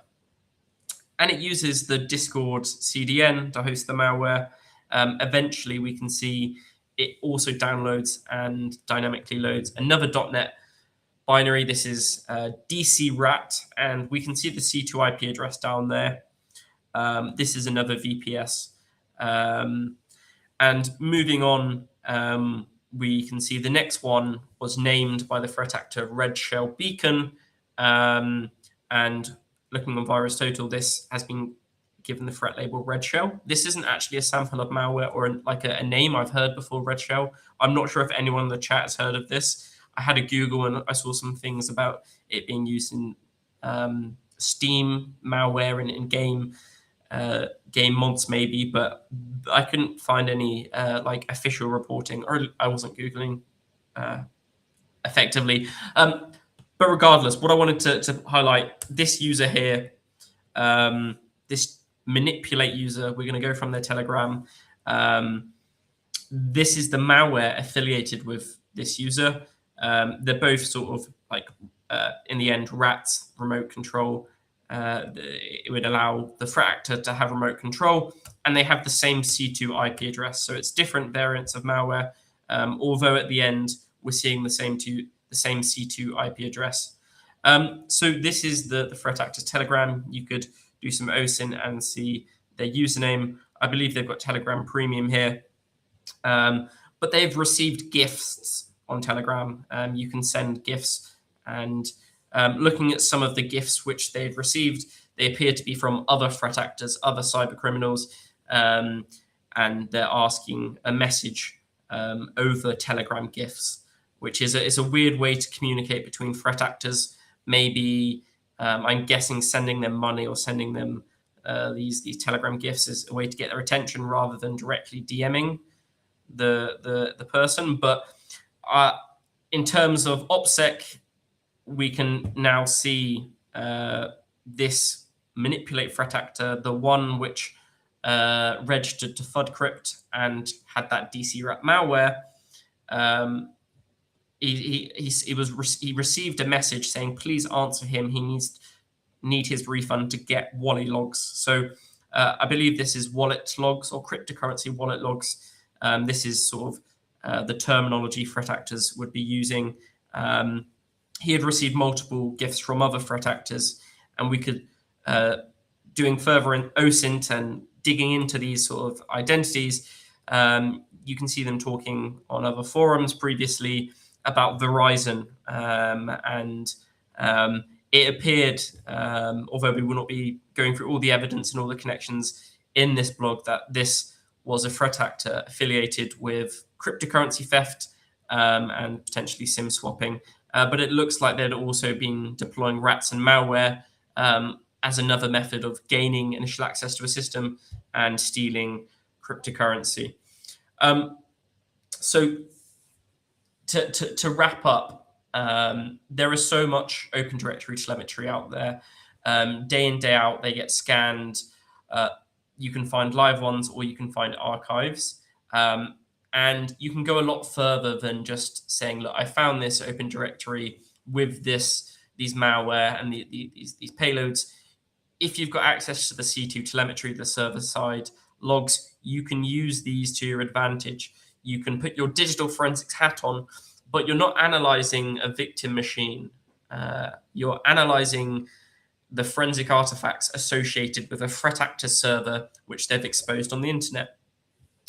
And when you do these investigations and the particular type of data they reveal, you can go a lot further than just maybe doing a standard like IR analysis where you've got an intrusion and you're looking at it from like the SOC's perspective. So you can imagine being a SOC analyst or an IR consultant or whatever. You get to an incident, you're scrambling to try find the logs. You want to figure out what's going on, but the seam is down or the logs have been overwritten.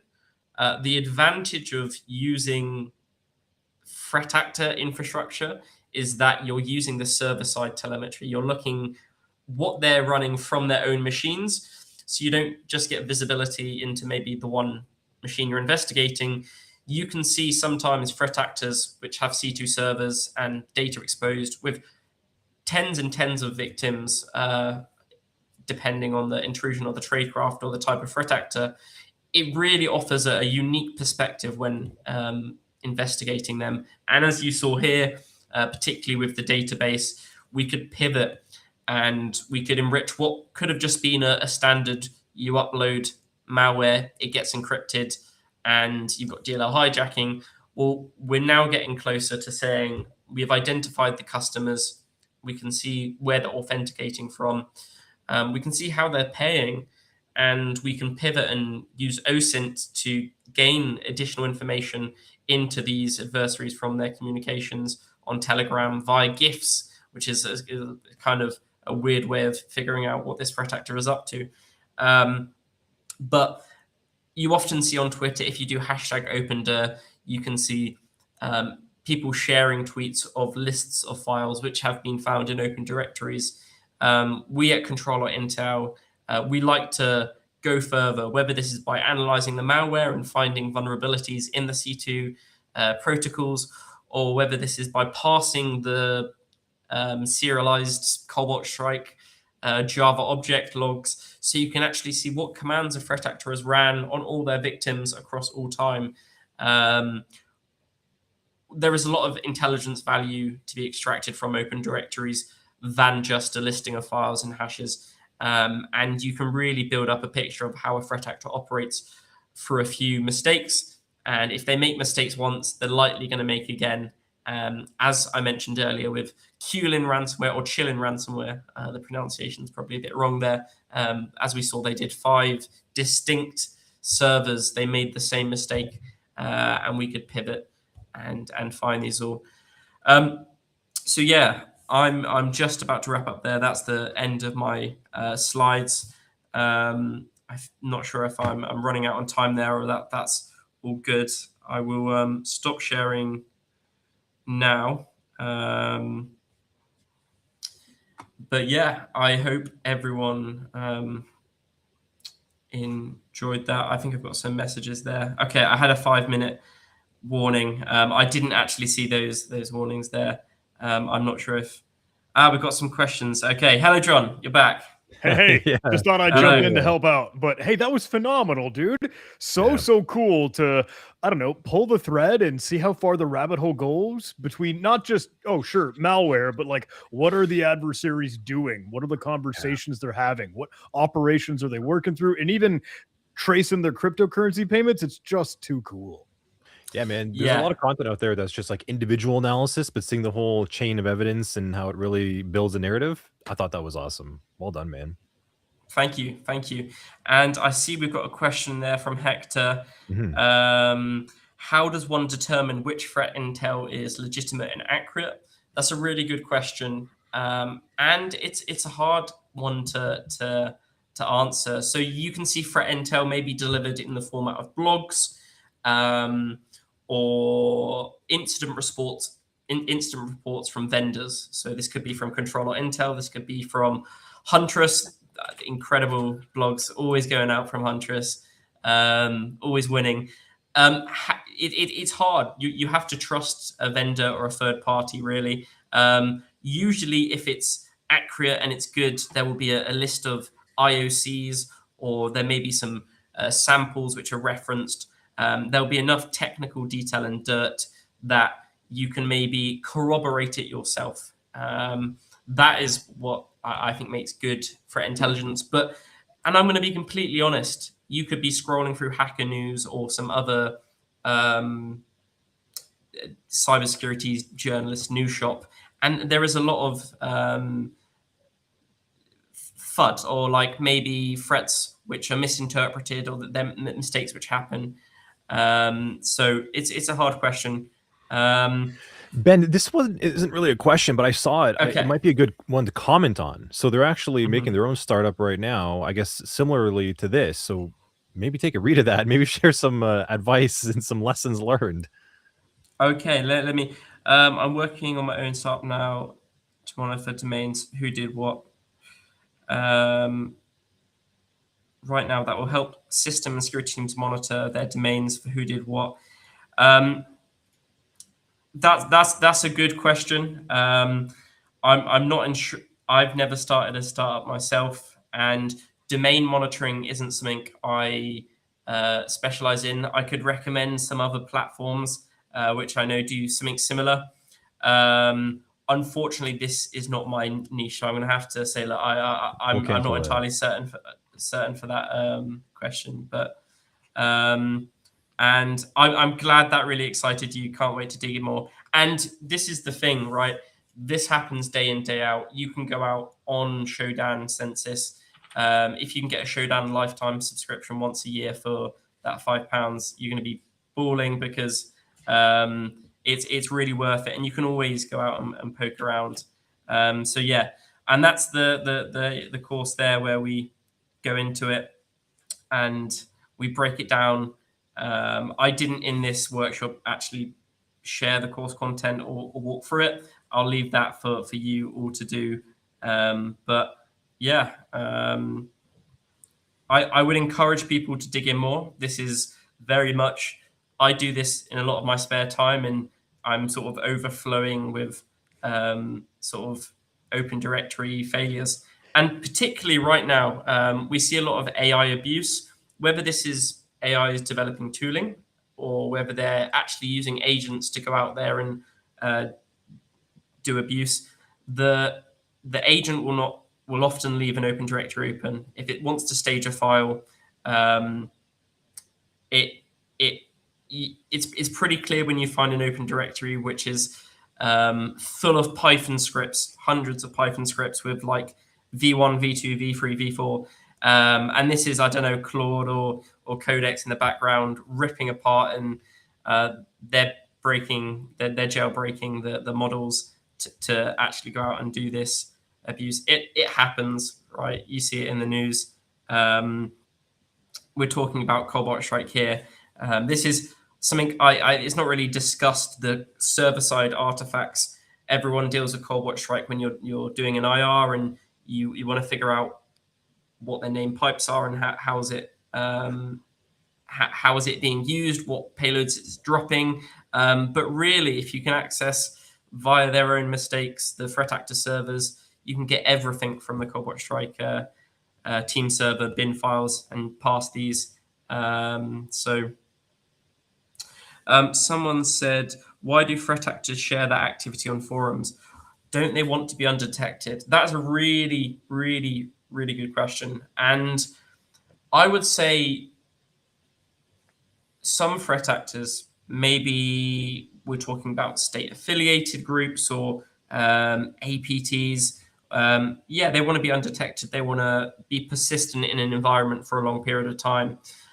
On cybercrime forums, I feel like it's a lot of people showing off. They want to show off their skills. They want to be the best elite hacker. And I'm not, these are financially motivated people. They may be on social media. They may be on X posting.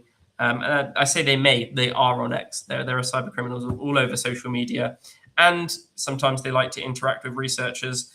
They like the fame and they like people calling them names, right? They get to be called shiny hunters or scattered spider, right? And these groups like this. So that's a good question.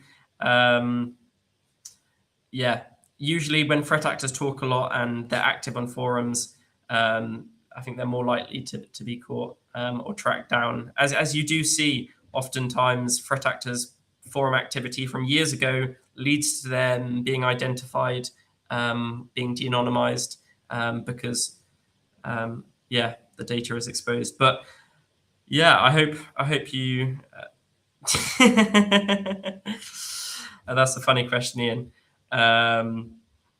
That's a good one. But yeah, thank you very much, John and Anthony. It's been great to be back once again this year. Well, hey, thank you, Ben. You always bring an awesome show and a super interesting story and real case study, which is the coolest thing. Like, no, for real, these are what threats are out there and how it all happens. So I was gonna say, man, like I wish, like especially when I was learning, getting started, I wish I had access to something like this with real data, real world telemetry thing, and in a nice, safe environment, you know, and some guiding and prodding along. So, really appreciate you making this content, man. Of course, I'm more than happy to do it, and I really hope to see you back in a year's time presenting again. Yeah, another one, round 3. I don't know. I don't know if you're planning. I don't know if you're planning it, but if you are, every year, yeah, we are continuing. Yeah, for sure. Thank you very much, Ben. Appreciate the time. Take it easy. Thank you so much. Bye bye. Holy cow, Anthony. John, we are here. This is the final countdown. This is the final wrap up of ContinuumCon 2026, man. How's it feel? It is the end. Well, I will bittersweet start to wind this thing down, I think, if that's a-okay. We'll go ahead and get a couple more visuals up. We'll go ahead and get some of the screen share. But thank you, everybody, for hanging out with us, for spending your weekend with us. Seriously. And I hope it was fun. I hope it was valuable. I hope it was worthwhile. I hope you had some exposure to a whole lot of different parts and pieces and ends and different aspects and directions in cybersecurity, because it's a whole wide world. There are so many different parts now between, AI, between Active Directory, between AWS and infrastructure, web application firewalls, local models, tracking threat actors, malware analysis. Like the list goes on and on and on. But my goodness, we had a good show, my friend. That was quite a conference. We really did. Yeah, we had a little bit of everything from all skill levels to cutting edge to trending to old school cool. Just a little bit of everything, man. It was awesome. I enjoyed it a lot. But, well, hey, the question is for you, chat. The question is for you tuning in. Whether you throw it in chat, whether you throw it in Discord, whether you just let us know on YouTube, on Twitter, on Twitch, on LinkedIn, like, you know, we've been everywhere trying to help spread the word, but I hope you had some fun. Yes, let us know, please. We are definitely looking forward to ContinuumCon 2027, and we love feedback. Like, tell us what we can do to improve. Tell us what you liked. Tell us what you want to see more of. Huge to hear that. I know I sound like a broken record, but I just have to keep saying thank you. All the gratitude, all the appreciation for everyone. I don't know if you caught on, and that every workshop just about was basically its own course. And it's not just, presenting live for 45 minutes for a half hour, or just cranking out a video. It's literally building out these virtual machines, these exercises, these files, and curating that so that you have some awesome educational experience. So please do drop in the chat for Ben, for Chris, for Matt, for Juno, for Jamie, for everyone that's participated in ContinuumCon. Nice. Well done. It's so nice. I mean, they've been working behind the scenes, like 2 to 3 months now. Like, so, you know, everyone in chat, like, you haven't seen this, but this has been something going on. They have been working, designing. They've been trying to figure out how to deliver the best experience that they can for you, how to make something useful and valuable. So they've been putting in a lot of work. And yes, from my end, from John's end, huge thank you for everyone from the workshop authors, really putting in a lot of work to deliver some high quality, high value content. I was very impressed. Can I squeeze in maybe a little bit of an extra thank you, but I know maybe a little bit of an unsung hero here. Huge shout out to you, Anthony, and Dawn for backstage production, and everyone quite literally giving up your weekend to keep this thing on the road, to keep the wheels on, to be live streaming for 16 hours. Has it really been 16 hours? Something I mean, like that, you know, like over that. a dozen for sure. John, couldn't do without you, though, seriously. So, look, team effort all around, and I really appreciate you being here with me and going through all of this for months now as well with the planning and delivery, and you're spending your whole weekend as well, too. So thank you as well, too, man. Appreciate it. Well, just a little bit more for us. Hey, we've been trying to tease the fact that we've been live streaming all this, but if you grabbed access with the tickets, that will get you into those workshops. That's where the real true value is. And you might have caught on, hey, there was just a bit of a discount going, and we'll keep that cruising for June 22nd or so if you want the 20% off. But Anthony, you and I aren't done yet.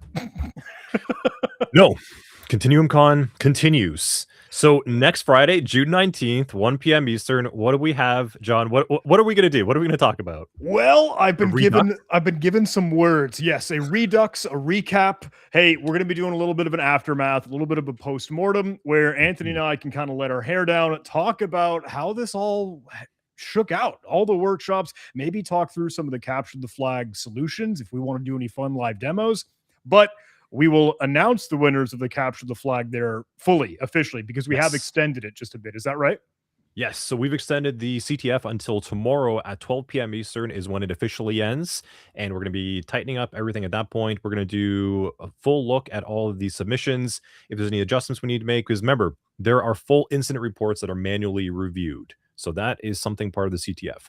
Now, June 19th, we're actually going to reveal the winners and their prizes. And we're going to give you a huge shout out and a lot of praise and a lot of recognition on that stream. So you want to be there for that. That is the last chance to snag that sweet 20% off discount code if folks wanted to keep getting a little bit more access for ContinuumCon, ContinuumCon 2025, ContinuumCon 2026, what will continue to be ContinuumCon 2027 and more. Yeah. The conference never ends. Was there a sweet little screenshot you wanted for the current state of the CTF scoreboard? There was, yes. So the CTF scoreboard, there are some preliminary results going on right now. We might have our top 3 winners at this point in time. William K99 clinching number 1, KLIMT at number 2, red blue team. So we got some purple team action going on over there, and number 3. So we do have some preliminary results, and we have, look at that like list right underneath, 2,500, 2,500. That's what I mean. It's kind of neck and neck. It's a little tight. So we don't know the full results just yet coming up, but early congratulations and awesome work to everyone getting involved. I hope you've all been enjoying the CTF so far. Well, we'll see you next Friday. We'll get a couple more feedback forms out and about sent over email for the entire conference. But if you have been shipping through those workshops, please do fill that out. And I don't think we want to keep yapping any longer, do we? Are we done? How are we feeling, Anthony? Is this over? I think it's just about over. I just also want to shout out to Don here in the background. He is doing a lot of backstage work. So Don, thank you very much from John and I. I'm sure you are handling all that stuff you see in chat, all the links and all the coordination. Don is the wizard behind the scenes. John and I are just here kind of like showing up and doing stuff. Don is coordinating it all, and huge shout out to him too. Just want to say thanks for that. Make that clear. But I think we're good, man. Let's call it. Let's call it a day. The end of ContinuumCon 2026. Day 3, it is done. What should we do next year, man? We should do something crazy, something wild, something new, something never before being done. Should we claim that now, or is that too much? It feels a little risky. Let us know in chat what crazy shenanigans you want us up to again. Looking forward to it. So once again, thank you everyone for attending, everyone in chat, everyone in the recordings when you see this as well too. Hello. Thank you for paying attention and staying engaged with all of our content. I had a blast. I'm going to eat some pizza after this. I'm hungry. I'm ready to eat. I'm ready to take a break, but I had Pizza a blast. Sunday. Absolutely. Yeah, Pizza Sunday. Yes. John? Let's tune out, my friend. We're good to We'll go. do it again soon. We'll see you on Friday, 1 p.m. Eastern. Be there.